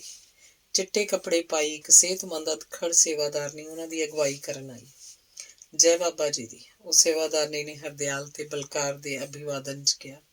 ਉਸ ਸਿਹਤਮੰਦ ਸੇਵਾਦਾਰਨੀ ਦੀ ਆਵਾਜ਼ ਵੀ ਉਸੇ ਵਾਂਗ ਹੀ ਭਾਰੀ ਤੇ ਖੁਰਦਰੀ ਸੀ। ਨਾਰੀ ਮੂਲਕ ਕੋਮਲਤਾ ਗੈਰ ਹਾਜ਼ਰ ਸੀ। ਉਹਦੇ ਅਭਿਵਾਦਨੀ ਨਾਅਰੇ ਦਾ ਹਰਦਿਆਲ ਤੇ ਬਲਕਾਰ ਨੇ ਕੋਈ ਜਵਾਬ ਨਾ ਦਿੱਤਾ। ਵੱਡੇ ਦੀਦੀ ਜੀ ਬਾਬਾ ਜੀ ਦੇ ਚਰਨਾਂ ਵਿੱਚ ਨੇ, ਤੁਸੀਂ ਮੇਰੇ ਨਾਲ ਆਓ, ਮੈਂ ਤੁਹਾਨੂੰ ਲੈ ਚੱਲਦੀ ਹਾਂ। ਇਹ ਕਹਿ ਕੇ ਉਹ ਸੇਵਾਦਾਰ ਨੇ ਮੁੜੀ ਤੇ ਦੋਵੇਂ ਉਹਦੇ ਪਿੱਛੇ ਹੋ ਤੁਰੇ। ਚੱਲ ਹਰਦਿਆਲ, ਤੈਨੂੰ 2 ਪੈਰਾਂ ਵਾਲਾ ਸੁੰਡ ਤੋਂ ਬਗੈਰ ਹਾਥੀ ਵੀ ਦਿਖਾ ਦੇਵਾਂ, ਬਲਕਾਰ ਨੇ ਹੌਲੀ ਜਿਹੀ ਹਰਦਿਆਲ ਨੂੰ ਕਿਹਾ ਤਾਂ ਕਿ ਉਹ ਸੇਵਾਦਾਰਨੀ ਨਾ ਸੁਣ ਸਕੇ। ਉਹ ਸਿਹਤਮੰਦ ਤੇ ਸਰੀਰੋਂ ਤਕੜੀ ਸੇਵਾਦਾਰਨੀ ਧਰਤੀ ਨੂੰ ਪੈਰਾਂ ਨਾਲ ਠੋਕਦੀ ਹੋਈ ਸਾਧੂ ਬਾਬੇ ਦੇ ਸਾਹਮਣੇ ਜਾ ਖੜੀ ਹੋਈ। ਭਾਰੀ ਭਰਕਮ ਸਾਧ ਸਿਰਫ ਲੰਗੋਟਾ ਬੰਨ੍ਹ ਕੇ ਬੈਠਾ ਸੀ। ਉਹਦਾ ਵਧਿਆ ਢਿੱਡ ਉਹਦੀ ਚੌਂਕੜੀ ਮਾਰਨ ਕਰਕੇ ਉਹਦੇ ਗੋਡਿਆਂ ਤੇ ਪੈਰਾਂ ਨੂੰ ਢੱਕ ਰਿਹਾ ਸੀ। ਉਹ ਇਸ ਵਕਤ ਸ਼ਾਮ ਤੋਂ ਪਹਿਲਾਂ ਦਾ ਅਲਪਾਹਾਰ ਕਰ ਰਿਹਾ ਸੀ, ਜਿਸ ਵਿੱਚ ਕੇਵਲ ਕਿਲੋ ਕੁ ਦੁੱਧ, ਪਾ ਕੁ ਘਿਓ, ਇੰਨੀਆਂ ਕੁ ਬਦਾਮ ਦੀਆਂ ਗਿਰੀਆਂ ਤੇ 200 ਗ੍ਰਾਮ ਮਿਸ਼ਰੀ ਦੇ ਨਾਲ ਸਨ। ਉਹ ਖਾਣ 'ਚ ਇੰਨਾ ਮਗਨ ਸੀ ਕਿ ਉਹਨੇ ਆਉਣ ਵਾਲੇ 3 ਵਿਅਕਤੀਆਂ ਵੱਲ ਅੱਖ ਚੁੱਕ ਕੇ ਵੀ ਨਾ ਵੇਖਿਆ। ਉਹਦੀ ਖਾਣ ਦੀ ਕਿਰਿਆ 'ਚ 3 ਸੇਵਾਦਾਰਨੀਆਂ ਸਹਾਇਕ ਸਨ ਤੇ ਬਲਕਾਰ ਦੇ ਭੈਣ ਜੀ ਨਿਰੀਖਣ ਕਰ ਰਹੇ ਸਨ। ਉਹਨੇ ਵੀ ਬਲਕਾਰ ਤੇ ਹਰਦਿਆਲ ਵੱਲ ਧਿਆਨ ਨਾ ਦਿੱਤਾ। ਛੇਤੀ ਸਾਧ ਬਾਬੇ ਨੇ ਸਭ ਕੁਝ ਮੁਕਾ ਕੇ ਉਤਾਂਹ ਵੱਲ ਵੇਖਿਆ ਤਾਂ ਉਹਦਾ ਧਿਆਨ ਬਲਕਾਰ ਤੇ ਹਰਦਿਆਲ ਉੱਤੇ ਪਿਆ, ਜਿਹੜੇ ਉੱਥੇ ਤੱਕ ਬੂਟ ਪਹਿਨੀ ਆ ਗਏ ਸਨ। ਸਾਧ ਨੇ ਉਹਨਾਂ ਦੋਹਾਂ ਵੱਲ ਨਮਸਕਾਰ ਦੀ ਉਮੀਦ ਨਾਲ ਵੇਖਣਾ ਸ਼ੁਰੂ ਕਰਤਾ, ਪਰ ਬਲਕਾਰ ਤੇ ਹਰਦਿਆਲ ਚੁੱਪਚਾਪ ਖੜੇ ਰਹੇ। ਬਲਕਾਰ, ਬਾਬਾ ਜੀ ਨੂੰ ਨਮਸਕਾਰ ਕਰਕੇ ਆਸ਼ੀਰਵਾਦ ਲਓ। ਭੈਣ ਜੀ ਉਰਫ ਵੱਡੇ ਦੀਦੀ ਜੀ ਨੂੰ ਕੁਝ ਗਲਤ ਹੋ ਰਿਹਾ ਲੱਗਾ। ਉਹਨੇ ਝੱਟ ਹੀ ਭੁੱਲਦੇ ਸੁਧਾਰ ਲਈ ਬਲਕਾਰ ਨੂੰ ਕਿਸੇ ਨਿਆਣੇ ਨੂੰ ਸਮਝਾਏ ਜਾਣ ਵਾਂਗ ਕਿਹਾ। ਬਹੁਤ ਮੋਟੇ, ਗੋਰੇ ਤੇ ਥਲ ਮਾਸ ਲਟਕਣ ਵਾਲੇ ਸਰੀਰ ਵਾਲੇ ਸਿਰਫ ਲੰਗੋਟਾਧਾਰੀ ਬਾਬੇ ਦੀਆਂ ਹਰੀਆਂ ਅੱਖਾਂ, ਜਿਹੜੀਆਂ ਸ਼ੀਸ਼ੇ ਦੇ ਬੰਟੇ ਵਾਂਗ ਲੱਗ ਰਹੀਆਂ ਸਨ, ਬਲਕਾਰ ਦੇ ਤੇ ਹਰਦਿਆਲ ਉੱਤੇ ਹੀ ਕੇਂਦਰਿਤ ਸਨ। ਇੰਨੀ ਦੇਰ ਤੱਕ ਨਮਸਕਾਰ ਨਾ ਹੋਣ ਕਾਰਨ ਬਾਬੇ ਨੂੰ ਅਚੰਭਾ ਸੀ। ਉਹ ਤਾਂ ਆਦੀ ਸੀ ਕਿ ਹਰ ਆਉਣ ਵਾਲੇ ਇਸਤਰੀ ਪੁਰਖ ਦਾ ਸਿਰ ਉਹਦੇ ਪੈਰਾਂ ਉੱਤੇ ਹੀ ਝਟਪਟ ਡਿੱਗ ਜਾਂਦਾ। ਭੈਣ ਜੀ, ਛੇਤੀ ਵਾਪਸ ਮੁੜਨਾ ਵਾ, ਤੁਸੀਂ 5 ਮਿੰਟ ਲਈ ਆਪਣੇ ਕਮਰੇ 'ਚ ਆ ਜਾਓ, ਹਰਦਿਆਲ ਨੇ ਕਿਹਾ। ਬਲਕਾਰ, ਬਾਬਾ ਜੀ ਤੋਂ ਆਸ਼ੀਰਵਾਦ ਲਓ। ਵੱਡੀ ਦੀਦੀ ਉਰਫ ਭੈਣ ਜੀ ਦੀ ਆਵਾਜ਼ 'ਚ ਕੁਝ ਗੁੱਸਾ ਸੀ। ਸਾਧ ਬਾਬੇ ਦੀਆਂ ਅੱਖਾਂ ਦੇ ਹਰੇ ਡੇਲੇ ਕੁਝ ਦੇਰ ਲਈ ਹਿੱਲੇ ਜੁਲੇ, ਕਿਉਂਕਿ ਬਾਬਾ ਜੀ ਨੂੰ ਇੱਕ ਜ਼ੋਰ ਦਾ ਡਕਾਰ ਆ ਗਿਆ ਸੀ। ਕੰਨਿਆ, ਮੈਨੂੰ ਉਠਾਓ। ਕੱਟੇ ਦੇ ਡਿੰਗਣ ਵਰਗਾ ਡਕਾਰ ਮਾਰਨ ਤੋਂ ਬਾਅਦ ਬਾਬਾ ਬੋਲ ਪਿਆ। ਝਟਪਟ 2 ਸੇਵਾਦਾਰੀਆਂ ਉਸ ਬਾਬੇ ਵੱਲ ਵਧੀਆਂ। ਦੋਹਾਂ ਨੇ ਬਾਬੇ ਦਾ ਇੱਕ ਡੋਲਾ ਫੜ ਕੇ ਉਹਨੂੰ ਉਠਾਉਣ ਲਈ ਉੱਪਰ ਨੂੰ ਖਿੱਚਿਆ ਤੇ ਉਹ ਮਾਸ ਦਾ ਪਹਾੜ ਉੱਠ ਖੜਾ ਹੋਇਆ। ਉਹਦਾ ਗੋਡਿਆਂ ਤੱਕ ਲਮਕਦਾ ਢਿੱਡ ਆਪਣੇ ਹੇਠ ਉਹਦੇ ਲਾਲ ਲੰਗੋਟੇ ਨੂੰ ਲੁਕਾ ਲੈਂਦਾ ਸੀ। ਉਹਦਾ ਸਿਰ ਡੱਡੂ ਵਾਂਗ ਉਹਦੇ ਮੋਢਿਆਂ ਨੂੰ ਜੁੜਿਆ ਸੀ। ਧੌਣ ਦਾ ਕਿਤੇ ਪਤਾ ਹੀ ਨਹੀਂ ਸੀ ਲੱਗਦਾ। ਉੱਠ ਕੇ ਖੜੇ ਹੋਏ ਉਸ ਸਾਧ ਦਾ ਸਰੀਰ ਕਾਰਟੂਨ ਫਿਲਮ ਦੇ ਦੈਂਤਾਂ ਵਾਂਗ ਲੱਗਦਾ ਸੀ। ਉਹਦੇ ਇਸ਼ਾਰਾ ਕਰਨ ਤੇ ਦੋਹਾਂ ਸੇਵਾਦਾਰਨੀਆਂ ਉਹਦੇ ਡੋਲੇ ਛੱਡ ਕੇ ਪਿੱਛੇ ਹਟ ਗਈਆਂ ਤੇ ਵੱਡੀ ਦੀਦੀ ਉਰਫ ਭੈਣ ਜੀ ਨੇ ਇੱਕ ਵੱਡਾ ਸਾਰਾ ਚਿਮਟਾ ਬਾਬਾ ਜੀ ਦੇ ਹੱਥ ਫੜਾ ਦਿੱਤਾ। ਬਾਬਾ ਉਸ ਚਿਮਟੇ ਨੂੰ ਸ਼ਸਤਰ ਵਾਂਗ ਫੜ ਉੱਥੋਂ ਤੁਰ ਪਿਆ ਤੇ ਉਹਦੇ ਪਿੱਛੇ ਭੈਣ ਜੀ ਉਰਫ ਵੱਡੀ ਦੀਦੀ ਤੇ ਉਹਦੇ ਪਿੱਛੇ 3 ਸੇਵਾਦਾਰਨੀਆਂ ਤੁਰ ਪਈਆਂ। ਜਾ ਰਹੇ ਭਾਰੀ ਭਰਕਮ ਬਾਬੇ ਨੂੰ ਬਲਕਾਰ ਤੇ ਹਰਦਿਆਲ ਨੇ ਵੇਖਿਆ। ਉਹ ਤਾਂ ਹਾਥੀਆਂ ਨੂੰ ਮਾਤ ਪਾਉਂਦਾ ਸੀ। ਜਾਂਦੇ ਹੋਏ ਬਾਬੇ ਦੇ ਬਹੁਤ ਹੀ ਭਾਰੇ ਬੈਕ ਲਾਲ ਲੰਗੋਟੇ ਨਾਲ ਢਕੇ ਹੋਏ ਨਹੀਂ ਸਨ, ਬਲਕਿ ਲਾਲ ਲੰਗੋਟੇ ਦਾ 4 ਇੰਚ ਕੱਪੜਾ ਵਿੱਚ ਹੀ ਫਸਿਆ ਹੋਇਆ ਸੀ। ਉਹਦੇ ਸਾਹਮਣੇ ਪਾਸੇ ਤਾਂ ਉਹਦਾ ਗੋਡਿਆਂ ਤੱਕ ਲਮਕਦਾ ਢਿੱਡ ਪਰਨੇ ਦਾ ਕੰਮ ਕਰਦਾ ਸੀ, ਪਰ ਪਿਛਲੇ ਪਾਸੇ ਇਹੋ ਜਿਹੀ ਕੋਈ ਸਹੂਲਤ ਨਹੀਂ ਸੀ। ਬਲਕਾਰ ਤੇ ਹਰਦਿਆਲ ਵੀ ਉਹਨਾਂ ਦੇ ਪਿੱਛੇ ਚੱਲ ਪਏ, ਪਰ ਇਸ ਕਮਰੇ 'ਚੋਂ ਨਿਕਲ ਕੇ ਵਰਾਂਡੇ 'ਚ ਖੜੇ ਹੋ ਗਏ। ਸੇਵਾਦਾਰਨੀਆਂ ਤੇ ਭੈਣ ਜੀ ਬਾਬੇ ਨੂੰ ਉਹਦੇ ਕਮਰੇ 'ਚ ਲੈ ਗਈਆਂ। 2 ਸੇਵਾਦਾਰਨੀਆਂ ਤੇ ਇੱਕ ਸੇਵਾਦਾਰ ਉਹਨਾਂ ਕੋਲ ਆ ਕੇ ਕੁਝ ਕਹਿਣਾ ਹੀ ਚਾਹੁੰਦੇ ਸਨ, ਪਰ ਉਹਨਾਂ ਨੂੰ ਪਹਿਲਾਂ ਹੀ ਬਲਕਾਰ ਨੇ ਪੁੱਛ ਲਿਆ। ਹੁਣ ਬਾਬਾ ਜੀ ਕੀ ਕਰਨਗੇ? ਇਸ਼ਨਾਨ, ਇੱਕ ਸੇਵਾਦਾਰ ਨੇ ਬੋਲੇ। ਬਾਬਾ ਜੀ ਆਪ ਤਾਂ ਇਸ਼ਨਾਨ ਕਰ ਹੀ ਨਹੀਂ ਸਕਦੇ, ਬਲਕਾਰ ਨੇ ਜਿਵੇਂ ਇੱਕੋ ਵਾਕ 'ਚ ਦੱਸਿਆ ਵੀ ਤੇ ਪੁੱਛਿਆ ਵੀ ਹੋਵੇ। ਦੋਨੋਂ ਦੀਦੀਆਂ ਬਾਥਰੂਮ 'ਚ ਪਹਿਲਾਂ ਹੀ ਉਪਸਥਿਤ ਨੇ। ਉਹ ਇਸ਼ਨਾਨ ਕਰਵਾਉਣਗੀਆਂ। ਬਾਬਾ ਜੀ ਨੂੰ ਚੌਂਕੀ ਤੇ ਬਿਠਾ ਕੇ ਮੂੰਹ ਤੇ ਛਾਈਆਂ ਪਰ ਰੰਗ ਦੀ ਗੋਰੀ ਕੋਲ ਖੜੀ ਇੱਕ ਸੇਵਾਦਾਰਨੀ ਨੇ ਕਿਹਾ। ਉਹ ਸਰੀਰ 'ਚ ਖੂਨ ਦੀ ਘਾਟ ਦੀ ਮਰੀਜ਼ ਲੱਗਦੀ ਸੀ। ਉਹਦੀ ਉਮਰ ਮਸਾਂ 30 ਸਾਲਾਂ ਦੀ ਹੋਏਗੀ। ਤੁਸੀਂ ਆਪਣੇ ਮਨ 'ਚ ਦੂਸ਼ਿਤ ਵਿਚਾਰ ਨਾ ਲਿਆਓ ਬਾਬਾ ਜੀ ਦੇ ਇਸ਼ਨਾਨ ਬਾਰੇ। ਬਾਬਾ ਜੀ ਸਰੀਰ ਨਹੀਂ, ਉਹ ਤਾਂ ਆਤਮਾ ਨੇ, ਹੰਸ ਰੂਪੀ ਆਤਮਾ। ਕੋਲ ਖੜੀ ਕਦਖੜ ਸੇਵਾਦਾਰਨੀ ਨੇ ਜਿਵੇਂ ਸ਼ੰਕਾ ਨਿਵਰਤੀ ਕਰਨ ਦਾ ਯਤਨ ਕੀਤਾ ਹੋਇਆ। ਜੇ ਬਾਬਾ ਜੀ ਆਤਮਾ ਹੀ ਨੇ ਤਾਂ ਉਹਨਾਂ ਨੂੰ ਖਾਣ ਦੀ ਕੀ ਲੋੜ ਹੈ? ਇਸ ਵਾਰ ਹਰਦਿਆਲ ਨੇ ਪੁੱਛਿਆ ਸੀ। ਬਾਬਾ ਜੀ ਤਾਂ ਭੋਜਨ, ਦੁੱਧ ਤੇ ਫਲ ਵਗੈਰਾ ਸ਼ਰਧਾਲੂਆਂ ਦੇ ਪ੍ਰੇਮ ਸਦਕਾ ਹੀ ਸਵੀਕਾਰ ਕਰਦੇ ਨੇ। ਉਹ ਤਾਂ ਪਵਨਹਾਰੀ ਨੇ। ਬਸ ਰਾਤ ਹੁੰਦੇ ਹੀ ਉਹ ਨਾਗ ਰੂਪ ਧਾਰ ਲੈਂਦੇ ਨੇ। ਤਾਂ ਹੀ ਤਾਂ ਉਹ ਵਸਤਰ ਨਹੀਂ ਪਹਿਨਦੇ। ਚਿੱਟੇ ਕੱਪੜਿਆਂ ਵਾਲੀ ਉਸੇ ਹੀ ਸੇਵਾਦਾਰਨੀ ਨੇ ਜਿਵੇਂ ਸ਼ੰਕਿਆਂ ਦੀ ਵੱਧ ਰਹੀ ਧੁੰਦ ਵਿੱਚ ਪ੍ਰਕਾਸ਼ ਕਰਨ ਦਾ ਯਤਨ ਕੀਤਾ ਹੋਵੇ। ਨਾਗ ਰੂਪ ਧਾਰ ਕਰ ਲੈਂਦੇ ਬਾਬਾ ਜੀ, ਤੁਸੀਂ ਵੇਖਿਆ? ਹਰਦਿਆਲ ਨੇ ਬੇਯਕੀਨੀ ਤੇ ਭਾਰੂ ਹੋਣ ਕਰਕੇ ਪੁੱਛਿਆ। ਹਰ ਇੱਕ ਨੂੰ ਉਹਨਾਂ ਦੇ ਇਸ ਰੂਪ 'ਚ ਦਰਸ਼ਨ ਕਰਨ ਦੀ ਆਗਿਆ ਨਹੀਂ ਹੈ। ਜਿਹੜੀ ਸਾਧਕਾ ਸਾਧਨਾ ਵਿੱਚ ਪੂਰੀ ਉਤਰਦੀ ਹੈ, ਉਹਨੂੰ ਦਰਸ਼ਨਾਂ ਤੇ ਸੇਵਾ ਦੀ ਆਗਿਆ ਮਿਲ ਜਾਂਦੀ ਹੈ। ਬਾਬਾ ਜੀ ਦੀ ਕਦੇ ਨਾ ਕਦੇ ਮੇਰੇ ਤੇ ਵੀ ਕਿਰਪਾ ਹੋਏਗੀ। ਉਸ ਸੇਵਾਦਾਰਨੀ ਨੇ ਆਖਰੀ ਸ਼ਬਦ ਹੱਥ ਜੋੜ ਕੇ, ਅੱਖਾਂ ਬੰਦ ਕਰਕੇ, ਸਿਰ ਝੁਕਾ ਕੇ ਕਹੇ। ਬਲਕਾਰ ਉੱਤੇ ਗੁੱਸਾ ਭਾਰੂ ਹੁੰਦਾ ਜਾ ਰਿਹਾ ਸੀ। ਤੁਹਾਨੂੰ ਵੱਡੀ ਦੀਦੀ ਜੀ ਨੇ ਆਉਣ ਵਾਸਤੇ ਕਿਹਾ? ਚਲੋ ਤੁਹਾਨੂੰ ਮੈਂ ਲੈ ਚੱਲਾਂ ਉਹਨਾਂ ਦੇ ਕਮਰੇ 'ਚ। ਇੱਕ ਹੋਰ ਚਿੱਟ ਕੱਪੜੀ ਛੋਟੀ ਉਮਰ ਦੀ ਸੇਵਾਦਾਰਨੀ ਨੇ ਆ ਕੇ ਬਲਕਾਰ ਨੂੰ ਕਿਹਾ। ਬਲਕਾਰ ਤੇ ਹਰਦਿਆਲ ਉਹਦੇ ਨਾਲ ਹੋ ਤੁਰੇ। ਛੋਟਾ ਜਿਹਾ ਵਿਹੜਾ ਪਾਰ ਕਰਕੇ ਇੱਕ ਨੁੱਕਰ ਵਿੱਚ 2 ਕਮਰੇ ਸਨ। ਇਹਨਾਂ ਕਮਰਿਆਂ ਦੀ ਹਾਲਤ ਦੂਜੇ ਕਮਰਿਆਂ ਨਾਲੋਂ ਚੰਗੇਰੀ ਸੀ। ਇੱਕ ਕਮਰੇ ਦੇ ਸਾਹਮਣੇ ਜਾ ਕੇ ਉਸ ਸੇਵਾਦਾਰਨੀ ਨੇ ਉਹਨਾਂ ਨੂੰ ਅੰਦਰ ਜਾਣ ਦਾ ਇਸ਼ਾਰਾ ਕੀਤਾ। ਉਹ ਦੋਵੇਂ ਅੰਦਰ ਦਾਖਲ ਹੋਏ। ਏਸੀ ਨਾਲ ਠੰਡੇ ਠਾਰ ਹੋਏ ਕਮਰੇ 'ਚ ਸੋਫਾ, ਟੇਬਲ, ਕੁਰਸੀਆਂ ਤੇ ਇੱਕ ਗੱਦੇਦਾਰ ਬੈੱਡ ਸੀ। ਕਮਰੇ 'ਚ ਉਹਨਾਂ ਦੀ ਆਸ ਦੇ ਉਲਟ ਭੈਣ ਜੀ ਨਹੀਂ ਸਨ। ਉਹ ਜੱਕੋ ਤੱਕੋ 'ਚ ਖੜੇ ਹੀ ਰਹੇ ਤਾਂ ਹੀ ਸਫੇਦ ਵਸਤਰਧਾਰੀ ਭੈਣ ਜੀ ਨੇ ਪ੍ਰਵੇਸ਼ ਕੀਤਾ। ਬੈਠੋ ਬੈਠੋ। ਹਰਦਿਆਲ, ਬਲਕਾਰ ਬੈਠ ਤੂੰ ਵੀ। ਭੈਣ ਜੀ ਦੇ ਕਹਿਣੇ 'ਚ ਅਧਿਕਾਰ ਦਾ ਅੰਦਾਜ਼ ਸੀ। ਉਹ ਦੋਵੇਂ ਬੈਠ ਗਏ। ਬਲਕਾਰ, ਮੈਂ ਤੈਨੂੰ ਕਿਹਾ ਸੀ ਕਿ 5 ਵਜੇ ਤੋਂ ਪਹਿਲਾਂ ਆਈ। ਹੁਣ ਮੈਂ ਕੀ ਗੱਲ ਕਰ ਸਕਾਂਗੀ? ਬਾਬਾ ਜੀ ਦੀ ਸੇਵਾ ਦਾ ਟਾਈਮ ਹੋ ਗਿਆ। ਭੈਣ ਜੀ ਦੀ ਤਰਜ਼ ਕਸੂਰ ਕੱਢਣ ਵਾਲੀ ਸੀ। ਇਹ ਤੋਂ ਪਹਿਲਾਂ ਆਇਆ ਹੀ ਨਹੀਂ ਸੀ ਜਾ ਸਕਦਾ। ਬਲਕਾਰ ਦਾ ਉੱਤਰ ਵੀ ਨਰਮੀ ਤੋਂ ਬਗੈਰ ਸੀ। ਬਲਕਾਰ, ਤੂੰ ਬਾਬਾ ਜੀ ਤੋਂ ਆਸ਼ੀਰਵਾਦ ਕਿਉਂ ਨਹੀਂ ਲਿਆ? ਮੱਥਾ ਕਿਉਂ ਨਹੀਂ ਟੇਕਿਆ? ਭੈਣ ਜੀ ਜਿਵੇਂ ਕਿਸੇ ਕੀਤੀ ਗਲਤੀ ਬਾਰੇ ਸਜ਼ਾ ਦੇਣ ਦੇ ਇੱਛੁਕ ਸਨ। ਤੁਸੀਂ ਭੈਣ ਜੀ ਛੱਡੋ ਇਹ ਸਭ ਕੁਝ। ਜਿਹੜੀ ਗੱਲ ਕਰਨੀ ਹੈ ਕਰੋ। ਮੇਰੇ ਕੋਲ ਟਾਈਮ ਬਹੁਤ ਥੋੜ੍ਹਾ ਵਾ। ਮੈਂ ਅੰਮ੍ਰਿਤਸਰ ਪਹੁੰਚਣਾ। ਟਾਈਮ ਮੇਰੇ ਕੋਲ ਵੀ ਘੱਟ ਹੈ। ਬਾਬਾ ਜੀ ਦੀ ਸੇਵਾ ਦਾ ਟਾਈਮ ਹੋ ਗਿਆ। ਮੈਂ ਛੇਤੀ ਛੇਤੀ ਗੱਲ ਕਰਦੀ ਹਾਂ। ਹਾਂਜੀ ਵੇਖ ਬਲਕਾਰ, ਜਿਹੜੀ 3 ਕਿੱਲੇ ਜ਼ਮੀਨ ਹੈ ਨਾ, ਆਪਣੀ ਡੈਡੀ ਨੇ ਤੇਰੇ ਨਾਲ ਲਵਾਈ ਸੀ, ਉਹ ਬਾਬਾ ਜੀ ਦੇ ਆਸ਼ਰਮ ਵਾਸਤੇ ਗਿਫਟ ਕਰ ਦਿਓ। ਦੂਜਾ, ਉਸ ਜ਼ਮੀਨ ਤੱਕ ਲਿੰਕ ਰੋਡ ਤੋਂ ਪੱਕੀ ਸੜਕ ਬਣਵਾਉਣੀ ਪਏਗੀ ਤੈਨੂੰ। ਉੱਥੇ ਇੱਕ ਘੱਟੋ ਘੱਟ 20 ਲੱਖ ਰੁਪਏ ਡੋਨੇਸ਼ਨ ਆਉਣੀ ਚਾਹੀਦੀ ਹੈ ਤੇਰੇ ਜ਼ਿਲ੍ਹੇ 'ਚੋਂ। ਤੇ ਉਸ ਜ਼ਮੀਨ 'ਚ ਬਿਜਲੀ ਦਾ ਇੱਕ ਅੱਧੇ ਦਿਨ 'ਚ ਪਹੁੰਚਣੀ ਚਾਹੀਦੀ ਹੈ। ਇਹ ਸਭ ਕੁਝ ਬਹੁਤ ਜ਼ਰੂਰੀ ਹੈ। ਤੂੰ ਜਿਹੜੀ ਪੋਸਟ 'ਤੇ ਹੈ ਨਾ, ਉੱਥੇ ਇਹ ਇੱਕ ਖੇਡ ਬਰਾਬਰ ਹੈਗੇ ਨੇ ਇਹ ਛੋਟੇ ਮੋਟੇ ਕੰਮ। ਮੈਂ ਟਾਈਮ ਦਾ ਖਿਆਲ ਰੱਖਦਿਆਂ ਗੱਲ ਬਹੁਤ ਹੀ ਬਰੀਫ ਕੀਤੀ। ਤੁਸੀਂ ਵੀ ਜਾਣਾ ਹੈ ਤੇ ਬਾਬਾ ਜੀ ਦੀ ਸੇਵਾ ਦਾ ਵੀ ਟਾਈਮ ਹੋ ਗਿਆ। ਹੋ ਜਾਣਗੇ ਨਾ ਇਹ ਸਾਰੇ ਕੰਮ 10-15 ਦਿਨਾਂ 'ਚ। ਨਾਲੇ ਇੱਕ ਕੰਮ ਹੋਰ, ਜਿੰਨੇ ਵੀ ਇੱਟਾਂ ਦੇ ਭੱਠੇ ਆ ਨਾ ਜ਼ਿਲ੍ਹੇ 'ਚ, ਸਾਰਿਆਂ ਕੋਲੋਂ ਇੱਟਾਂ ਦੇ 2-2 ਟਰੱਕਾਂ ਦੀ ਡੋਨੇਸ਼ਨ ਵੀ ਦਿਵਾਉਣੀ ਹੈ ਤੂੰ। ਵੱਡੀ ਭੈਣ ਬਾਬਾ ਜੀ ਦੀ ਪ੍ਰਮੁੱਖ ਸੇਵਾਦਾਰਨੀ ਨੇ ਆਪਣੇ ਛੋਟੇ ਭਰਾ ਐਡੀਸ਼ਨਲ DC ਨੂੰ ਹੁਕਮ ਸੁਣਾ ਦਿੱਤਾ।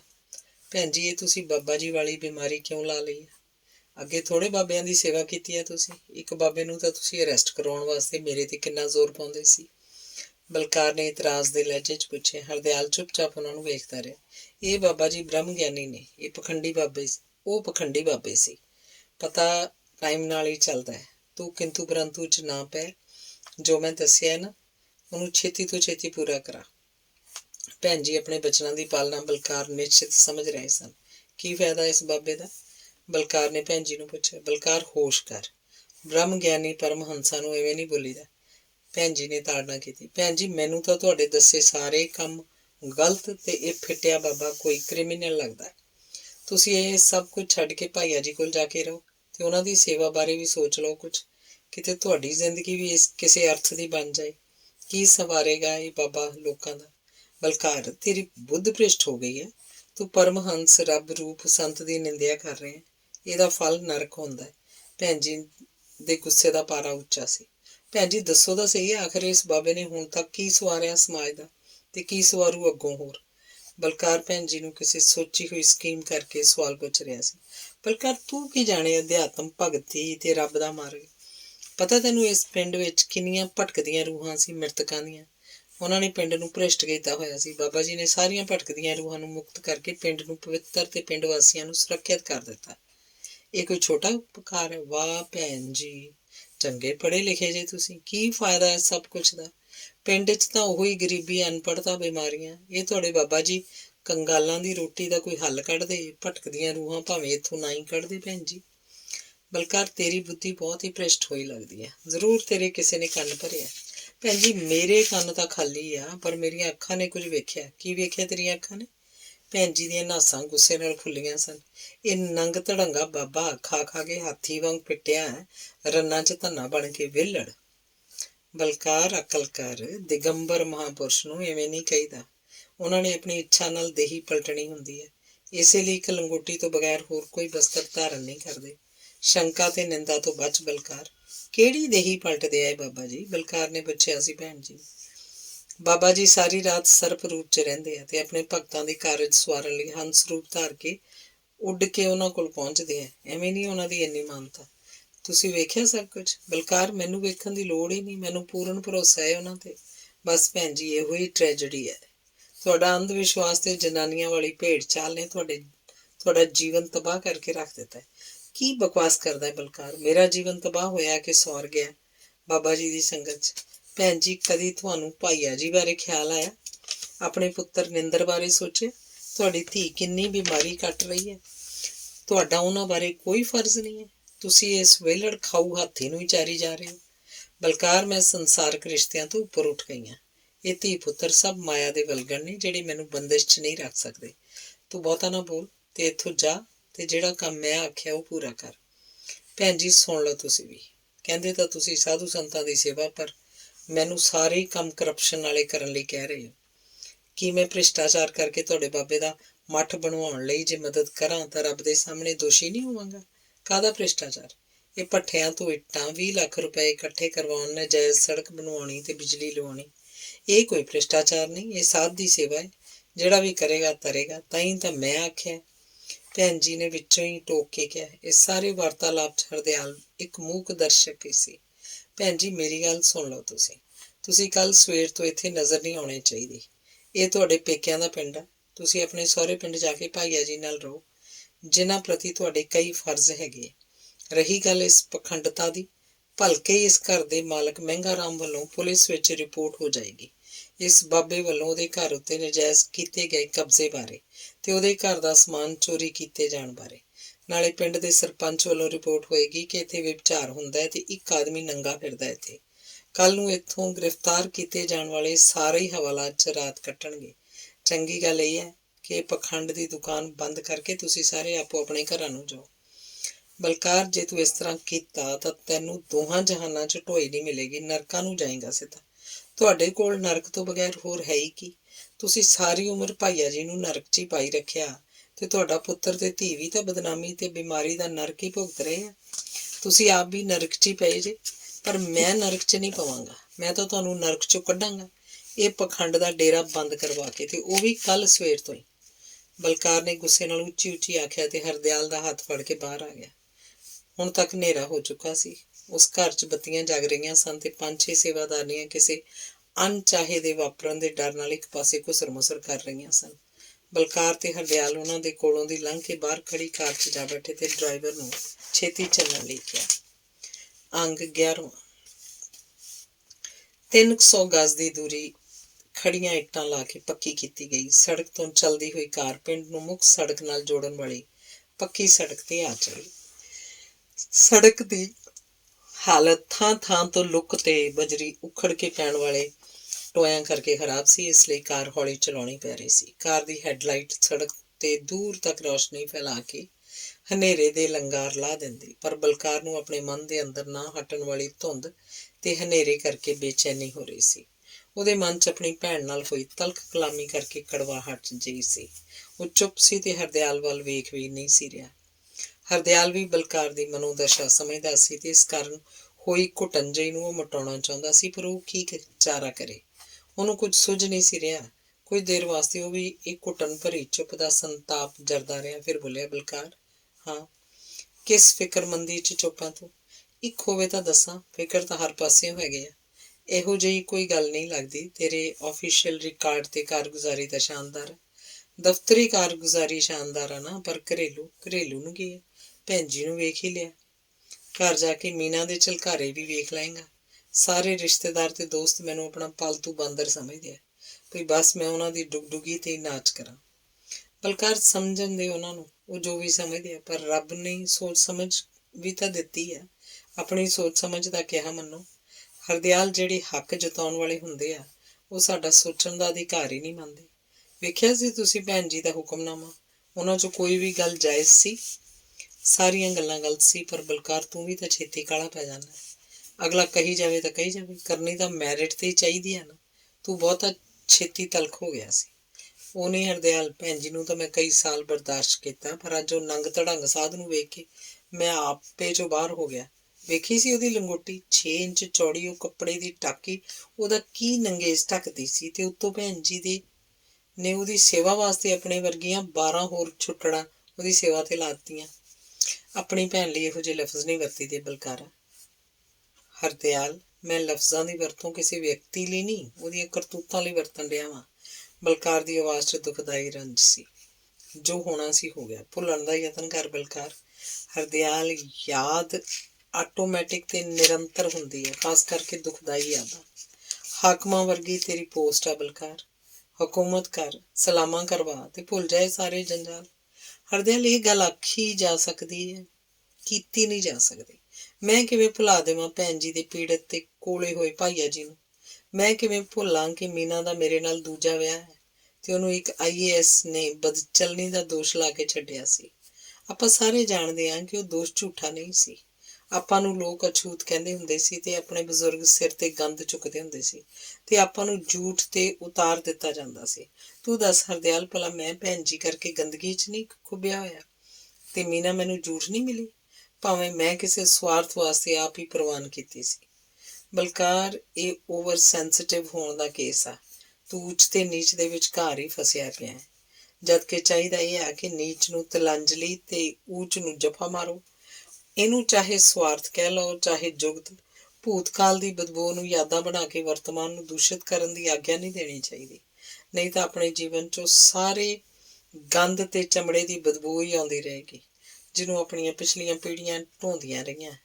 ਸੰਬੰਧਿਤ ਹੋਣ ਦੀ ਭਾਵਨਾ, ਸੈਂਸ ਆਫ ਬਿਲੋਂਗਿੰਗ ਦੇ ਥਾਂ ਤੋੜ ਵਿਛੋੜਾ ਤੇ ਭੁੱਲ ਜਾਣਾ। ਮੇਰਾ ਮਤਲਬ ਕਲਚਰ ਆਫ ਬ੍ਰੇਕ ਤੇ ਫॉरਗੋਇੰਗ ਅਪਣਾਉਣਾ ਚਾਹੀਦਾ।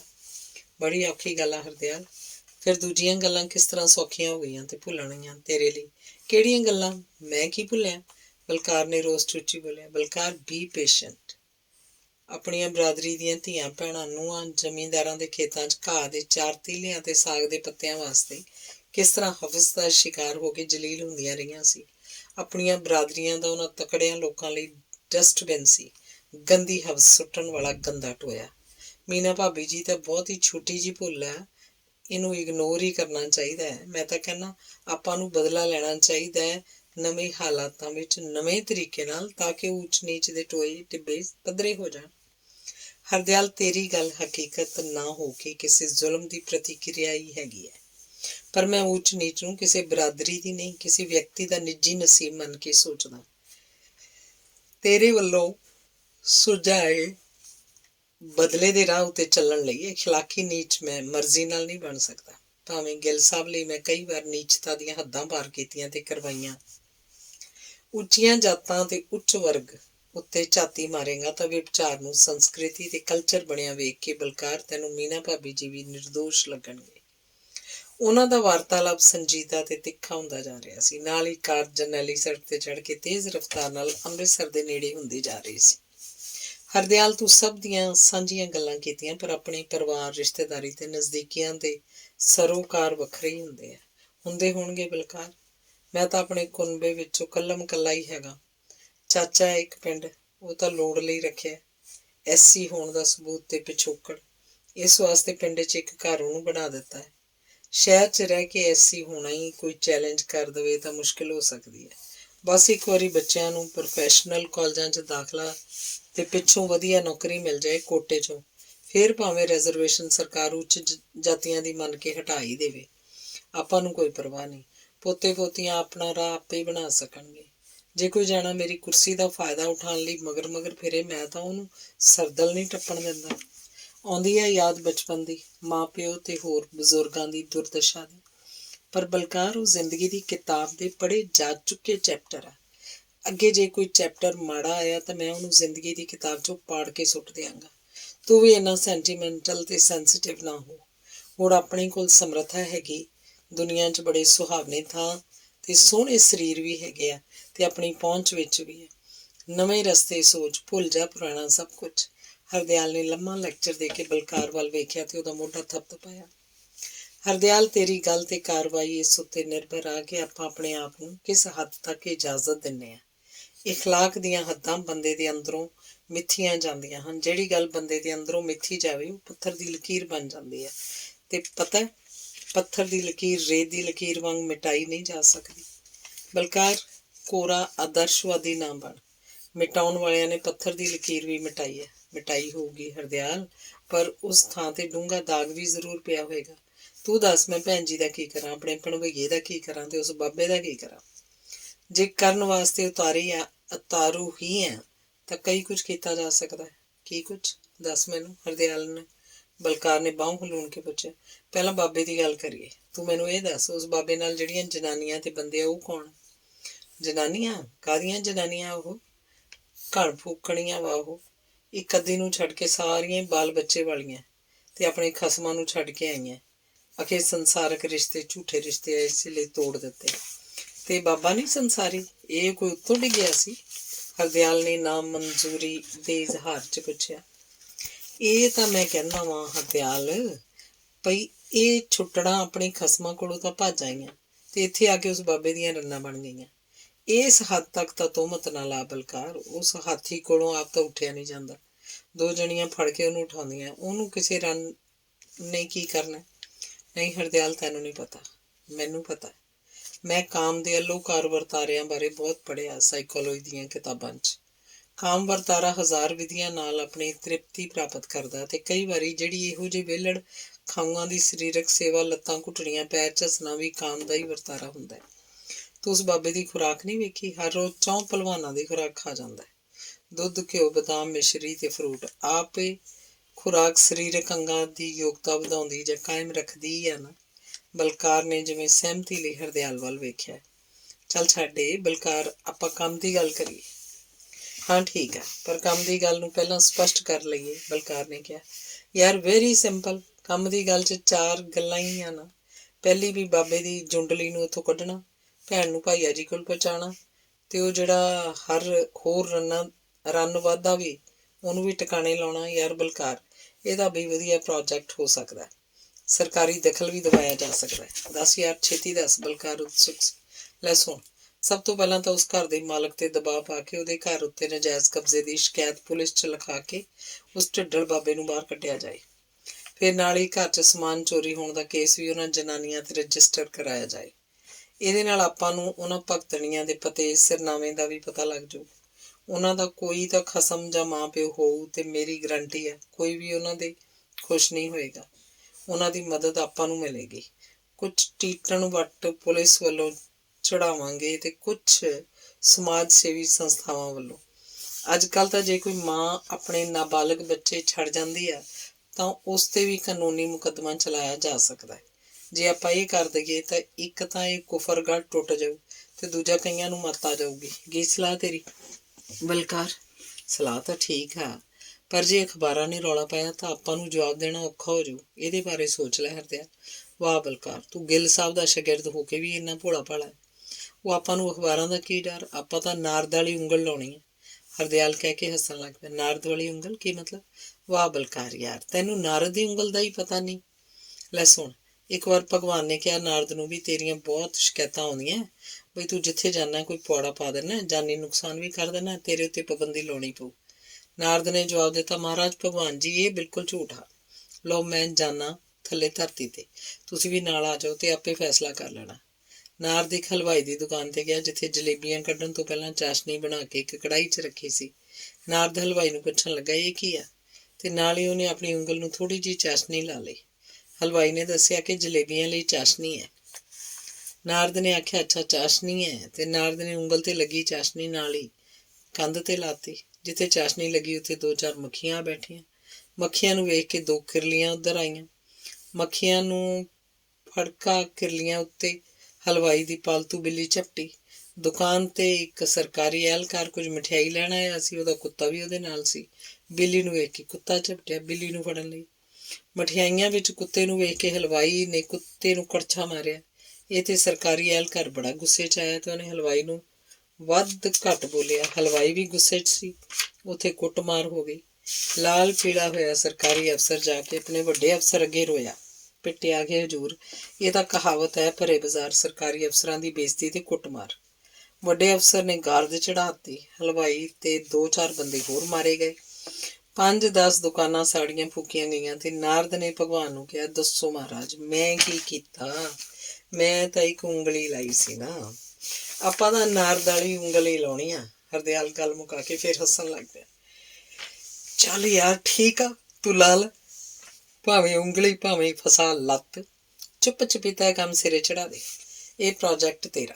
ਮਨ 'ਚ ਕੁਝ ਧਰਵਾਸਾ ਮਹਿਸੂਸ ਕਰਕੇ ਬਲਕਾਰ ਨੇ ਕਿਹਾ, ਪਰ ਇਹ ਜ਼ਿਲ੍ਹਾ ਤਾਂ ਤੇਰਾ। ਹਰਦਿਆਲ ਨੇ ਜਿਵੇਂ ਆਪਣੀ ਯੋਗਤਾ ਦੱਸੀ, ਤੂੰ ਆਪਣਾ ਹੀ ਸਮਝ, ਬਲਕਾਰ ਦਾ ਉੱਤਰ ਸੀ। ਚਲੋ ਠੀਕ ਆ, ਮੈਨੂੰ ਛਾਬੜੇ ਵਰਗੇ 2-3 ਬੰਦੇ ਮਿਲਾ ਦੇ, ਯਕੀਨ ਵਾਲੇ ਹੋਣੇ ਚਾਹੀਦੇ। Okay done. ਕਾਰ ਬਲਕਾਰ ਦੀ ਵੱਡੀ ਸਰਕਾਰੀ ਕੋਠੀ ਦੇ ਸਾਹਮਣੇ ਰੁਕੀ। ਚੌਕੀਦਾਰ ਨੇ ਗੇਟ ਖੋਲ੍ਹਿਆ। ਕਾਰ ਨੇ ਹੌਲੀ ਹੌਲੀ ਅੰਦਰ ਪ੍ਰਵੇਸ਼ ਕੀਤਾ। ਉਹਨਾਂ ਨੂੰ ਪਤਾ ਹੀ ਨਾ ਲੱਗਾ ਕਿਹੜੇ ਵੇਲੇ 45 ਕਿਲੋਮੀਟਰ ਸਫ਼ਰ ਹੋ ਗਿਆ ਸੀ। ਟਾਈਮ ਵੀ 9:30 ਦਾ ਹੋ ਗਿਆ ਸੀ। ਅੰਗ 12ਵਾਂ। ਬਲਕਾਰ ਦੇ ਸਰਕਾਰੀ ਨਿਵਾਸ 'ਚ ਡਰਾਈਵਰ ਨੇ ਵਰਾਂਡੇ ਦੇ ਸਾਹਮਣੇ ਬਣੀ ਡਿਉਢੀ 'ਚ ਕਾਰ ਲਿਆ ਖੜੀ ਕੀਤੀ। ਬਲਕਾਰ ਤੇ ਹਰਦਿਆਲ ਕਾਰ 'ਚੋਂ ਬਾਹਰ ਆਏ ਤੇ ਵਰਾਂਡਾ ਲੰਘ ਕੇ ਡਰਾਇੰਗ ਰੂਮ 'ਚ ਦਾਖਲ ਹੋਏ। ਘਰ 'ਚ ਰੌਸ਼ਨੀਆਂ ਤਾਂ ਜਗ ਰਹੀਆਂ ਸਨ, ਪਰ ਕਿਸੇ ਦੀ ਆਵਾਜ਼ ਨਹੀਂ ਸੀ ਆ ਰਹੀ। ਬਲਕਾਰ ਨੇ ਹਰਦਿਆਲ ਨੂੰ ਸੋਫੇ ਤੇ ਬਿਠਾਇਆ ਤੇ ਆਪ ਅੰਦਰਲੇ ਕਮਰਿਆਂ 'ਚ ਗਿਆ। ਰਸੋਈ 'ਚ ਪਹਾੜੀ ਨੌਕਰ ਕੜਾਹੀ 'ਚ ਕਬਾਬ ਭੁੰਨ ਰਿਹਾ ਸੀ। ਬਲਕਾਰ ਨੂੰ ਮਿਲਿਆ। ਕੇਸਰ ਚੰਦ ਬੀਬੀ ਜੀ ਕਿੱਥੇ ਆ? ਬਲਕਾਰ ਨੇ ਪੁੱਛਿਆ। ਸਾਹਿਬ ਇੱਕ ਮੇਮ ਸਾਹਿਬ ਹੋਰ ਆਏ ਸੀ, ਉਹਨਾਂ ਨਾਲ ਉਹ ਦੋਨੋਂ ਲੰਡਾ ਬਾਜ਼ਾਰ ਗਏ ਨੇ, ਕਹਿ ਕੇ ਗਏ ਸੀ ਪਰਤ ਆਉਣਗੇ 8 ਵਜੇ ਤੱਕ। ਕੇਸਰ ਚੰਦ ਨੇ ਕੜਾਹੀ 'ਚ ਖੁਰਖਾ ਚਲਾਉਂਦੇ ਨਹੀਂ ਜਵਾਬ ਦਿੱਤਾ। ਤੇ ਛੋਟੂ ਸਭ ਉਹ ਵੀ ਉਹਨਾਂ ਨੂੰ ਗੈਲ ਗਿਆ ਸਮਾਨ ਚੁੱਕਣ ਲਈ। ਬੀਬੀ ਜੀ ਲੈ ਗਏ ਨੇ। ਕੁਛ ਚਾਹੀਦਾ ਸਾਹਿਬ? ਕੇਸਰ ਚੰਦ ਨੇ ਪੁੱਛਿਆ। ਮੈਂ ਆਪੇ ਲੈ ਲਾਂਗਾ, ਬਲਕਾਰ ਨੇ ਕਿਹਾ ਤੇ ਰਸੋਈ 'ਚ ਵੱਡੇ ਨੀਲੇ ਰੰਗ ਦੇ ਫਰਿੱਜ 'ਚ ਉਹਨਾਂ 2 ਬੀਅਰ ਦੀਆਂ ਬੋਤਲਾਂ ਕੱਢੀਆਂ ਤੇ ਢੱਕਣ ਖੋਲ੍ਹ ਕੇ ਰਸੋਈ 'ਚੋਂ ਬਾਹਰ ਆ ਗਿਆ। ਲੈ ਵੀ ਹਰਦਿਆਲ, ਪਿੰਡ ਤਾਂ ਭੈਣ ਜੀ ਨੇ ਚੰਗੀ ਸੇਵਾ ਕੀਤੀ ਚਾਹ ਪਾਣੀ ਦੀ। ਲੈ ਆ ਹੁਣ ਬੀਅਰ ਪੀ ਕੇ ਢਕਾਰ ਮਾਰ ਲਈਏ। ਘਰ ਤਾਂ ਕੋਈ ਪਾਣੀ ਦੇਣ ਵਾਲਾ ਵੀ ਨਹੀਂ।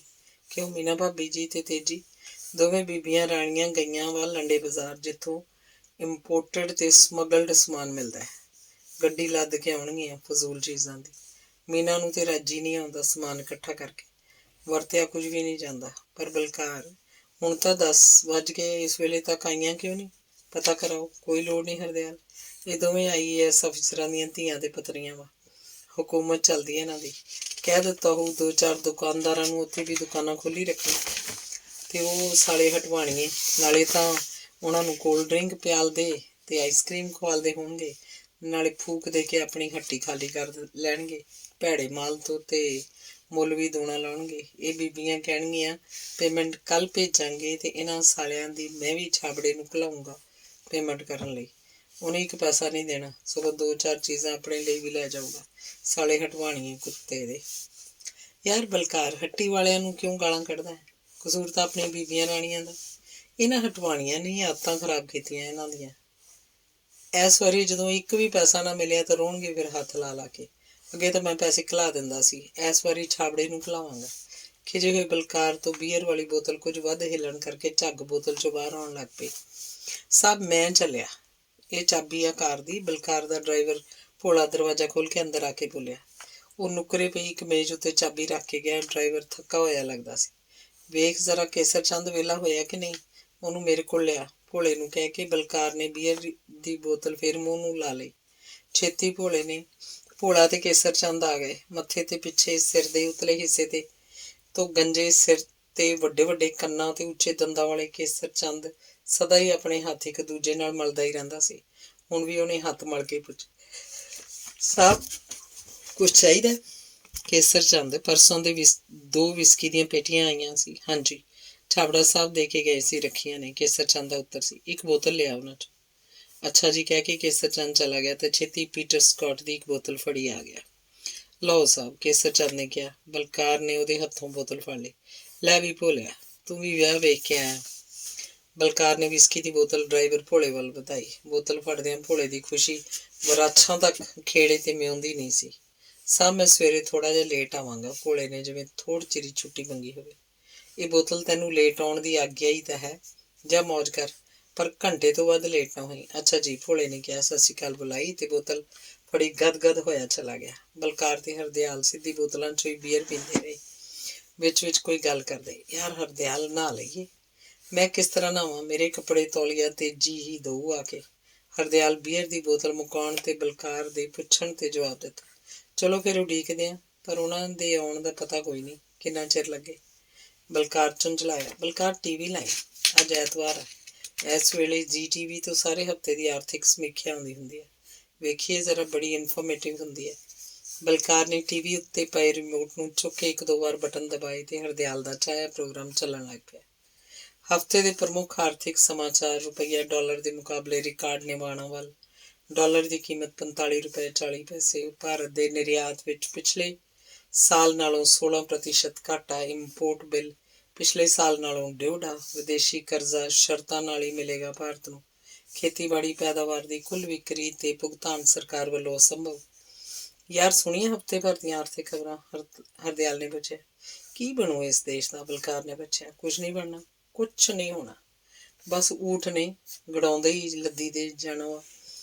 ਇਸ ਦੇਸ਼ ਦੀ ਖਲਕਤ ਊਠਾਂ ਖੱਚਰਾਂ ਘੋੜਿਆਂ ਤੋਂ ਵੀ ਵੱਧ ਭਾਰ ਚੁੱਕ ਸਕਦੀ ਹੈ। ਇੱਥੇ ਆਰਥਿਕ ਨੀਤੀਆਂ ਨਹੀਂ, ਆਰਥਿਕ ਠੱਗੀਆਂ ਫਲੀਭੂਤ ਹੁੰਦੀਆਂ। ਬਲਕਾਰ, ਆਹ ਚੌਥਾ ਪੇ ਕਮਿਸ਼ਨ ਕਿੱਥੋਂ ਤੱਕ ਉਚਿਤ ਸੀ? ਦੇਸ਼ ਦੀ 65% ਆਮਦਨ ਤਨਖਾਹ ਦੇਣ ਵਿੱਚ ਹੀ ਮੁੱਕ ਜਾਂਦੀ ਹੈ। ਬਾਕੀ ਨਾਲ ਵਿੱਦਿਆ, ਸੁਰੱਖਿਆ, ਤਰੱਕੀ ਦੀ ਹੋਰ ਕੀ ਕੁਝ ਹੋ ਜਾਊ ਭਲਾ? ਇਹ ਤਾਂ ਭੁੱਖ ਨੂੰ ਹੀ ਵਾਜਾਂ ਮਾਰਨ ਵਾਲੀ ਗੱਲ ਆ। ਯਾਰ ਬਲਕਾਰ, ਪੇ ਕਮਿਸ਼ਨ ਨੂੰ ਨਾ ਨਿੰਦ। ਇਹਨੇ ਤਾਂ ਆਪਾਂ ਨੂੰ ਵੀ ਲਾਰਡ ਬਣਾ ਦਿੱਤਾ। ਬੈਂਕ ਬੈਲੈਂਸ ਵੱਧਦਾ ਹੀ ਜਾਂਦਾ ਹੈ ਜਦੋਂ ਤੋਂ ਤਨਖਾਹ ਵਧੀ ਆ ਤੇ ਏਰੀਅਰ ਮਿਲਿਆ। ਦੇਸ਼ ਆਪਣਾ ਆਪ ਫਿਕਰ ਕਰੇ। ਮੈਂ ਤਾਂ ਰਿਟਾਇਰ ਹੋ ਕੇ ਕਿਸੇ ਹਿਲ ਸਟੇਸ਼ਨ ਦੇ ਕੋਠੀ ਬਣਾ ਕੇ ਰਹਾਂਗਾ। ਪੈਨਸ਼ਨ ਵੀ ਮੋਟੀ ਮਿਲੂ। ਪਰ ਹਰਦਿਆਲ ਜੀ, ਉਦੋਂ ਤੱਕ ਚਿੱਟੇ ਵਾਲਾਂ ਵਾਲੀ ਤੇਜੀ ਭਾਬੀ ਜੀ ਤਾਂ ਉਸ ਕੋਠੀ 'ਚ ਪੂਜਾ ਪਾਠ ਕਰਨਾ ਹੀ ਪਸੰਦ ਕਰਿਆ ਕਰਨਗੇ। ਬੜੀ ਦੂਰ ਦੀ ਮਾਰੀ ਆ ਬਲਕਾਰ, ਇਸ ਬਾਰੇ ਵੀ ਸੋਚਣਾ ਪਊ। ਕਹਿੰਦੇ ਆ ਬੰਦਾ ਤੇ ਘੋੜਾ ਕਦੇ ਬੁੱਢੇ ਨਹੀਂ ਹੁੰਦੇ ਜੇ ਖੁਰਾਕ ਵਧੀਆ ਮਿਲਦੀ ਰਹੇ। ਇਹਦਾ ਵੀ ਕੋਈ ਇੰਤਜ਼ਾਮ ਕਰ ਹੀ ਲਾਂਗੇ। ਕਾਰ ਦੇ ਰੁਕਣ ਦੀ ਆਵਾਜ਼ ਬਾਹਰੋਂ ਆਈ। ਮੀਨਾ ਤੇ ਤੇਜੀ ਆ ਗਈਆਂ ਸਨ। ਉਹ ਸਿੱਧੀਆਂ ਬਲਕਾਰ ਤੇ ਹਰਦਿਆਲ ਕੋਲ ਆਈਆਂ। ਤੁਸੀਂ ਕਦੋਂ ਕਦੇ ਆਏ ਹੋ? ਖਾਸ ਖਰੀਦਦਾਰੀ ਦੀ ਮੱਲ ਮਾਰਨ ਤੋਂ ਸੰਤੁਸ਼ਟ ਤੇ ਖੁਸ਼ ਮੀਨਾ ਚੈਕੀ ਸੀ। ਤੂੰ ਹੋਣਾ ਹੀ ਹੈ। ਬਲਕਾਰ ਨੇ ਗੁੱਟ ਘੜੀ ਤੋਂ ਟਾਈਮ ਵੇਖਦੇ ਕਿਹਾ। ਹਾਂ, ਟਾਈਮ ਤਾਂ ਲੱਗ ਗਿਆ ਜ਼ਰੂਰ, ਪਰ ਜੋ ਕੁਝ ਅਸੀਂ ਤੁਹਾਡੇ ਲਈ ਲੈ ਕੇ ਆਈਆਂ ਵੇਖ ਕੇ ਖੁਸ਼ ਹੋ ਜਾਓਗੇ। ਇੰਪੋਰਟਡ ਟਾਈਆਂ, ਕਫਲਿੰਗ, ਬੈਲਟਾਂ, ਲਗਰੇਜ, ਕੈਮਰਾ, ਟਾਰਚਾਂ, ਕਾਰਡਲੈਸ ਫੋਨ, ਰੇਨਕੋਟ, ਗੋਗਲਸ, ਇਹ ਸਭ ਕੁਝ ਪਹਿਲਾਂ ਵੀ ਘਰ ਹੈਗਾ ਸੀ। ਮੀਨਾ ਨੇ ਵਿੱਚ ਹੀ ਟੋਕ ਕੇ ਬਲਕਾਰ ਬੋਲਿਆ। ਪਰ ਅੱਜ ਮੈਂ ਲੇਟੈਸਟ ਫੈਸ਼ਨ ਦਾ ਲੈ ਕੇ ਆਈ ਹਾਂ। ਪਹਿਲਾਂ ਓਲਡ ਫੈਸ਼ਨ ਹੋ ਗਿਆ ਸੀ। ਮੀਨਾ ਨੇ ਜਿਵੇਂ ਅਕਲਮੰਦੀ ਦਾ ਸਬੂਤ ਪੇਸ਼ ਕੀਤਾ। ਕਿੰਨੇ ਪੈਸੇ ਖਰਚੇ? ਬਲਕਾਰ ਨੇ ਪੁੱਛਿਆ। ਚੰਗੀ ਚੀਜ਼ ਤੇ ਖਰਚ ਤਾਂ ਆਉਂਦਾ ਹੀ ਹੈ। ਮੀਨਾ ਨੇ ਚਿੱਤੀਕਰਨ ਕੀਤਾ। ਕਿੰਨਾ ਖਰਚ ਹੋਇਆ ਮੈਂ ਪੁੱਛਦਾ? ਬਲਕਾਰ ਜ਼ਰਾ ਉੱਚੀ ਬੋਲਿਆ। ਮੈਂ ਕੋਈ ਜੋੜ ਕੀਤਾ? ਦੁਕਾਨਦਾਰ ਕਹਿੰਦਾ ਸੀ ਕੋਈ 26-27 ਹਜ਼ਾਰ ਦੇ ਆਸ-ਪਾਸ ਹੋਏਗਾ। ਕੁਝ ਢਿੱਲੀ ਪਈ ਮੀਨਾ ਨੇ ਲਮਕਦੀ ਆਵਾਜ਼ 'ਚ ਕਿਹਾ। ਮੇਰੀ ਤਨਖਾਹ ਕਿੰਨੀ ਆ? ਬਲਕਾਰ ਨੇ ਫਿਰ ਪੁਲਸੀ ਅੰਦਾਜ਼ 'ਚ ਪੁੱਛਿਆ। ਤੁਹਾਡੀ ਤਨਖਾਹ ਨਾਲ ਕਦੀ ਸ਼ਾਪਿੰਗ ਕੀਤੀ ਹੈ? ਐਵੇਂ ਗੁੱਸੇ ਹੋਈ ਜਾਂਦੇ ਜੀ। ਬਾਹਰੋਂ ਆਈ ਆ ਥੱਕ ਕੇ, ਪਾਣੀ ਨਹੀਂ ਪੁੱਛਿਆ, ਸਗੋਂ ਇੰਟੈਰੋਗੇਟ ਕਰਨ ਲੱਗ ਪਏ ਨੇ। ਮੀਨਾ ਨੇ ਇਤਰਾਜ਼ ਕੀਤਾ। ਅਸੀਂ ਤਾਂ ਬਹੁਤ ਦੂਰੋਂ ਆਏ ਹਾਂ, ਸਾਡੇ ਲਈ ਪਾਣੀ ਦਾ ਨਹੀਂ ਸੀ ਫਿਕਰ। ਬਲਕਾਰ ਫਿਰ ਵਰਿਆ ਸੀ। ਕੇਸਰ ਚੰਦ ਤਾਂ ਘਰ ਸੀ, ਉਹ ਕਬਾਬ ਬਣਾਉਂਦਾ ਸੀ। ਮੈਂ ਆਪ ਬੀਅਰ ਲੈ ਕੇ ਆਇਆ ਵਾਂ ਤੇ ਗਲਾਸਾਂ ਤੋਂ ਬਗੈਰ ਪੀਤੀ ਹੈ। ਸ਼ਾਪਿੰਗ ਕੱਲ੍ਹ ਹੋ ਜਾਂਦੀ। ਦਿਨ ਵੇਲੇ ਪਤਾ ਅੱਗੇ ਵੀ ਤੇਰੀ ਸ਼ਾਪਿੰਗ ਦਾ ਇੱਕ ਵਾਰ ਪ੍ਰੈਸ 'ਚ ਰੌਲਾ ਪੈ ਚੁੱਕਾ ਹੈ। ਮੀਨਾ, ਪ੍ਰੈਸ ਵਾਲੇ ਤੁਸੀਂ ਮਚਲਾਏ ਆ। ਪਤਾ ਇੱਕ ਵਾਰੀ ਡੈਡੀ ਨੇ ਜਲੰਧਰ ਦੀ ਇੱਕ ਅਖਬਾਰ ਹੀ ਬੰਦ ਕਰਵਾਤੀ ਸੀ। ਤੁਸੀਂ ਕਿਉਂ ਨਹੀਂ ਸਖਤ ਸਟੈਂਡ ਲੈਂਦੇ? ਮੀਨਾ ਨੇ ਜਵਾਬੀ ਦਲੀਲ ਦਿੱਤੀ। ਬਲਕਾਰ ਭਾਜੀ ਛੱਡੋ ਵੀ, ਮੈਂ ਕਿਹਾ ਸੀ ਮੀਨਾ ਭਾਬੀ ਜੀ ਨੂੰ ਚੱਲਣ ਨੂੰ। ਤੁਸੀਂ ਉਹ ਵੇਖੇ ਜੋ ਅਸੀਂ ਲੈ ਕੇ ਆਈਆਂ? ਖੁਸ਼ ਹੋ ਜਾਓਗੇ। ਕਾਫੀ ਦੇਰ ਤੋਂ ਚੁੱਪ ਤੇਜੀ ਨੇ ਯੁੱਧਬੰਦੀ ਦੇ ਚਾਰੇ ਲਈ ਦਖਲ ਦਿੱਤਾ ਸੀ। ਸਮਾਨ ਕਾਫੀ ਆਇਆ ਲੱਗਦਾ ਸੀ ਕਿਉਂਕਿ ਨਾਲ ਜਾਣ ਵਾਲਾ ਨੌਕਰ ਛੋਟੂ ਕਾਰ ਵਿੱਚੋਂ ਸਮਾਨ ਅੰਦਰ ਪਹੁੰਚਾਉਣ ਲਈ ਫੇਰੇ ਮਾਰੀ ਜਾ ਰਿਹਾ ਸੀ। ਅੱਛਾ ਮੀਨਾ, ਮੈਂ ਨਹਾਊਂਗਾ ਹੁਣ। ਇਹ ਦੱਸ, ਹਰਦਿਆਲ ਹੋਣਾ ਲਈ ਗੈਸਟ ਰੂਮ 'ਚ ਸਭ ਠੀਕ ਹੈ? ਉੱਥੇ ਠੀਕ ਹੀ ਹੁੰਦਾ, ਮੈਂ ਕੀ ਠੀਕ ਕਰਨਾ ਸੀ? ਦਿਨ ਦੇ ਨੌਕਰ ਸਭ ਕੁਝ ਕਰ ਗਏ ਨੇ। ਮੀਨਾ ਨੂੰ ਘਰ ਆਏ ਪ੍ਰਾਹੁਣਿਆਂ ਪ੍ਰਤੀ ਕੋਈ ਖਾਸ ਤਾਲੁਕ ਜਾਂ ਫਿਕਰ ਵਾਲੀ ਗੱਲ ਨਹੀਂ ਸੀ ਲੱਗਦੀ। ਚੰਗਾ ਬਾਬਾ ਜਾ, ਬਲਕਾਰ ਨੇ ਖਿੱਚ ਕੇ ਕਿਹਾ ਤੇ ਫਿਰ ਹਰਦਿਆਲ ਵੱਲ ਮੁੜਿਆ। ਹਰਦਿਆਲ, ਹੁਣ ਤਾਂ ਤੇਜੀ ਜੀ ਵੀ ਆ ਗਏ। ਤੁਸੀਂ ਲਓ ਆਪਣਾ ਕੁੜਤਾ ਪਜਾਮਾ ਤੇ ਨਹਾ ਕੇ ਆਓ ਛੇਤੀ ਛੇਤੀ ਡਾਈਨਿੰਗ ਟੇਬਲ ਤੇ। 11:45 ਵੱਜ ਗਏ, ਮੈਂ ਵੀ ਚੱਲਿਆ ਬਾਥਰੂਮ, ਬਲਕਾਰ ਨੇ ਕਿਹਾ ਤੇ ਸਾਰੇ ਜਣੇ ਉਸ ਥਾਂ ਤੋਂ ਜਾਣ ਲਈ ਤੁਰ ਪਏ। ਅੰਗ 13ਵਾਂ। ਅਗਲੇ ਦਿਨ ਸਵੇਰੇ ਬਲਕਾਰ ਆਪਣੇ ਸਦਾ ਦੇ ਨਿਤਨੇਮ ਵਾਂਗ 3:45 ਵਜੇ ਉੱਠਿਆ ਤੇ ਬਾਥਰੂਮ 'ਚ ਚਲਾ ਗਿਆ। ਉੱਥੋਂ ਆ ਕੇ ਉਹਨੇ ਰੇਡੀਓ ਲਾ ਦਿੱਤਾ ਤੇ ਹਰਿਮੰਦਰ ਸਾਹਿਬ ਅੰਮ੍ਰਿਤਸਰ ਤੋਂ ਪ੍ਰਸਾਰਿਤ ਹੋਣ ਵਾਲੇ ਕੀਰਤਨ ਦੀਆਂ ਹੌਲੀਆਂ ਧੁਨਾਂ ਉਹਦੇ ਕਮਰੇ 'ਚ ਫੈਲ ਗਈਆਂ। ਉਪਰੰਤ ਉਹਨੇ ਲੌਬੀ ਵਾਲੇ ਦਰਵਾਜ਼ੇ ਦੀ ਕੁੰਡੀ ਅੰਦਰੋਂ ਖੋਲ੍ਹ ਦਿੱਤੀ, ਕਿਉਂਕਿ ਸਰਵੈਂਟਸ ਕੁਆਰਟਰਸ ਤੋਂ 2 ਨੌਕਰਾਂ ਨੇ 5 ਵਜੇ ਤੱਕ ਕੰਮ ਕਰਨ ਲਈ ਅੰਦਰ ਆਉਣਾ ਹੁੰਦਾ ਹੈ। ਇਹਨਾਂ ਕੰਮਾਂ ਦੀ ਜ਼ਿੰਮੇਵਾਰੀ ਉਹਨੇ ਆਪ ਹੀ ਲੈ ਲਈ ਸੀ, ਕਿਉਂਕਿ ਮੀਨਾ ਤਾਂ ਕਦੇ 6:30 ਤੋਂ ਪਹਿਲਾਂ ਉੱਠੀ ਨਹੀਂ ਸੀ। ਲੌਬੀ ਵਾਲੇ ਦਰਵਾਜ਼ੇ ਦੀ ਕੁੰਡੀ ਖੋਲ੍ਹਦਿਆਂ ਉਹਨੇ ਦੇਖਿਆ ਕਿ ਹਰਦਿਆਲ ਤੇ ਤੇਜੀ ਜਿਸ ਕਮਰੇ 'ਚ ਸੁੱਤੇ ਸਨ, ਉਸ ਕਮਰੇ 'ਚ ਰੌਸ਼ਨੀ ਜਗ ਰਹੀ ਸੀ। ਕੋਈ ਦਿੱਕਤ ਨਾ ਹੋਵੇ, ਇਸ ਉਤਸੁਕਤਾ ਕਾਰਨ ਬਲਕਾਰ ਨੇ ਹਰਦਿਆਲ ਦਾ ਦਰਵਾਜ਼ਾ ਖੜਕਾ ਦਿੱਤਾ। ਹਾਂਜੀ, ਕੌਣ? ਅੰਦਰੋਂ ਹਰਦਿਆਲ ਦੀ ਆਵਾਜ਼ ਆਈ। ਹਰਦਿਆਲ, ਮੈਂ? ਕੀ ਗੱਲ ਇੰਨੀ ਛੇਤੀ ਜਾਗ ਪਏ? ਮੈਂ ਕਿਹਾ ਕੋਈ ਪ੍ਰੋਬਲਮ ਨਾ ਹੋਵੇ। ਨਹੀਂ, ਪ੍ਰੋਬਲਮ ਕਾਹਦੀ, ਆਦਤ ਹੈ ਇਸ ਵੇਲੇ ਉੱਠਣ ਦੀ। ਤੇਜੀ, ਇਹਨੂੰ ਬੁਰੀ ਆਦਤ ਕਹਿੰਦੀ ਹੁੰਦੀ ਹੈ, ਦੂਜਿਆਂ ਦਾ ਆਰਾਮ ਖਰਾਬ ਕਰਨ ਦੀ ਆਦਤ। ਸੁਣ ਕੇ ਬਲਕਾਰ ਹੱਸ ਪਿਆ। ਜਨਾਨੀਆਂ ਦਾ ਆਰਾਮ ਤਾਂ ਬੰਦਿਆਂ ਨੇ ਖਰਾਬ ਕਰਨਾ ਹੀ ਕਰਨਾ ਵਾ, ਤੇ ਜੇ ਉਹ ਕਹਿ ਹੀ ਦੇਣ ਤਾਂ ਸੱਚੀ ਗੱਲ ਆ। ਸੈਰ ਕਰਨ ਤਾਂ ਨਹੀਂ ਜਾਣਾ? ਨਹੀਂ, ਸੈਰ ਤਾਂ ਨਹੀਂ, ਪਰ ਜੇ ਇੱਕ ਹੋਰ ਬੁਰੀ ਆਦਤ ਵੀ ਪੂਰੀ ਹੋ ਜਾਏ ਤਾਂ ਚੰਗਾ। ਕਿਹੜੀ? ਬਲਕਾਰ ਨੇ ਪੁੱਛਿਆ। 1 ਕੱਪ ਚਾਹ ਪੀਣ ਦੀ, ਹਰਦਿਆਲ ਦਾ ਉੱਤਰ ਸੀ। ਕਮ ਵਿਦ ਮੀ, ਬਲਕਾਰ ਨੇ ਕਿਹਾ। ਦੋਵੇਂ ਉੱਥੋਂ ਤੁਰ ਪਏ। ਜਾਣ ਤੋਂ ਪਹਿਲਾਂ ਕਮਰੇ ਦੀ ਲਾਈਟ ਬੁਝਾ ਦਿੱਤੀ ਗਈ ਤੇ ਦਰਵਾਜ਼ਾ ਢੋਹ ਦਿੱਤਾ ਗਿਆ। ਨੌਕਰ ਆਉਂਦੇ ਆ 5 ਵਜੇ। ਮੈਂ ਵੀ ਸਵੇਰੇ ਕੁਝ ਪੀਣਾ ਹੁੰਦਾ, ਉੱਠ ਪਈਦਾ ਛੇਤੀ, ਨਾਸ਼ਤਾ ਮਿਲਣਾ ਹੁੰਦਾ 8 ਵਜੇ, ਇਸ ਲਈ ਮੈਂ ਤਾਂ ਆਪ ਹੀ ਇੰਤਜ਼ਾਮ ਕਰ ਲੈਂਦਾ। ਅੱਜ ਆਪਾਂ ਰਸੋਈ 'ਚ ਚੱਲੀਏ, ਬਲਕਾਰ ਨੇ ਜਾਂਦਿਆਂ ਜਾਂਦਿਆਂ ਕਿਹਾ। ਮੈਂ ਤੇਰੇ ਲਈ ਚਾਹ ਬਣਾਵਾਂ? ਰਸੋਈ 'ਚ ਜਾ ਕੇ ਬਲਕਾਰ ਨੇ ਕਿਹਾ। ਤੇ ਆਪਣੇ ਲਈ ਨਹੀਂ?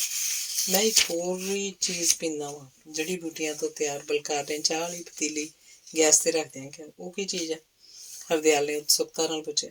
ਵੀ ਇੱਕ ਵਾਰ ਅਖਬਾਰ 'ਚ ਪੜ੍ਹਿਆ ਸੀ ਵੀ ਮੁਰਾਰਜੀ ਦੇਸਾਈ ਸਵੇਰੇ ਨਿਰਣੇ ਕਾਲਜੇ ਔਲੇ ਤੇ ਸੁੰਢ ਵਾਲਾ ਪਾਣੀ ਪੀਂਦਾ, ਵਿੱਚ ਸ਼ਹਿਦ ਪਾ ਕੇ। ਬਾਈ ਚਾਂਸ ਇੱਕ ਵਾਰੀ ਦਿੱਲੀ ਸਵਰਗਵਾਸੀ ਪ੍ਰਧਾਨ ਮੰਤਰੀ ਦਾ ਵੈਦ ਮਿਲ ਪਿਆ, ਉਹਦੇ ਨਾਲ ਮੈਂ ਗੱਲ ਕੀਤੀ, ਉਹਨੇ ਸਿਫਤ ਕੀਤੀ। ਬਸ ਮੈਂ ਦਿੱਲੀੋਂ ਵਾਪਸ ਫਿਰੋਜ਼ਪੁਰ ਆ ਕੇ ਸ਼ੁਰੂ ਕਰਤੀ। 10 ਕੁ ਦਿਨ ਪੀ ਕੇ ਵੇਖਿਆ ਤਾਂ ਕਮਾਲ ਹੀ ਹੋ ਗਈ। ਸੁਸਤੀ, ਢਿੱਲ ਮੱਠ ਤੇ ਥਕਾਵਟ ਦਾ ਨਮੋ ਨਿਸ਼ਾਨ ਨਾ ਰਿਹਾ। ਮੈਂ ਤਾਂ 6 ਸਾਲਾਂ ਦਾ ਪੀਂਦਾ ਵਾਂ, ਵੇਖ ਤਾਂ ਹੀ ਘੋੜੇ ਵਰਗਾ ਮੈਂ। ਗੈਸ ਤੋਂ ਪਤੀਲੀ ਲਾ ਕੇ ਗਲਾਸ ਉੱਤੇ ਰੱਖੀ ਪੌਣੀ ਥਾਣੀ ਚਾਹ ਪਾਉਂਦਿਆਂ ਬਲਕਾਰ ਨੇ ਕਿਹਾ। ਕੀ ਚੀਜ਼ ਹੈ? 3 ਹਿੱਸੇ ਪੀਸਿਆ ਵਾਲਾ, 1 ਹਿੱਸਾ ਪੀਸੀ ਹੋਈ ਸੁੰਢ, 2.5 ਚਮਚੇ ਰਾਤ ਨੂੰ ਗਲਾਸ 'ਚ ਪਾ ਕੇ ਪਾਣੀ 'ਚ ਭਿਓਂ ਰੱਖੀਦਾ, ਤੇ ਸਵੇਰੇ 2 ਚਮਚੇ ਸ਼ਹਿਦ ਪਾ ਕੇ ਪੀ ਲਈਦਾ। ਮੇਰਾ ਸਰੀਰ ਤਾਂ ਲੋਹੇ ਵਰਗਾ ਕਰਤਾ ਇਹਨੇ। ਅੱਛਾ, ਮੈਂ ਵੀ ਸ਼ੁਰੂ ਕਰਾਂਗਾ ਇਹ, ਹਰਦਿਆਲ ਨੇ ਚਾਹ ਵਾਲਾ ਗਲਾਸ ਫੜਦਿਆਂ ਕਿਹਾ। ਜਦੋਂ ਸ਼ੁਰੂ ਕੀਤਾ ਨਾ ਤਾਂ ਪਹਿਲੇ 2-3 ਦਿਨ 4 ਵਾਰ ਲੈਟਰੀਨ ਜਾਣਾ ਪੈਂਦਾ ਹੈ, ਤਾਂ ਕਿਤੇ ਇਹਨਾਂ ਸਮਝ ਲਈ ਵੀ ਮਾਫਕ ਨਹੀਂ ਆਈ। ਡਾਕਟਰ ਬਲਕਾਰ ਸਿੰਘ ਦੀ ਦਵਾਈ। ਬਸ ਤੀਜੇ ਦਿਨ ਪਿੱਛੋਂ ਸਰੀਰ ਲੋਹੇ ਵਰਗਾ ਤੇ ਬੁਢਾਪਾ ਕੋਹਾਂ ਦੂਰ। ਬਲਕਾਰ ਨੇ ਹੱਸਦਿਆਂ ਕਿਹਾ। ਬਾਹਰ ਚੱਲੀਏ ਆਪਾਂ, ਖੁੱਲੀ ਹਵਾ 'ਚ। ਹਰਦਿਆਲ ਸਾਰੀ ਰਾਤ ਏਸੀ ਕਮਰੇ 'ਚ ਬਿਤਾ ਕੇ ਰਸੋਈ 'ਚ ਗਰਮੀ ਮਹਿਸੂਸ ਕਰ ਰਿਹਾ ਸੀ। ਬਸ 1 ਮਿੰਟ, ਮੈਂ ਆਪਣਾ ਨੁਸਖਾ ਤਿਆਰ ਕਰ ਲਵਾਂ। ਬਲਕਾਰ ਨੇ ਇੱਕ ਗਲਾਸ 'ਚ, ਜਿਸ 'ਚ ਨੌਕਰ ਰਾਤ ਨੂੰ ਔਲਾ ਤੇ ਸੁੰਢ ਭਿਓਂ ਕੇ ਰੱਖ ਗਿਆ ਸੀ, 2 ਚਮਚ ਸ਼ਹਿਦ ਦੇ ਪਾਏ ਤੇ ਚਮਚੇ ਨਾਲ ਹਿਲਾਇਆ। ਚਲੋ ਹਰਦਿਆਲ, ਮੈਂ ਟਰਾਂਜਿਸਟਰ ਚੁੱਕ ਲਿਆਵਾਂ, ਨਾਲੋਂ ਨਾਲ ਕੀਰਤਨ ਵੀ ਸੁਣਾਂਗੇ। ਬਲਕਾਰ ਦੇ ਇੱਕ ਹੱਥ ਵਿੱਚ ਗਲਾਸ ਤੇ ਦੂਜੇ ਵਿੱਚ ਟਰਾਂਜਿਸਟਰ ਸੀ। ਟਰਾਂਜਿਸਟਰ ਤੋਂ ਆਸਾ ਦੀ ਵਾਰ ਦਾ ਗਾਇਨ ਸੁਣ ਰਿਹਾ ਸੀ। ਕੂੜ ਰਾਜਾ, ਕੂੜ ਪਰਜਾ, ਕੂੜ ਸਭ ਸੰਸਾਰ, ਕਿਸ ਨਾਲ ਕੀਚੈ ਦੋਸਤੀ, ਸਭ ਜਗ ਚੱਲਣਹਾਰ। ਦੋਵੇਂ ਲੌਬੀ 'ਚੋਂ ਹੁੰਦੇ ਹੋਏ ਕੋਠੀ ਦੇ ਪਿੱਛੇ ਲੱਗਵੇਂ ਵਰਾਂਡੇ 'ਚ ਆ ਗਏ। ਉੱਥੇ ਕਸਰਤ ਕਰਨ ਦੇ ਕਈ ਆਧੁਨਿਕ ਯੰਤਰ ਪਏ ਸਨ। ਸਾਈਕਲ ਵਾਂਗ ਪੈਡਲ ਮਾਰਨ ਵਾਲਾ ਐਕਸਰਸਾਈਜ਼ਰ, ਬਿਜਲੀ ਨਾਲ ਚੱਲਣ ਵਾਲਾ ਵਾਕਰ, ਜਿਸ ਨਾਲ ਬੰਦਾ ਇੱਕ ਥਾਈਂ ਕਈ ਕਿਲੋਮੀਟਰ ਦੀ ਦੌੜ ਲਾ ਸਕਦਾ ਸੀ।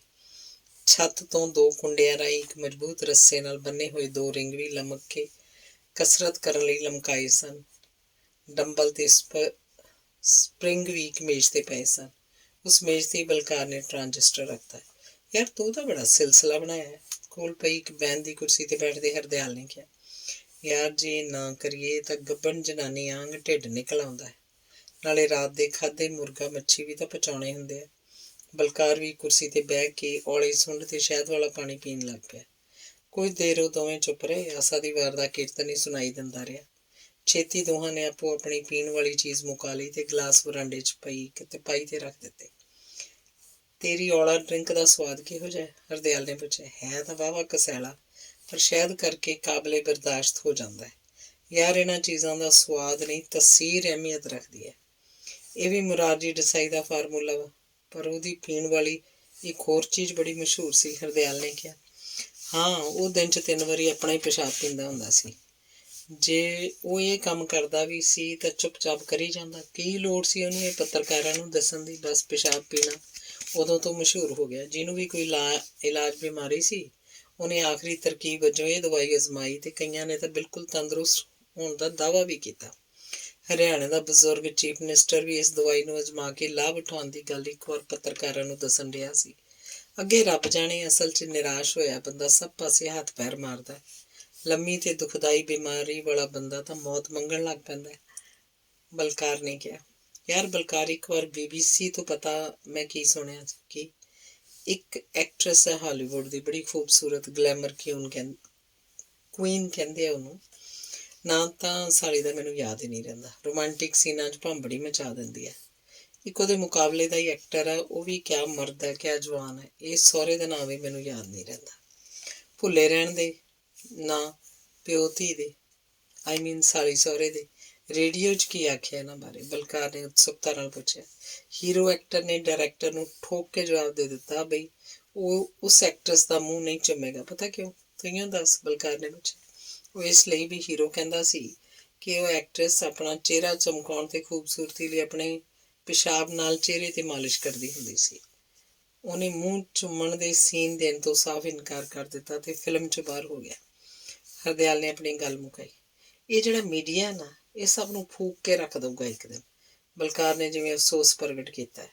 लोग मीडिया तो वध संसरी खेज वाकिया चाहते हैं। किन्ने चैनल बन गए अजकल। उन्हों का आपसी मुकाबला उन्होंने सख्त दे सिरों कौडी लियाउण लई मजबूर करता है।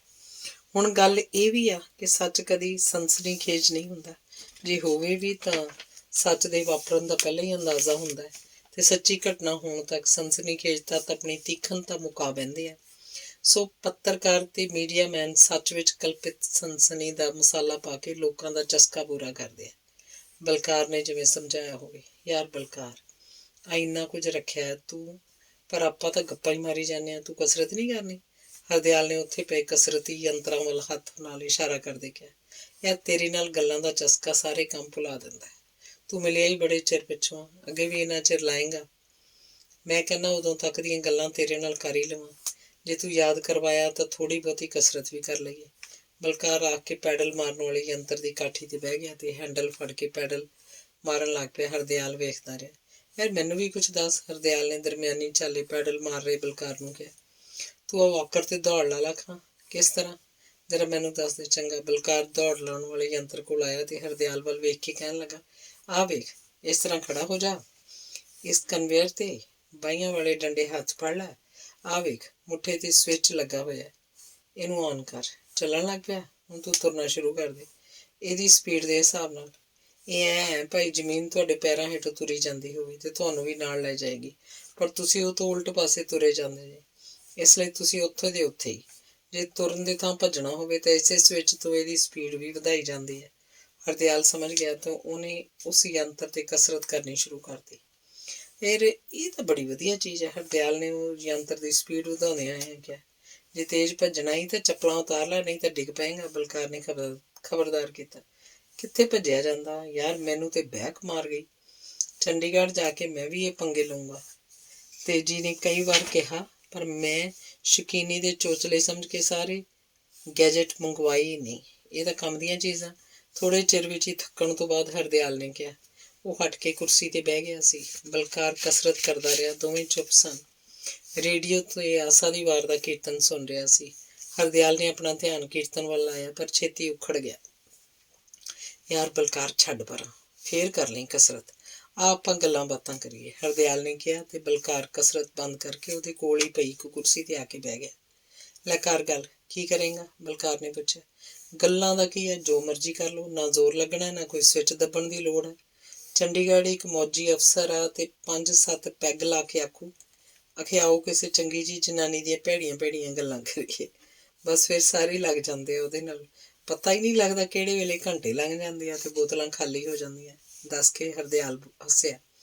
ਚੱਲ ਫਿਰ ਹੋ ਜਾ ਸ਼ੁਰੂ ਤੂੰ ਹੀ ਜੇ ਕਿਸੇ ਭੈੜੀ ਜਨਾਨੀ ਦਾ ਤਜਰਬਾ ਹੈਗਾ ਵਾ। ਨਹੀਂ ਯਾਰ, ਇਹ ਤਾਂ ਮੈਂ ਉਹੀ ਕਿਹਾ ਸੀ, ਜੇ ਹੋਵੇ ਵੀ ਤਾਂ ਇਸ ਅੰਮ੍ਰਿਤ ਵੇਲੇ ਇਹੋ ਜਿਹੀਆਂ ਗੱਲਾਂ ਨਹੀਂ ਕਰੀਦੀਆਂ। ਕੋਈ ਕੰਸਟਰਕਟਿਵ ਮਸਲਾ ਛੇੜ ਯਾਰ।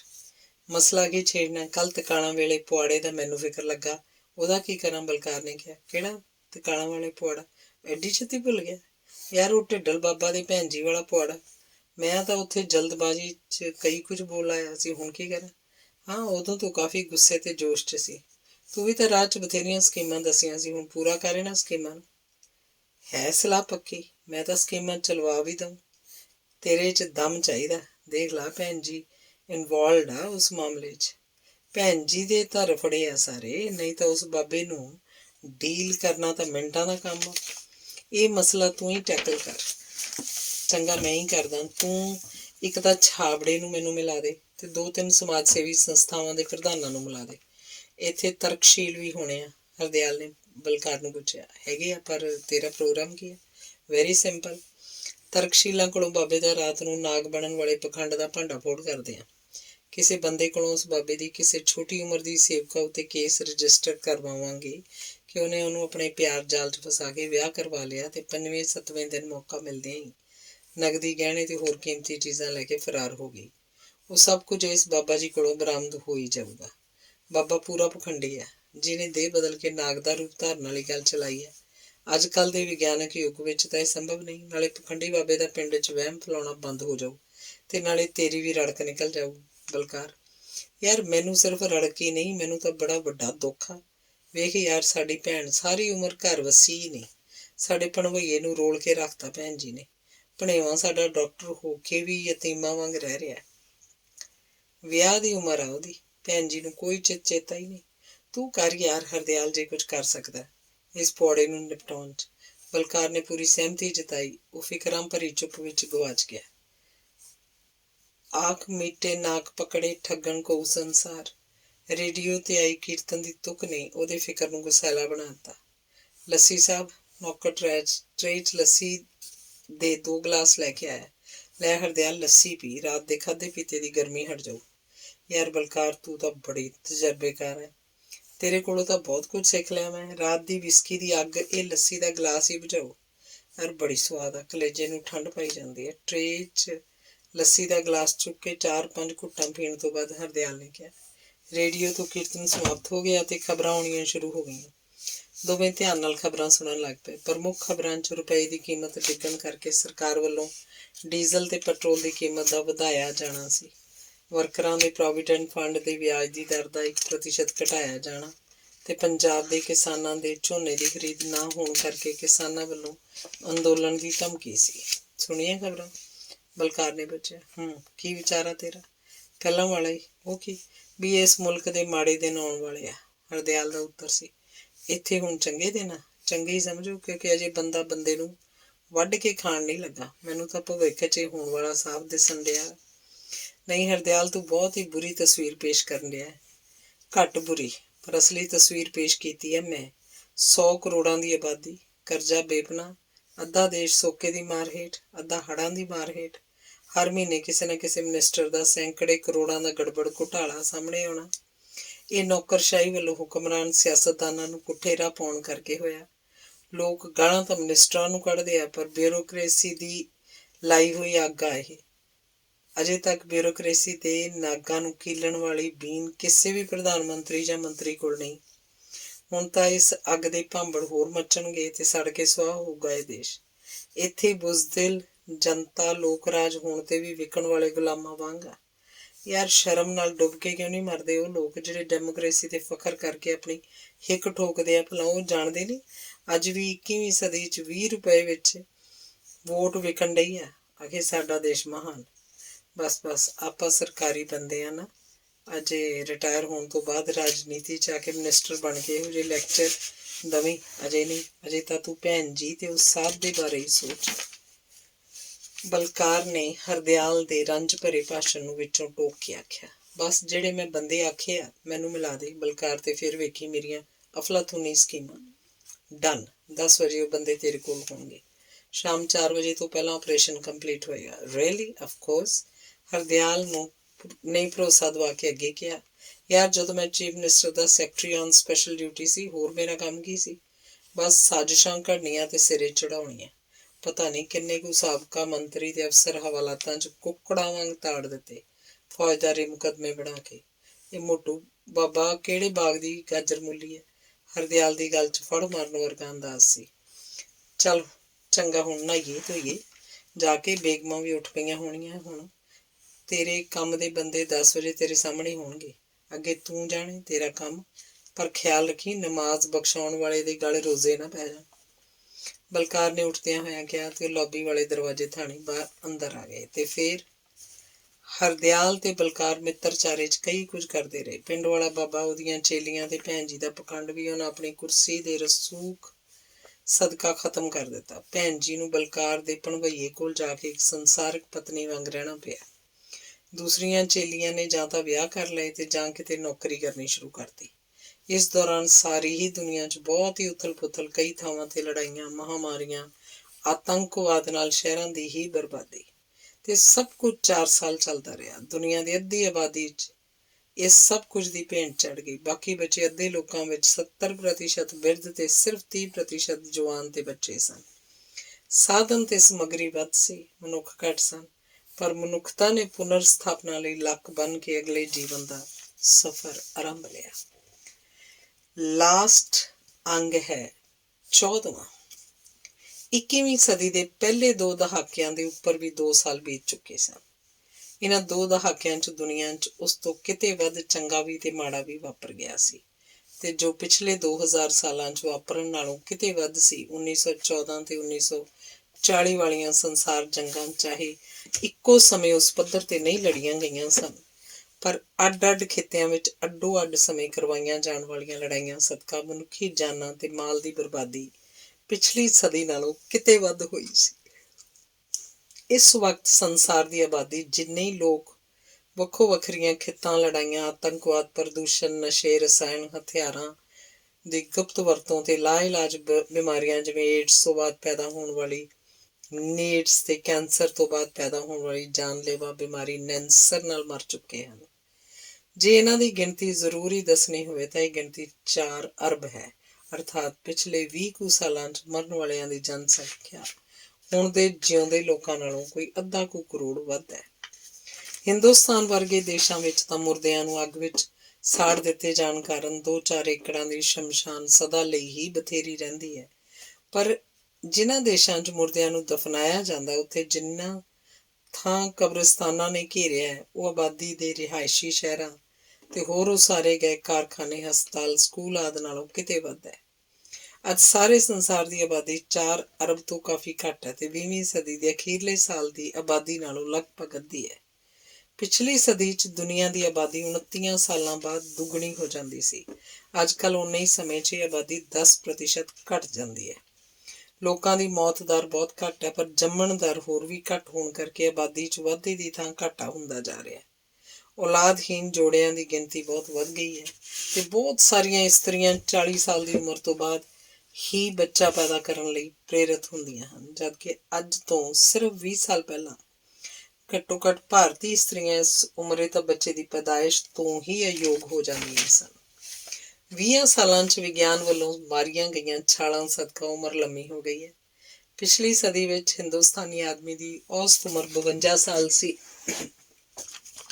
ਇੱਕ ਔਰਤ ਦੀ 48 ਸਾਲ, ਪਰ ਅੱਜ ਸਿਰਫ 20 ਸਾਲਾਂ ਬਾਅਦ ਹੀ ਇਹ ਉਮਰ ਦੀ ਔਸਤ 75 ਤੇ 70 ਤੋਂ ਵੀ ਉੱਪਰ ਹੋ ਚੁੱਕੀ ਹੈ। ਹੁਣ ਦੀ ਆਬਾਦੀ ਵਿੱਚ 30 ਸਾਲ ਤੋਂ ਉੱਪਰ ਲੋਕਾਂ ਦੀ ਗਿਣਤੀ 70% ਤੇ 30 ਸਾਲਾਂ ਤੋਂ ਥੱਲੇ ਦੇ ਲੋਕਾਂ ਦੀ ਆਬਾਦੀ 30% ਹੈ। 30 ਸਾਲ ਦੀ ਉਮਰ ਤੱਕ ਤਾਂ ਨੌਜਵਾਨ ਮੁੰਡੇ ਕੁੜੀਆਂ ਵਿਆਹ ਹੀ ਨਹੀਂ ਕਰਾਉਂਦੇ। ਘੱਟੋ ਘੱਟ ਵਿਆਹ ਕਰਵਾਉਣ ਵਾਲਿਆਂ 'ਚ ਮਸਾਂ ਹੀ ਅੱਧੇ ਜੋੜੇ ਇੱਕ ਬੱਚਾ ਪੈਦਾ ਕਰਦੇ ਹਨ। ਇਹਨਾਂ ਨੌਜਵਾਨ ਮੁੰਡੇ ਕੁੜੀਆਂ ਨੂੰ ਬੜੀਆਂ ਦੁਖਦਾਈ ਯਾਦਾਂ ਆਪਣੇ ਨਾਲ ਸਦਾ ਹੀ ਰੱਖਣੀਆਂ ਪੈਂਦੀਆਂ ਹਨ। ਇਹਨਾਂ ਦਾ ਮੁੱਖ ਰੁਝੇਵਾਂ ਗਿਆਨ ਪ੍ਰਾਪਤੀ, ਮਨੋਰੰਜਨ ਤੇ ਸਿਹਤ ਹੀ ਹੈ। ਇਹਨਾਂ ਦੇ ਮਨਾਂ 'ਚ ਛੂਤ-ਛਾਤ ਦੀਆਂ ਬਿਮਾਰੀਆਂ ਪ੍ਰਤੀ ਬਹੁਤ ਡਰ ਹੈ, ਕਿਉਂਕਿ ਇਹਨਾਂ ਦੇ ਕਰੋੜਾਂ ਸਾਥੀਆਂ ਦੀ ਮੌਤ ਏਡਸ, ਨੇਡਸ ਤੇ ਹੋਰ ਛੂਤ ਦੀਆਂ ਬਿਮਾਰੀਆਂ ਕਾਰਨ ਹੀ ਹੋਈ ਸੀ। ਚਾਹੇ ਪਿਛਲੀ ਸਦੀ ਦੀ ਚੇਚਕ ਵਾਂਗ ਏਡਸ ਤੇ ਨੇਡਸ ਦਾ ਖਾਤਮਾ ਕਰ ਦਿੱਤਾ ਗਿਆ, ਪਰ ਵਿਗਿਆਨਕਾਂ ਅਨੁਸਾਰ ਅਜੇ ਵੀ ਕਈ ਜਾਨਵਰਾਂ ਵਿੱਚ ਇਹਨਾਂ ਨਾਮੁਰਾਦ ਬਿਮਾਰੀਆਂ ਦੇ ਵਾਇਰਸ ਮੌਜੂਦ ਹਨ। ਇਸ ਅਰਸੇ 'ਚ ਸਭ ਕੁਝ ਦਾ ਮਸ਼ੀਨੀਕਰਨ ਹੋ ਚੁੱਕਾ ਹੈ। ਇੱਕ ਖੇਤੀ ਫਾਰਮ ਹਜ਼ਾਰਾਂ ਏਕੜਾਂ ਦਾ ਹੈ। 500 ਹਾਰਸ ਪਾਵਰ ਦੇ ਕੰਪਿਊਟਰ ਨਿਯੰਤਰਿਤ ਟਰੈਕਟਰ ਨਾਲ ਵਹਾਈ ਤੇ ਇਸ ਤਰ੍ਹਾਂ ਦੀਆਂ ਮਸ਼ੀਨਾਂ ਨਾਲ ਵਾਢੀ ਤੇ ਗਹਾਈ ਹੁੰਦੀ ਹੈ। ਮਨੁੱਖੀ ਹੱਥਾਂ ਦੀ ਲੋੜ ਬਹੁਤ ਘੱਟ ਹੈ, ਪਰ ਮਨੁੱਖੀ ਦਿਮਾਗ ਦੀ ਲੋੜ ਬਹੁਤ ਵੱਧ ਗਈ ਹੈ। ਕੰਪਿਊਟਰ ਤੇ ਰੋਬੋਟ ਤਾਂ ਬੰਦੇ ਦੇ ਪਹਿਨਣ ਵਾਲੇ ਵਸਤਰਾਂ ਵਾਲਾ ਮਹੱਤਵ ਪ੍ਰਾਪਤ ਕਰ ਚੁੱਕੇ ਹਨ। ਬੰਦੇ ਦੇ ਗੁੱਟ ਉੱਤੇ ਪਿਛਲੀ ਸਦੀ ਦੀ ਘੜੀ ਦੀ ਥਾਂ ਕੰਪਿਊਟਰ ਬੰਨਿਆ ਹੁੰਦਾ ਹੈ, ਜਿਸ ਵਿੱਚ ਘੜੀ ਦੇ ਕੰਮ ਦੇ ਨਾਲ ਸਾਰੀ ਦੁਨੀਆ ਤੱਕ ਪਹੁੰਚ ਵਾਲਾ ਮੋਬਾਈਲ ਫੋਨ ਤੇ ਹਜ਼ਾਰਾਂ ਹੀ ਫਾਈਲਾਂ ਦੇ ਰਿਕਾਰਡ ਦੇ ਬਰਾਬਰ ਡਾਟਾ ਹੁੰਦਾ ਹੈ। ਸਵੇਰ ਦੀ ਸੈਰ ਕਰਨ ਵਾਲਾ ਆਦਮੀ ਆਪਣੇ ਗੁੱਟ ਉੱਤੇ ਬੱਧੇ ਕੰਪਿਊਟਰ ਕਾਰਨ ਜਿਵੇਂ ਆਪਣੇ ਨਾਲ ਹਜ਼ਾਰਾਂ ਹੀ ਕਲਰਕਾਂ ਤੇ ਅਕਾਊਂਟੈਂਟਾਂ ਵਾਲਾ ਦਫ਼ਤਰ ਵੀ ਚੁੱਕੀ ਫਿਰ ਰਿਹਾ ਹੋਵੇ। ਉਹਦੇ ਇਸ ਕੰਪਿਊਟਰ ਵਿੱਚ ਮਨੁੱਖ ਦੇ ਸ਼ੁਰੂ ਤੋਂ ਲੈ ਕੇ ਅੱਜ ਤੱਕ ਦੇ ਇਤਿਹਾਸ ਦੀਆਂ ਬਾਰੀਕੀਆਂ, ਵਿਗਿਆਨ, ਭੂਗੋਲ ਤੇ ਹੋਰ ਅਨੇਕਾਂ ਕੁਛ ਹੈ। ਇਸ ਸਭ ਕਾਰਨ ਕੋਈ ਬੰਦਾ ਕਦੇ ਵੀ ਗੱਪ ਮਾਰਨ ਦੀ ਜੁਰਤ ਨਹੀਂ ਕਰ ਸਕਦਾ, ਪਰ ਕਲਪਨਾ ਦੀ ਯੋਗਤਾ ਰੱਖਣ ਵਾਲੇ ਬੰਦਿਆਂ ਦੀ ਬੜੀ ਇੱਜ਼ਤ ਹੈ, ਕਿਉਂਕਿ ਜੋ ਕੁਝ ਹੋ ਚੁੱਕਾ ਹੈ ਉਹ ਟੈਕਨੋਲੋਜੀ ਕਰਕੇ ਸਰਬੱਤ ਨੂੰ ਗਿਆਤ ਹੈ ਤੇ ਅਗਿਆਤ ਨੂੰ ਸਿਰਫ ਤੀਖਣ ਬੁੱਧੀ ਵਾਲੇ ਬੰਦੇ ਦੇ ਮਨ ਦੀ ਕਲਪਨਾ ਹੀ ਪ੍ਰਗਟ ਕਰੇਗੀ। ਜਦੋਂ ਦਾ ਇਤਿਹਾਸ ਸਰਵੇਖਣ ਯੰਤਰ ਦੀ ਕਾਢ ਕੱਢੀ ਗਈ ਹੈ, ਮਿਥਿਹਾਸਿਕ ਘਟਨਾਵਾਂ ਦੀ ਪੂਰੀ ਤਰ੍ਹਾਂ ਪੜਚੋਲ ਹੋ ਚੁੱਕੀ ਹੈ। ਨਤੀਜਾ ਹੈ ਕਿ ਮਿਥਿਹਾਸ ਲਗਭਗ ਕਲਪਨਾ ਹੀ ਸੀ। 17 ਖੂਨੀ ਸੈਨਾ ਦੇ ਆਕਾਸ਼ ਵਿੱਚ ਪੂਛੋਂ ਫੜ ਕੇ ਸੁੱਟੇ ਗਏ ਹਾਥੀ ਤੇ ਕਈ ਸਿਰਾਂ ਵਾਲੇ ਦੈਂਤ ਦਾਨਵ ਅੱਜ ਦੇ ਬੁੱਧੀਜੀਵੀਆਂ ਲਈ ਇੱਕ ਲਤੀਫੇ ਵਾਂਗ ਹੈ। ਇਸ ਯੰਤਰ ਰਾਹੀਂ ਪਿਛਲੇ 10,000 ਸਾਲਾਂ 'ਚ ਕਿਸੇ ਥਾਂ ਉੱਤੇ ਕੱਖਾਂ ਦੀ ਬਣਾਈ ਗਈ ਕੁੱਲੀ ਤੇ ਵਿਚਰਨ ਵਾਲੇ ਚੂਹੇ ਤੱਕ ਦੀਆਂ ਹਰਕਤਾਂ, ਆਵਾਜ਼ਾਂ ਆਦਿ ਵੀ ਪੂਰੀ ਜਾਣਕਾਰੀ ਮਿਲ ਜਾਂਦੀ ਹੈ। ਇਹ ਯੰਤਰ ਅਵਿਨਾਸ਼ੀ ਧੜਕਣਾਂ ਦੇ ਸਿਧਾਂਤਾਂ ਉੱਤੇ ਕੰਮ ਕਰਦਾ ਹੈ। ਇਹਦੀਆਂ ਲੱਭਤਾਂ 'ਚ ਸੰਸਾਰ ਦੀਆਂ ਸਭ ਤੋਂ ਪੁਰਾਣੀਆਂ ਇਮਾਰਤਾਂ ਸੀਰੀਆ ਦੀ ਰਾਜਧਾਨੀ ਦਮਸਕਸ ਵਿੱਚ ਸਾਬਤ ਕੀਤੀਆਂ ਗਈਆਂ ਹਨ। ਇਹ ਯੰਤਰ ਬਹੁਤ ਹੀ ਸਰਲ ਤੇ ਸਸਤਾ ਹੈ ਤੇ ਇਹਦੇ ਖਿਡੌਣੇ ਪੱਧਰ ਦੇ ਮਾਡਲ ਰਾਹੀਂ ਬੱਚੇ ਡਾਇਨਾਸੌਰ ਆਦਿ ਜਾਨਵਰਾਂ ਦੀਆਂ ਅਸਲੀ ਤਸਵੀਰਾਂ ਤੇ ਆਵਾਜ਼ਾਂ ਕੰਪਿਊਟਰ ਉੱਤੇ ਵੇਖਦੇ ਹਨ। ਸੰਸਾਰ 'ਚ ਜੰਗਲਾਂ ਦੀ ਗਿਣਤੀ ਦੇ ਖੇਤਰਫਲ ਫੇਰ ਵੱਧ ਗਿਆ ਹੈ। ਜਨ ਤੇ ਵਣ ਨਾਲੋਂ ਨਾਲ ਹਨ, ਪਰ ਪੁਰਾਤਨ ਸਿਧਾਂਤ ਅਨੁਸਾਰ ਇੱਕ ਵੱਧ ਰਿਹਾ ਹੈ, ਦੂਜਾ ਘਟ ਰਿਹਾ ਹੈ। ਸੰਸਾਰ 'ਚ ਮੁਲਕਾਂ ਦੇ ਧੜੇ ਨਹੀਂ ਹਨ, ਸਗੋਂ ਸਾਰੇ ਸੰਸਾਰ ਦੀਆਂ ਸਰਕਾਰਾਂ ਘਟ ਰਹੀ ਮਨੁੱਖੀ ਜਨਸੰਖਿਆ ਪ੍ਰਤੀ ਚਿੰਤਿਤ ਹੋ ਕੇ ਕੁਝ ਕਰਨ ਲਈ ਦ੍ਰਿੜਤਾ ਨਾਲ ਸੋਚ ਰਹੀਆਂ ਹਨ। ਕਾਲੇ ਗੋਰੇ ਦਾ ਕੋਈ ਭੇਦ ਨਹੀਂ। ਹਿੰਦੁਸਤਾਨ ਦੀ ਜਾਤ ਪਾਤ ਭੂਤਕਾਲ ਦੀ ਮੂਰਖਤਾ ਸਮਝੀ ਜਾਂਦੀ ਹੈ, ਜਿਹਦੀ ਲਾਹਨਤ ਸਿਰਫ 20 ਸਾਲਾਂ 'ਚ ਹੀ ਦੂਰ ਹੋ ਗਈ। ਬੰਦੇ ਦੀ ਸਭ ਤੋਂ ਕੀਮਤੀ ਦੌਲਤ ਉਹਦੀ ਸੋਚ ਦੀ ਅਮੀਰੀ ਤੇ ਮਨ ਦੀ ਕਲਪਨਾਸ਼ੀਲਤਾ ਹੈ। ਲੋਕਾਂ 'ਚ ਪਿਆਰ ਦਾ ਕਾਰਨ ਭੂਤਕਾਲ 'ਚ ਸਵਾਰਥ ਸਦਕਾ ਨਿਸ਼ਕਾਮ ਪਿਆਰ ਦੀ ਅਣਹੋਂਦ ਤੋਂ ਉਪਜਣ ਵਾਲੀ ਬਰਬਾਦੀ ਨੂੰ ਸਦਾ ਲਈ ਟਾਲਣ ਦੀ ਪ੍ਰਬਲ ਸਾਂਝੀ ਇੱਛਾ ਹੈ। ਇਹੋ ਜਿਹੇ ਯੁੱਗ ਵਿੱਚ ਬਲਕਾਰ, ਹਰਦਿਆਲ, ਮੀਨਾ, ਤੇਜੀ, ਸੁਖਚੈਨ, ਬਲਜੀਤ ਆਦਿ ਅਜੇ ਵੀ ਜੀ ਰਹੇ ਹਨ। ਵਿਗਿਆਨ ਦੀ ਕਿਰਪਾ ਸਦਕਾ ਸਾਰੇ ਖੁਸ਼ਹਾਲ, ਤੰਦਰੁਸਤ ਤੇ ਗਿਆਨ ਦੀ ਦੌਲਤ ਨਾਲ ਮਾਲਾਮਾਲ ਹਨ, ਪਰ ਪਿਛਲੇ 30 ਸਾਲਾਂ ਦੀਆਂ ਯਾਦਾਂ ਦੀ ਕੜਵਾਹਟ ਤੇ ਮਿਠਾਸ ਉਹਨਾਂ ਨੂੰ ਅਕਸਰ ਆ ਘੇਰਦੀ ਹੈ ਤੇ ਉਹਨਾਂ ਦੀ ਤੜਪ ਜਾਂ ਆਨੰਦ ਦਾ ਕਾਰਨ ਬਣਦੀ ਹੈ। ਹਿੰਦ ਮਹਾਸਾਗਰ ਦੇ ਆਖਰੀ ਖੇਤਰ ਤੋਂ ਅੱਗੇ ਜਿੱਥੇ ਸਮੁੰਦਰ ਦਾ ਪਾਣੀ ਜੰਮਣ ਲੱਗ ਪੈਂਦਾ ਹੈ ਤੇ ਦੱਖਣੀ ਧਰੁਵ ਥੋੜ੍ਹੀ ਦੂਰ ਰਹਿ ਜਾਂਦਾ, ਉਸ ਥਾਂ ਤੇ ਸੈਰ ਸਪਾਟੇ ਲਈ ਗਏ ਹਰਦਿਆਲ ਨੂੰ ਬਲਕਾਰ ਦੀ ਯਾਦ ਆਈ ਤੇ ਨਾਲ ਹੀ ਪਿਛਲੇ 20-22 ਸਾਲਾਂ ਦਾ ਹੋਰ ਕਈ ਕੁਝ ਯਾਦ ਆ ਗਿਆ। ਉਹ ਇਕੱਲਾ ਸੀ ਤੇ ਇਕਾਂਤ ਵੀ ਸੀ। ਬਾਵਜੂਦ ਇਹਦੇ ਕਿ ਉਹਦੇ ਨਾਲ 50 ਤੋਂ ਵੱਧ ਹੋਰ ਆਦਮੀ ਤੇ ਔਰਤਾਂ ਉਸ ਜਹਾਜ਼ ਤੇ ਮੌਜੂਦ ਸਨ, ਉਹ ਸਾਰੇ ਆਪੋ ਵਿੱਚ ਘੱਟ ਹੀ ਗੱਲਬਾਤ ਕਰਦੇ, ਪਰ ਆਪਣੇ ਸੰਪਰਕ ਯੰਤਰਾਂ ਤੇ ਗੁੱਟ ਤੇ ਬੱਧੇ ਕੰਪਿਊਟਰ ਨਾਲ ਆਪੋ ਆਪਣੇ ਮਨ ਭਾਉਂਦੇ ਸਾਥੀ ਨਾਲ ਭਾਵੇਂ ਉਹ ਵੱਖੋ ਵੱਖਰੇ ਥਾਈਂ ਦੁਨੀਆ 'ਚ ਕਿਤੇ ਵੀ ਹੋਣ ਗੱਲਬਾਤ 'ਚ ਲੱਗੇ ਸਨ। ਇਸ ਕਾਰਨ ਕੋਲ ਵਾਲਾ ਗੈਰ ਹਾਜ਼ਰ ਤੇ ਹਜ਼ਾਰਾਂ ਕੋਲ ਵਾਲਾ ਹਾਜ਼ਰੀ ਦੀ ਅਵਸਥਾ 'ਚ ਆ ਜਾਂਦਾ ਸੀ। ਗੱਲਬਾਤ ਦੀ ਭਾਸ਼ਾ ਅਬੋਲੀ ਸੀ ਤੇ ਮਨ ਦੇ ਵਿਚਾਰ ਜਿਨ੍ਹਾਂ ਨੇ ਸ਼ਬਦ ਬਣਨਾ ਹੁੰਦਾ, ਉਹ ਸ਼ਬਦੀ ਆਵਾਜ਼ ਬਣਨ ਤੋਂ ਪਹਿਲਾਂ ਹੀ ਕੰਪਿਊਟਰ ਰਾਹੀਂ ਧੜਕਣ ਦਾ ਰੂਪ ਧਾਰ ਕੇ ਇੱਛਤ ਮਿੱਤਰ ਦੇ ਕੰਪਿਊਟਰ ਤੱਕ ਜਾ ਪਹੁੰਚਦੇ ਤੇ ਉੱਥੇ ਉਹ ਵਿਅਕਤੀ ਆਪਣੀ ਕੰਪਿਊਟਰ ਦੀ ਮਦਦ ਨਾਲ ਅਬੋਲੀ ਗੱਲਬਾਤ ਦਾ ਪੈਗਾਮ ਸੁਖ ਸੁਨੇਹੇ ਪ੍ਰਾਪਤ ਕਰਕੇ ਨਾਲੋਂ ਨਾਲ ਜਵਾਬ ਦੇਈ ਜਾਣ ਲੱਗ ਪੈਂਦਾ। ਹਰਦਿਆਲ ਤੇ ਬਲਕਾਰ ਇਸ ਵਾਰਤਾਲਾਪ 'ਚ ਰੁੱਝ ਗਏ। ਹੈਲੋ ਬਲਕਾਰ, ਹਰਦਿਆਲ, ਵਾਹ ਕੀ ਹਾਲ ਹੈ? ਤੂੰ ਤਾਂ ਸਾਊਥ ਪੋਲ ਤੋਂ ਬੋਲ ਰਿਹਾ। ਹਾਂ ਬਲਕਾਰ, ਮੈਂ ਇੱਕ ਗਰੁੱਪ ਨਾਲ ਸੈਰ ਲਈ ਆਇਆ। 50 ਕੁ ਆਦਮੀ ਔਰਤਾਂ ਹੋਰ ਵੀ ਹੈ ਇਸ ਜਹਾਜ਼ ਤੇ। ਇਹ ਜਹਾਜ਼ ਉੱਡ ਵੀ ਸਕਦਾ, ਤਰ ਵੀ ਸਕਦਾ ਤੇ ਬਰਫ਼ ਉੱਤੇ ਬੱਸ ਵਾਂਗ ਚੱਲ ਵੀ ਸਕਦਾ। ਸੁਰੱਖਿਆ 100% ਹੈ ਇਹਦੇ 'ਚ, ਹਰਦਿਆਲ ਨੇ ਪੈਗਾਮ ਤੜਕਾਇਆ। ਹਾਂ ਹਰਦਿਆਲ, ਮੈਂ ਵੇਖ ਰਿਹਾ। ਮੈਂ ਘਰ ਵੱਡੇ ਕੰਪਿਊਟਰ ਦੇ ਸਾਹਮਣੇ ਹੀ ਬੈਠਾ। ਮੈਂ ਤੁਹਾਡਾ ਦ੍ਰਿਸ਼ ਸਕਰੀਨ ਤੇ ਫੋਕਸ ਕਰ ਲਿਆ। ਤੇਰੇ ਸਾਰੇ ਸਾਥੀ ਵੀ ਤੇਰੇ ਵਾਂਗ ਆਪਣੇ ਮਿੱਤਰਾਂ ਨਾਲ ਸੰਪਰਕ ਬਣਾਈ ਬੈਠੇ ਆ। ਲੋਕ ਤਾਂ ਬੜੇ ਪਿਆਰੇ ਲੱਗਦੇ ਆ। ਸਮੁੰਦਰ ਦਾ ਦ੍ਰਿਸ਼ ਵੀ ਵਧੀਆ ਹੈ। ਸਰਦੀ ਹੋਏਗੀ। ਬਲਕਾਰ ਨੇ ਧੜਕਣ ਆਧਾਰਿਤ ਵਾਰਤਾਲਾਪ ਜਾਰੀ ਰੱਖਿਆ। ਹਾਂ ਬਲਕਾਰ, ਜਦੋਂ ਨਾਲ ਵਾਲਾ ਕੋਈ ਗੱਲਬਾਤ ਨਾ ਕਰੇ ਤਾਂ ਆਪਣੇ ਖਾਸ ਦੀ ਯਾਦ ਆਉਂਦੀ ਹੈ। ਇਹ ਸੰਪਰਕ ਯੰਤਰ ਬੜੇ ਕੰਮ ਦੀ ਚੀਜ਼ ਹੈ, ਜਿਹਦੇ ਨਾਲ ਹਜ਼ਾਰਾਂ ਮੀਲਾਂ ਤੋਂ ਵੀ ਮੇਲ ਹੋ ਜਾਂਦਾ ਹੈ। ਮੈਂ ਅੱਜ ਸਵੇਰ ਦੀਆਂ ਸਾਰੀਆਂ ਪੰਜਾਬੀ ਅਖਬਾਰਾਂ ਇੱਥੇ ਹੀ ਪੜ੍ਹ ਲਈਆਂ। ਹੈ ਨਾ ਕਰਾਮਾਤ ਪੁਰਾਣੇ ਜ਼ਮਾਨੇ ਵਾਲੀ? ਹਰਦਿਆਲ ਨੇ ਪ੍ਰਸੰਨਤਾ ਵਿਅਕਤ ਕਰਦਿਆਂ ਕਿਹਾ। ਹਾਂ ਯਾਰ, ਪੁਰਾਣੇ ਜ਼ਮਾਨੇ ਦੀ ਕਲਪਨਾ ਨੇ ਅੱਜ ਯਥਾਰਥ ਦਾ ਰੂਪ ਲੈ ਲਿਆ। ਇਹ ਸਭ ਕੁਝ ਹਰ ਇੱਕ ਦੀ ਪਹੁੰਚ ਵਿੱਚ ਆ। ਇਹੋ ਹੀ ਆ ਸਭ ਤੋਂ ਵੱਡੀ ਕਰਾਮਾਤ। ਬਲਕਾਰ, ਅੱਗੇ ਪੁਰਾਣਾ ਜ਼ਮਾਨਾ 1000 ਸਾਲ ਪਹਿਲਾਂ ਹੁੰਦਾ ਸੀ ਤੇ ਅੱਜ ਕੱਲ੍ਹ ਪੁਰਾਣਾ ਜ਼ਮਾਨਾ ਸਿਰਫ 20 ਸਾਲ ਪਿੱਛਾ ਹੈ। ਮੈਨੂੰ ਤਾਂ ਆਪਣੇ ਪੁਰਾਣੇ ਜ਼ਮਾਨੇ ਦੀਆਂ ਆਪਣੀਆਂ ਸਾਥੀਆਂ ਯਾਦਾਂ ਨੇ ਘੇਰ ਲਿਆ। ਤਾਂ ਹੀ ਤਾਂ ਮੈਂ ਤੇਰੇ ਨਾਲ ਸੰਪਰਕ ਕੀਤਾ। ਅੱਛਾ ਦੱਸ ਕੁਛ ਫੇਰ? ਬਲਕਾਰ ਨੇ ਇੱਛਾ ਪ੍ਰਗਟ ਕੀਤੀ। ਬਲਕਾਰ, ਬੰਦਾ ਜੋ ਵੀ ਕਰਦਾ ਨਾ, ਉਹ ਕਿਸੇ ਦੂਸਰੇ ਕਰਕੇ ਜਾਂ ਦੂਸਰੇ ਵਾਸਤੇ ਹੀ ਕਰਦਾ ਹੈ ਨਾ। ਮੇਰੇ ਆਸ-ਪਾਸ ਇਸ ਜਹਾਜ਼ ਤੇ ਮੈਨੂੰ 30-40 ਆਦਮੀ ਔਰਤਾਂ ਨਜ਼ਰ ਆਉਣ ਡਏ ਆ। ਮੇਰੇ ਸਮੇਤ ਅਸੀਂ ਸਾਰੇ ਘੁੱਗ ਵਸਦੀ ਦੁਨੀਆ ਤੋਂ ਹਜ਼ਾਰਾਂ ਮੀਲ ਦੂਰ ਹਾਂ। ਇਸ ਦੂਰੀ ਦਾ ਆਨੰਦ ਲੈਣ ਹੀ ਆਏ ਹਾਂ ਅਸੀਂ ਸਾਰੇ। ਪਰ ਹੁਣ ਪਤਾ ਕੀ ਡਿਆ? ਦੱਸ। ਆਸ-ਪਾਸ ਦੀ ਕੁਦਰਤੀ ਸੁੰਦਰਤਾ ਵੱਲ ਕਿਸੇ ਦਾ ਧਿਆਨ ਨਹੀਂ। ਕਈ ਤਾਂ ਆਪੋ ਆਪਣੇ ਸੰਪਰਕ ਯੰਤਰ ਲੈ ਕੇ ਭੀੜ ਭਰੇ ਸ਼ਹਿਰਾਂ ਵਿੱਚ ਆਪਣੇ ਯਾਰਾਂ ਮਿੱਤਰਾਂ ਤੇ ਸਹੇਲੀਆਂ ਨਾਲ ਗੱਲੀ ਬਾਤੀ ਲੱਗਿਆ ਤੇ ਕਈ ਆਪਣੀਆਂ ਕੈਬਿਨਾਂ 'ਚ ਲੇਟੇ ਜਾਂ ਸੁੱਤੇ ਪਏ। ਮੈਨੂੰ ਹੈਰਾਨੀ ਹੈ ਕਿ ਅਸੀਂ ਸਾਰੇ ਇਸ ਨਿਰਮਲ ਨੀਲੇ ਪਾਣੀ ਦੀ ਚੰਚਲ ਸੁੰਦਰਤਾ, ਬਲਕਾਰ, ਸਮੁੰਦਰੀ ਪਾਣੀ ਦੀ ਸੁੰਦਰਤਾ ਬੜੀ ਚੰਚਲ ਹੈ। ਲਹਿਰਾਂ, ਇਹਦੀ ਮੁਸਕਾਨ ਕਹਿਣੀ ਚਾਹੀਦੀ ਹੈ, ਇਹਦੀ ਵਿਸ਼ਾਲਤਾ, ਇਹਦੀ ਮਹਾਨਤਾ। ਮੇਰੇ ਨਾਲ ਦਿਆਂ 'ਚੋਂ ਇਸ ਸਭ ਵੱਲ ਕੋਈ ਕਿਉਂ ਨਹੀਂ ਵੇਖਦਾ? ਮੈਨੂੰ ਅਫਸੋਸ ਹੋ ਰਿਹਾ ਹੈ ਕਿ ਇਹਨਾਂ ਸਾਰਿਆਂ ਤੇ ਆਪਣੇ ਸਮੇਤ ਪਰਸੋਂ ਪਤਾ ਕੀ ਹੋਇਆ? ਇਹ ਜਹਾਜ਼ ਹੋਣ ਵਾਲੀ ਥਾਂ ਤੋਂ ਕੋਈ 200 ਮੀਲ ਉੱਤਰ ਵੱਲ ਹਿੰਦ ਮਹਾਸਾਗਰ ਸੀ। 1 ਘੰਟੇ ਤੱਕ ਸੂਰਜ ਛਿਪ ਜਾਣਾ ਸੀ। ਇਹ ਨਜ਼ਾਰਾ ਵਿਖਾਉਣ ਲਈ ਜਹਾਜ਼ ਨੂੰ ਰੋਕ ਦਿੱਤਾ ਗਿਆ ਤੇ ਲੰਗਰ ਸੁੱਟ ਦਿੱਤੇ ਗਏ। ਇਹ ਛੋਟਾ ਜਹਾਜ਼ ਕਿਸੇ ਨਵ ਜਨਮੇ ਬੱਚੇ ਦੇ ਪੰਘੂੜੇ ਵਾਂਗ ਕਦੀ ਕਦੀ ਹੁਲਾਰਾ ਲੈ ਲੈਂਦਾ ਸੀ। ਸਾਰੇ ਜਣੇ ਕੁਝ ਸੁਆਦਲਾ ਖਾ ਪੀ ਵੀ ਰਹੇ ਸਨ, ਪਰ ਇੱਕ ਆਦਮੀ ਹੱਥ 'ਚ ਚਾਹ ਦਾ ਕੱਪ ਫੜ ਕੇ ਆਪਣੇ ਸੰਪਰਕ ਯੰਤਰ ਨਾਲ ਮਗਨ ਸੀ। ਤਾਂ ਹੀ ਜਹਾਜ਼ ਦੇ ਐਨ ਨਾਲ 40-50 ਡਾਲਫਿਨ ਮੱਛੀਆਂ ਦਾ ਇੱਕ ਝੁੰਡ ਆ ਗਿਆ। ਸਾਨੂੰ ਡੈਕ ਤੇ ਖੜਿਆਂ ਨੂੰ ਵੇਖ ਕੇ ਜਿਵੇਂ ਉਹ ਡਾਲਫਿਨ ਮੱਛੀਆਂ ਬਹੁਤ ਹੀ ਖੁਸ਼ ਹੋਣ ਤੇ ਮੁਸਕਰਾ ਕੇ ਸਾਡੇ ਵੱਲ ਵੇਖ ਰਹੀਆਂ ਹੋਣ, ਜਿਵੇਂ ਸਾਨੂੰ ਆਇਆਂ ਨੂੰ ਆਪਣੇ ਸਮੁੰਦਰ 'ਚ ਜੀ ਆਇਆਂ ਕਹਿੰਦੀਆਂ ਹੋਣ। ਫਿਰ ਉਹਨਾਂ ਸਾਗਰ ਸੁੰਦਰੀਆਂ ਨੇ ਸਾਡੇ ਸਤਿਕਾਰ ਤੇ ਪਿਆਰ 'ਚ ਨ੍ਰਿਤ ਕਰਨਾ ਸ਼ੁਰੂ ਕਰਤਾ ਹੋਵੇ।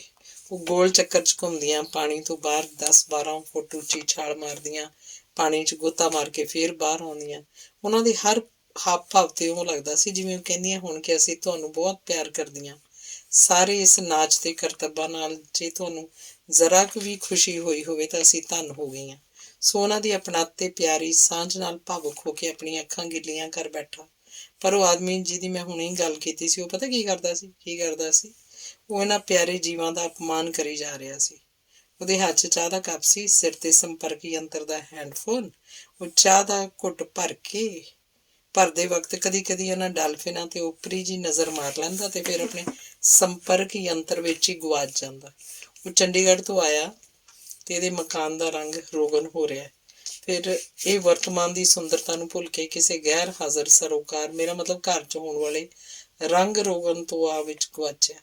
ਜਦੋਂ ਸੂਰਜ ਦੂਰ ਪੱਛਮ ਵਿੱਚ ਪਾਣੀਆਂ 'ਚ ਡੁੱਬਣ ਲੱਗਾ ਤਾਂ ਸਮੁੰਦਰ ਦਾ ਪਾਣੀ ਪਿਘਲਿਆ ਸੋਨਾ ਬਣ ਗਿਆ। ਪਰ ਉਹ ਮਾਈ ਦਾ ਲਾਲ ਆਪਣੇ ਸੰਪਰਕ ਯੰਤਰ ਤੋਂ ਆਪਣੀ ਘਰਵਾਲੀ ਤੇ ਇਕਲੌਤੀ ਬੇਟੀ ਨੂੰ ਝਿੜਕਾਂ ਹੀ ਦਿੰਦਾ ਰਿਹਾ। ਦੱਸ ਬਲਕਾਰ, ਇਹੋ ਜਿਹੇ ਲੋਕਾਂ ਨੂੰ ਡਾਲਫਿਨਾਂ ਦੇ ਪਿਆਰ ਦੇ ਅਪਮਾਨ ਕਰਨ ਦੀ ਸਜ਼ਾ ਨਹੀਂ ਮਿਲੇਗੀ? ਛਿਪਦੇ ਸੂਰਜ ਨੇ ਸਮੁੰਦਰ 'ਚ ਸੋਨਾ ਹੀ ਸੋਨਾ ਭਰ ਦਿੱਤਾ। ਬਲਕਾਰ, ਮੈਂ ਫੇਰ ਪੁੱਛਦਾ ਕਿ ਇਹੋ ਜਿਹੇ ਪਥਰੀਲੇ ਬੰਦਿਆਂ ਨੂੰ ਸੂਰਜ ਵੱਲੋਂ ਕੰਗਾਲੀ ਦਾ ਸਰਾਪ ਨਹੀਂ ਮਿਲੇਗਾ, ਜਿਨ੍ਹਾਂ ਨੇ ਸੂਰਜ ਵੱਲੋਂ ਬਖਸ਼ੀ ਸੁਨਹਿਰੀ ਦੌਲਤ ਨੂੰ ਆਪਣੇ ਭਵਿੱਖ ਦੀ ਇਕਾਂਤ ਲਈ ਜਮ੍ਹਾਂ ਨਹੀਂ ਕੀਤਾ? ਬਲਕਾਰ, ਜਿਹੜੇ ਵਰਤਮਾਨ 'ਚ ਸੁਲਭ ਕੁਦਰਤੀ ਆਨੰਦ ਨਹੀਂ ਮਾਣਦੇ, ਉਹ ਆਪਣਾ ਭਵਿੱਖ ਕੰਗਾਲੀ ਨਾਲ ਭਰੀ ਜਾਂਦੇ ਆ। ਪਿਛਲੀ ਸਦੀ 'ਚ ਇਹੋ ਜਿਹੇ ਬੰਦਿਆਂ ਨੇ ਤਾਂ ਆਪਣੀ ਦੂਸ਼ਿਤ ਸੋਚ ਸਦਕਾ ਇਸ ਧਰਤੀ ਉੱਤੇ ਐਟਮ ਬੰਬਾਂ ਦੇ ਅੰਬਾਰ ਲਾ ਦਿੱਤੇ ਸੀ। ਸ਼ੁਕਰ ਹੈ ਉਹਨਾਂ ਲੋਕਾਂ ਦਾ ਜਿਨ੍ਹਾਂ ਨੇ ਪਿਆਰ ਤੇ ਸਰਬੱਤ ਦੇ ਭਲੇ ਦੀ ਸੋਚ ਸਦਕਾ ਬੰਦੇ ਦੀਆਂ ਸਵਾਰਥੀ ਕਰਤੂਤਾਂ ਕਰਕੇ ਅਰਬਾਂ ਮੌਤਾਂ ਉੱਤੇ ਅੱਥਰੂ ਵਗਾਏ ਤੇ ਅੱਗੇ ਤੋਂ ਸਿਰਫ 10-20 ਸਾਲਾਂ 'ਚ ਮਨੁੱਖੀ ਸੋਚ ਦਾ ਰਸਤਾ ਬਦਲ ਕੇ ਸਿਰਫ ਇੱਕੋ ਹੀ ਮੰਜ਼ਿਲ ਸਰਬੱਤ ਦਾ ਭਲਾਈ ਸਰਬੱਤ ਨੂੰ ਦ੍ਰਿੜਾ ਦਿੱਤਾ ਤੇ ਇਸ ਸਦਕਾ ਉਹ ਹਜ਼ਾਰਾਂ ਐਟਮ ਬੰਬਾਂ ਵਿਚਲਾ ਮਾਦਾ ਬਿਜਲੀ ਪੈਦਾ ਕਰਨ ਲਈ ਵਰਤਿਆ ਜਾ ਰਿਹਾ। ਨਹੀਂ ਤਾਂ ਇਹਨਾਂ ਬੰਬਾਂ ਨੇ ਧਰਤੀ ਤੇ ਹਰਿਆਵਲ ਕੋਮਲਤਾ ਤੇ ਖੁਸ਼ੀਆਂ ਦਾ ਵਿਨਾਸ਼ ਹੀ ਕਰਨਾ ਸੀ। ਹਰਦਿਆਲ, ਡਰਨ ਦੀ ਲੋੜ ਨਹੀਂ, ਸਮਝਾਉਣ ਦੀ ਲੋੜ ਹੈ। ਇਹੋ ਜਿਹੇ ਭੁੱਲੜ ਵੀ ਆਨੰਦ ਦੇ ਰਾਹਾਂ ਦੇ ਰਾਹੀਂ ਬਣ ਸਕਦੇ ਆ। ਹਾਂ ਬਲਕਾਰ, ਏਦਾਂ ਹੀ ਹੋਣਾ ਚਾਹੀਦਾ। ਹੋਰ ਤੇਰਾ ਕੀ ਹਾਲ ਹੈ? ਤੂੰ ਇਕੱਲਾ ਹੀ ਕਿਉਂ ਚੜਿਆ? ਸੈਰ ਸਪਾਟੇ ਤੇ ਤੇਜੀ ਕਿਉਂ ਨਹੀਂ ਤੇਰੇ ਨਾਲ? ਕਿਤੇ ਫੇਰ ਝਗੜਾ ਤਾਂ ਨਹੀਂ ਹੋ ਗਿਆ? ਕੋਈ ਝਗੜਾ ਨਹੀਂ ਬਲਕਾਰ, ਝਗੜੇ ਤਾਂ ਹੁਣ ਆਪਣੀਆਂ ਪੱਕੀਆਂ ਖਬਰਾਂ ਭੂਤਕਾਲ 'ਚ ਬਣਾ ਕੇ ਸਦਾ ਲਈ ਦਫਨ ਹੋ ਗਏ। ਹੁਣ ਤਾਂ ਖਿਮਾ ਤੇ ਉਪਦੇਸ਼ ਸਦਕਾ ਪਿਆਰ ਹੀ ਪਿਆਰ ਆ। ਜਿੱਥੇ ਪਿਆਰ ਤੇ ਖਿਮਾ ਸੱਚੇ ਗਿਆਨ ਦੀ ਪੁੱਠ ਨਾਲ ਹੋਵੇ ਉੱਥੇ ਸਜ਼ਾ ਜਾਂ ਦੰਡ ਦੀ ਰੀਤ ਖਤਮ ਹੋ ਜਾਂਦੀ ਹੈ। ਜਿੱਥੇ ਦੰਡ ਦੀ ਰੀਤ ਦੇ ਥਾਂ ਖਿਮਾ ਦਾ ਵਿਧਾਨ ਬਣ ਜਾਏ ਉੱਥੇ ਨਿਰਭੈਤਾ ਹੋ ਜਾਂਦੀ ਹੈ। ਸੋ ਝਗੜਾ ਕਿਉਂ? ਪਰ ਤੇਜੀ ਆਈ ਕਿਉਂ ਨਹੀਂ? ਉਹਨੇ ਘਰ 'ਚ ਬਹੁਤ ਹੀ ਸੋਹਣੇ ਫੁੱਲਾਂ ਤੇ ਫਲਾਂ ਵਾਲੇ ਬੂਟੇ ਲਾਏ ਆ।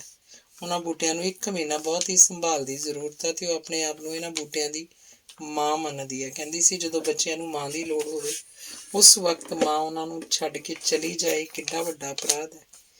ਗ੍ਰੇਟ ਤੇਜੀ ਭਾਬੀ, ਵੈਰੀ ਗੁੱਡ, ਬਲਕਾਰ ਨੇ ਪ੍ਰਸ਼ੰਸਾ ਕੀਤੀ। ਹਾਂ ਬਲਕਾਰ, ਜਦੋਂ ਕੋਈ ਬਹੁਤ ਕੁਝ ਗਵਾ ਬਹਿੰਦਾ ਨਾ ਮੁੜ ਕੇ ਪ੍ਰਾਪਤ ਹੋਣ ਵਾਲੀ ਉਸੇ ਚੀਜ਼ ਦੀ ਬਹੁਤ ਸੰਭਾਲ ਕਰਦਾ ਹੈ। ਤੇਜੀ ਵੀ ਇਹੋ ਕਰਨ ਡਈ ਹੈ। ਆਪਣੇ ਬੱਚੇ ਯਾਦ ਕਰਕੇ ਮਨ ਉਦਾਸ ਹੋ ਜਾਂਦਾ। ਹਾਂ ਹਰਦਿਆਲ, ਦੁਖਦਾਈ ਯਾਦਾਂ ਬੰਦੇ ਨੂੰ ਉਦਾਸੀ 'ਚ ਡੋਬ ਦਿੰਦੀਆਂ। ਬਲਕਾਰ, ਮੇਰਾ ਬੇਟਾ ਤੇ ਬੇਟੀ ਕਿੰਨੇ ਪਿਆਰੇ ਸੀ। ਉਹਨਾਂ ਦਾ ਮਿਟ ਜਾਣਾ ਸਾਡੇ ਅਪਰਾਧਾਂ ਕਰਕੇ ਹੀ ਹੋਇਆ। ਅਸੀਂ ਆਪਣੇ ਸਰੀਰਕ ਸੁੱਖਾਂ ਲਈ ਉਹਨਾਂ ਨੂੰ ਹੋਸਟਲਾਂ 'ਚ ਰੱਖ ਕੇ ਪੜ੍ਹਾਉਂਦੇ ਰਹੇ।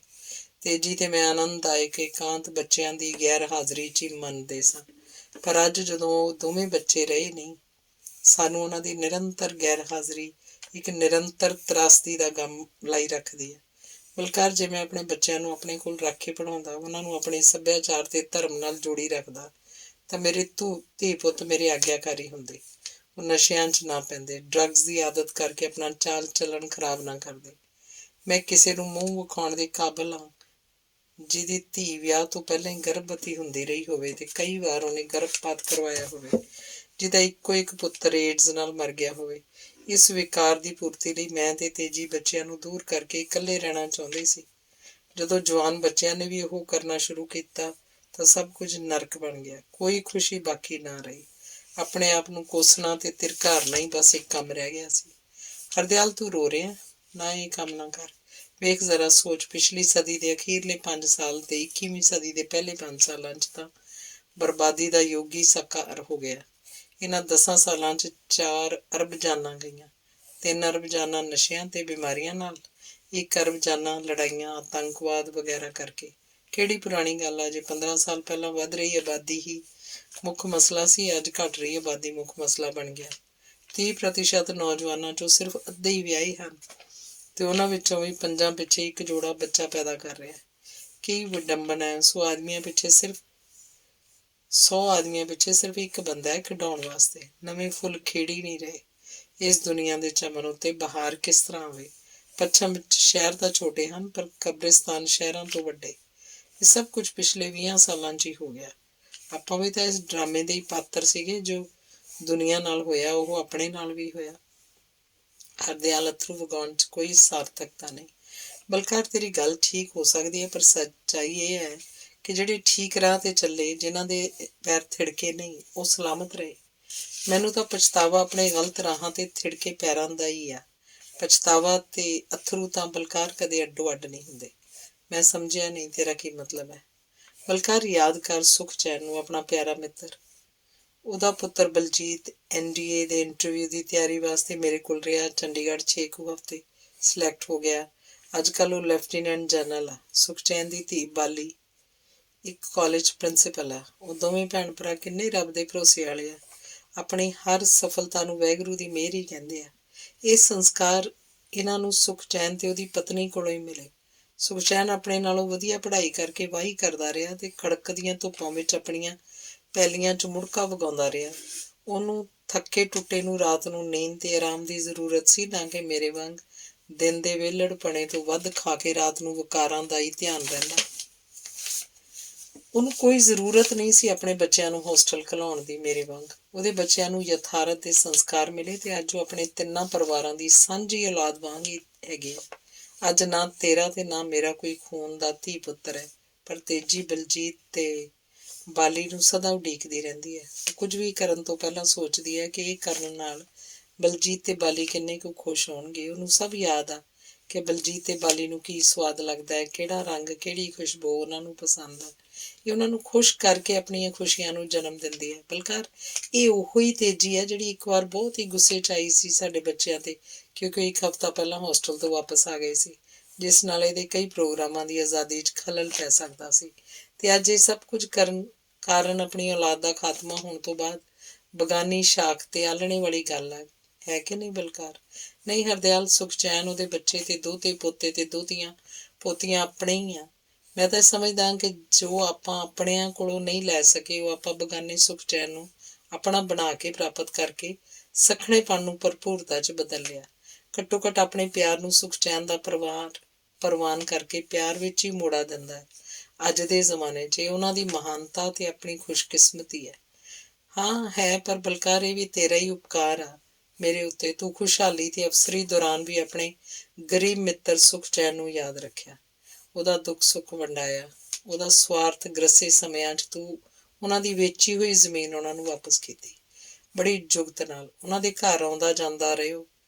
ਅੱਜ ਤੇਜੀ ਬਲਜੀਤ ਤੋਂ ਬਗੈਰ ਜੀਂਦੀ ਨਹੀਂ ਰਹਿ ਸਕਦੀ, ਪਰ ਜਦੋਂ ਬਲਜੀਤ ਨੂੰ ਮੈਂ ਪਹਿਲੀ ਵਾਰ ਘਰ ਲੈ ਕੇ ਆਇਆ ਸੀ, ਉਹਨੇ ਬਹੁਤ ਕਲੇਸ਼ ਪਾਇਆ ਸੀ। ਬਲਕਾਰ, ਸੁਖਚੈਨ ਨੇ ਤੇਰੇ ਵਰਗੇ ਸਾਰੇ ਹੀ ਤੂਫਾਨਾਂ ਵਿੱਚੋਂ ਸਹੀ ਸਲਾਮਤ ਨਿਕਲਦੇ ਆ, ਪਰ ਮੇਰੇ ਵਰਗੇ ਤਾਂ ਕੱਖਾਂ ਵਾਂਗ ਉੱਡ ਜਾਂਦੇ ਆ, ਖਿਲਰ ਜਾਂਦੇ ਆ। ਫਿਰ ਕਿਸੇ ਤੇਰੇ ਵਰਗੇ, ਸੁਖਚੈਨ ਵਰਗੇ, ਬਲਜੀਤ ਵਰਗੇ ਤੇ ਜੋੜਨ ਨਾਲ ਦੁਬਾਰਾ ਇਕੱਠੇ ਹੁੰਦੇ ਆ, ਪਰ ਪਛਤਾਵੇ ਦੇ ਭਾਰ ਹੇਠੋਂ ਨਹੀਂ ਨਿਕਲ ਸਕਦੇ। ਬਲਕਾਰ, ਤੂੰ ਮੇਰੇ ਮਨ ਦੀ ਵਿੱਥਿਆ ਸਮਝਦਾ ਹੋਏਗਾ। ਹਰਦਿਆਲ, ਤੂੰ ਮੇਰਾ ਮਿੱਤਰ ਹੈ ਬਚਪਨ ਦਾ, ਮੈਂ ਸਭ ਕੁਝ ਸਮਝਦਾ। ਵੇਖ ਜ਼ਮਾਨਾ ਕਿੰਨਾ ਬਦਲ ਗਿਆ। ਅੱਗੇ ਆਮ ਹੀ ਅਫਸਰ ਲੜਾਈਆਂ ਤੇ ਜਾਂਦੇ ਹੁੰਦੇ ਸੀ, ਹੁਣ ਆਪਣਾ ਜਨਰਲ ਬਲਜੀਤ ਸਿੰਘ ਕਿੱਥੇ ਜਾਂਦਾ? ਕਿਸੇ ਥਾਂ ਤੇ ਜੰਗਲਾਂ ਦੀ ਹਿਫਾਜ਼ਤ ਕਰਨ, ਕਿਤੇ ਜੰਗਲੀ ਜੀਵਾਂ ਦੀ ਸਹੂਲਤ ਲਈ ਕੁਝ ਕਰਨ। ਅੱਜ ਦੀਆਂ ਫੌਜਾਂ ਮਾਰਨ ਸਾੜਨ ਦਾ ਕੰਮ ਛੱਡ ਕੇ ਇਸ ਦੁਨੀਆ ਨੂੰ ਹੋਰ ਚੰਗਾ ਬਣਾਉਣ 'ਚ ਲੱਗੀਆਂ ਹੋਈਆਂ। ਇਹ ਤਾਂ ਪੈਗੰਬਰਾਂ ਦਾ ਸੁਪਨਾ ਸੀ। ਇਹ ਦੁੱਖ ਦਰਦ ਦੀ ਸਾਂਝ, ਸਭ ਨਾਲੋਂ ਪਿਆਰ ਤੇ ਸਾਰਿਆਂ ਲਈ ਸੁੱਖ ਤੇ ਇੱਜ਼ਤ ਦਾ ਸੁਪਨਾ ਲੈਂਦੇ ਸੀ। ਉਹ ਸੁਪਨਾ ਹਕੀਕਤ ਤਾਂ ਬਣ ਗਿਆ, ਪਰ 4 ਅਰਬ ਇਨਸਾਨੀ ਜਾਨਾਂ ਦੀ ਕੀਮਤ ਦੇ ਕੇ। ਪਿਛਲੀਆਂ 2 ਸਦੀਆਂ ਨੇ ਮਨੁੱਖ ਨੂੰ ਤੋਰਿਆ ਵੀ ਇਸੇ ਰਾਹ ਤੇ ਸੀ। ਖੈਰ, ਜੋ ਬਚਿਆ ਹੈ ਉਹਦੀ ਰੱਖਿਆ ਪਿਆਰ ਦੀ ਢਾਲ ਨਾਲ ਸਦਾ ਕੀਤੀ ਜਾ ਸਕਦੀ ਹੈ। ਪਿਆਰ ਹੀ ਬੇਗਾਨਗੀ ਦਾ ਮੈਲ ਧੋਂਦਾ ਹੈ। ਉਹਨਾਂ ਸ਼ਸਤਰਾਂ ਨੂੰ ਪੂਜਣ ਦੀ ਥਾਂ ਅੱਗ 'ਚ ਸੁੱਟਦਾ ਹੈ ਜਿਨ੍ਹਾਂ 'ਚ ਉਸ ਊਚ ਨੀਚ ਦੀ ਦੁਸ਼ਟ ਮਰਿਆਦਾ ਲਿਖੀ ਗਈ ਸੀ। ਤੂੰ ਭੁੱਲ ਪੁਰਾਣੇ ਦੁਖਾਂ ਤੇ ਸੋਚ ਭਵਿੱਖ ਦੀਆਂ ਪਿਆਰ ਸੰਭਾਵਨਾਵਾਂ ਬਾਰੇ। ਨਾਲੇ ਦੱਸ, ਕਿੰਨਾ ਕੁ ਚਿਹਰਾ ਤੇਰਾ ਹੋਰ ਸਮੁੰਦਰੀ ਸੈਰ ਦਾ ਪ੍ਰੋਗਰਾਮ? ਸਿਰਫ 4 ਦਿਨ ਹੋਰ। 5ਵੇਂ ਦਿਨ ਦੁਪਹਿਰੇ ਸ਼ੁੱਕਰਵਾਰ ਮੈਂ ਚੰਡੀਗੜ੍ਹ ਵਾਪਸ ਪਹੁੰਚ ਜਾਊਂਗਾ, ਹਰਦਿਆਲ ਨੇ ਉੱਤਰ ਦਿੱਤਾ। ਬਹੁਤ ਹੀ ਵਧੀਆ। ਉਸ ਦਿਨ ਮੈਂ ਤੇ ਸੁਖਚੈਨ ਵੀ ਚੰਡੀਗੜ੍ਹ ਪਹੁੰਚ ਜਾਵਾਂਗੇ ਤੇ ਫਿਰ ਸੋਮਵਾਰ ਆਪਾਂ ਪਿੰਡ ਆਵਾਂਗੇ। ਬੜੀ ਖੁਸ਼ੀ ਦੀ ਖਬਰ ਆ, ਸੋਮਵਾਰ ਤੋਂ ਸ਼ੁਰੂ ਹੋਣ ਵਾਲੇ ਹਫ਼ਤੇ 'ਚ ਡਾਕਟਰ ਨੇ ਸਾਂਸੀਆਂ ਦੀ ਨੂੰਹ ਦੇ ਬੱਚੇ ਦੇ ਜਨਮ ਦਾ ਅੰਦਾਜ਼ਾ ਦਿੱਤਾ ਹੈ। ਇਸ ਬੱਚੇ ਦੇ ਜਨਮ ਉੱਤੇ ਸਾਡੇ ਪਿੰਡ ਵੱਲੋਂ ਤਕੜਾ ਜਸ਼ਨ ਮਨਾਉਣ ਦਾ ਪ੍ਰੋਗਰਾਮ ਹੈ। ਪਿੰਡ ਵਿੱਚ ਇਸ ਸਾਲ ਦੂਜਾ ਬੱਚਾ ਪੈਦਾ ਹੋਣ ਲੱਗਾ ਹੈ। ਸਾਰਾ ਪਿੰਡ ਖੁਸ਼ੀ 'ਚ ਮਿਆਉਂਦਾ ਨਹੀਂ। ਆਪਣੇ ਪਿੰਡ ਦੀ ਇੱਕ ਕੁੜੀ ਹੈ ਨਾ, ਉਹ ਬਾਹਮਣਾ ਦੀ ਨੀਨਾ, ਜਿਹੜੀ ਫਿਲਮਾਂ 'ਚ ਨਾਮੀ ਡਾਂਸਰ ਹੈ, ਉਹਨੇ ਵੀ ਇਸ ਜਸ਼ਨ 'ਚ ਆਪਣੇ ਗਰੁੱਪ ਸਣੇ ਸ਼ਾਮਿਲ ਹੋ ਕੇ ਖੁਸ਼ੀ 'ਚ ਸ਼ਰੀਕ ਹੋ ਕੇ ਖੁਸ਼ੀ ਨੂੰ 4 ਚੰਦ ਲਾਉਣੇ ਆ। ਯਾਦ ਰੱਖੇ, ਆਪਣਾ ਪ੍ਰੋਗਰਾਮ ਵੀ ਪੱਕਾ ਹੈ। ਯਾਰ, ਪ੍ਰੋਗਰਾਮ ਤਾਂ ਪੱਕਾ ਹੈ, ਪਰ ਇਹ ਲਫ਼ਜ਼ ਕੀ ਵਰਤਦਾ ਹੈ? ਸਾਂਸੀਆਂ ਦੀ ਨੂੰਹ, ਬਾਹਮਣਾ ਦੀ ਕੁੜੀ। ਤੂੰ ਅਜੇ ਵੀ ਨਹੀਂ ਹੋਏ ਹਰਦਿਆਲ, ਇਹ ਲਫ਼ਜ਼ ਊਚ ਨੀਚ ਸੂਚਕ ਨਹੀਂ ਬਲਕਿ ਪਹਿਚਾਣ ਸੂਚਕ ਹੋ ਗਏ ਆ। ਜਦੋਂ ਊਚ ਨੀਚ ਹੀ ਮਿਟ ਗਈ ਤਾਂ ਲਫ਼ਜ਼ਾਂ ਦੇ ਮਨੁੱਖੀ ਦੋਖੀ ਅਰਥ ਕਿੱਥੇ ਬਚਣਗੇ? ਬਸ ਤੂੰ ਆਪਣਾ ਪ੍ਰੋਗਰਾਮ ਯਾਦ ਰੱਖੀ। ਬਲਕਾਰ ਨੇ ਹਰਦਿਆਲ ਨੂੰ ਟੋਕ ਕੇ ਸੰਪਰਕ ਯੰਤਰ ਰਾਹੀਂ ਮਨ ਦਾ ਭਾਵ ਪਹੁੰਚਾਇਆ। ਹਰਦਿਆਲ ਨੇ ਵੀ ਸੰਪਰਕ ਯੰਤਰ ਦਾ ਹੈੱਡਫੋਨ ਉਤਾਰ ਦਿੱਤਾ ਸੀ। ਪਿਛਲੀ ਸਦੀ ਦੇ ਊਚ ਨੀਚ ਦੀਆਂ ਯਾਦਾਂ ਦਾ ਇੱਕ ਬਵੰਡਰ ਉਹਦੇ ਖਿਆਲਾਂ 'ਚ ਉੱਠਿਆ। ਉਹਨੂੰ ਯਾਦ ਆਇਆ ਕਿਸੇ ਜ਼ਮਾਨੇ ਵਧੀਆ ਕਾਰੀਗਰ ਤੇ ਕਲਾਕਾਰ ਨੂੰ ਸਤਿਕਾਰ ਨਾਲ ਸ਼ਿਲਪੀ ਕਿਹਾ ਜਾਂਦਾ ਸੀ, ਪਰ ਵਿਹਲੜਾਂ ਦਾ ਸਮਾਜ ਦੇ ਉਪਜਾਊ ਸਾਧਨਾਂ ਦੇ ਸੰਸਥਾਨਾਂ ਤੇ ਕਬਜ਼ਾ ਹੋਣ ਕਾਰਨ ਕਾਰੀਗਰ ਤੇ ਕਲਾਕਾਰ ਕਾਬਜ਼ਾਂ ਉੱਤੇ ਆਪਣੇ ਰੁਜ਼ਗਾਰ ਲਈ ਆਸ਼ਰਿਤ ਹੋ ਗਏ। ਉਹਨਾਂ ਦੇ ਦਰਵਾਜ਼ਿਆਂ ਤੇ ਆਪਣੇ ਲਈ ਕੰਮ ਤੇ ਕੰਮ ਦਾ ਇਵਜ਼ਾਨਾ ਲੈਣ ਲਈ ਲੰਮੀ ਉਡੀਕ 'ਚ ਖੜੇ ਸ਼ਿਲਪੀ ਆਪਣੇ ਪ੍ਰਤੀ ਸਤਿਕਾਰ ਵਾਲਾ ਸ਼ਬਦ ਖੁਆ ਕੇ ਹਿਤਕਾਰਤ ਸੂਚਕ ਸ਼ਬਦ ਸੇਪੀ ਪ੍ਰਾਪਤ ਕਰ ਬੈਠੇ ਤੇ ਸ਼ੂਦਰ ਸੰਸਾਰ ਦੇ ਦੁਖਾਂ ਭੁਗਤਦੇ ਰਹੇ। ਅੱਜ ਵੀ ਬਲਕਾਰ ਸਾਂਸੀਆਂ ਦੇ ਨੂੰਹ ਤੇ ਬਾਹਮਣਾਂ ਦੀ ਕੁੜੀ ਨੀਨਾ ਕਹਿ ਰਿਹਾ ਸੀ ਤੇ ਹਰਦਿਆਲ ਸ਼ਿਲਪੀ ਤੋਂ ਸ਼ੁਰੂ ਹੋ ਕੇ ਅੱਜ ਤੱਕ ਮਨੁੱਖੀ ਹੈਸੀਅਤ ਸ਼ਬਦਾਵਲੀ ਤੇ ਵਿਚਾਰ ਕਰਦਾ ਹੋਇਆ ਉਸ ਕੁੜੀ ਬਾਰੇ ਸੋਚਣ ਲੱਗ ਪਿਆ ਜਿਹਦੇ ਨਾਲ 8 ਸਾਲ ਪਹਿਲਾਂ ਬਲਜੀਤ ਨੇ ਵਿਆਹ ਕੀਤਾ ਸੀ। ਉਹਦੇ ਮਾਤਾ ਪਿਤਾ ਭੈਣ ਭਰਾ ਚੋਂ ਕੋਈ ਨਹੀਂ ਸੀ ਬਚਿਆ। ਉਹਦੇ ਦੇਸ਼ ਦਾ ਪਤਾ ਨਹੀਂ ਸੀ, ਬਸ ਉਹ ਵੇਖਣ ਨੂੰ ਪਿਆਰੀ ਲੱਗਦੀ ਸੀ। ਬੋਲ ਉਹਦੇ ਮਿੱਠੇ ਸਨ ਤੇ ਉਹ ਸਾਰੀ ਦੀ ਸਾਰੀ ਬਲਜੀਤ ਸਿੰਘ ਦੀ ਹੀ ਬਣ ਗਈ ਸੀ। ਉਹਨੇ ਸਾਰੇ ਦਾ ਸਾਰਾ ਬਲਜੀਤ ਸਿੰਘ ਆਪਣਾ ਬਣਾ ਲਿਆ ਸੀ। ਬਲਜੀਤ ਸਿੰਘ ਜਿਹੜਾ ਉਹਨੂੰ ਇੱਕ ਡੁੱਬ ਰਹੇ ਜਹਾਜ਼ ਚੋਂ ਬਚਾ ਕੇ ਆਪਣੇ ਘਰ ਲਿਆਇਆ ਸੀ। ਫਿਰ ਉਹ ਯਤੀਮ ਤੇ ਬੇਸਹਾਰਾ ਨਹੀਂ ਸੀ ਰਹੀ। ਉਹ ਬਲਕਾਰ, ਸੁਖਚੈਨ, ਹਰਦਿਆਲ ਹੋਣਾ ਦੀ ਤੇ ਕਈ ਹੋਰਾਂ ਦੀ ਧੀ ਦੇ ਪਿਆਰ ਦਾ ਸਮੁੰਦਰ ਬਣ ਕੇ ਬਲਜੀਤ ਦੇ ਜੀਵਨ ਬਗੀਚੇ ਉੱਤੇ ਸਦਾ ਲਈ ਖੇੜਾ ਬਣ ਗਈ। ਹਰਦਿਆਲ ਸ਼ਬਦਾਂ ਦੇ ਅਰਥਾਂ ਨੂੰ ਭੁੱਲ ਅਨੁਭਵ ਦੇ ਅਰਥਾਂ ਦੇ ਆਨੰਦ ਵਿੱਚ ਖੋ ਗਿਆ।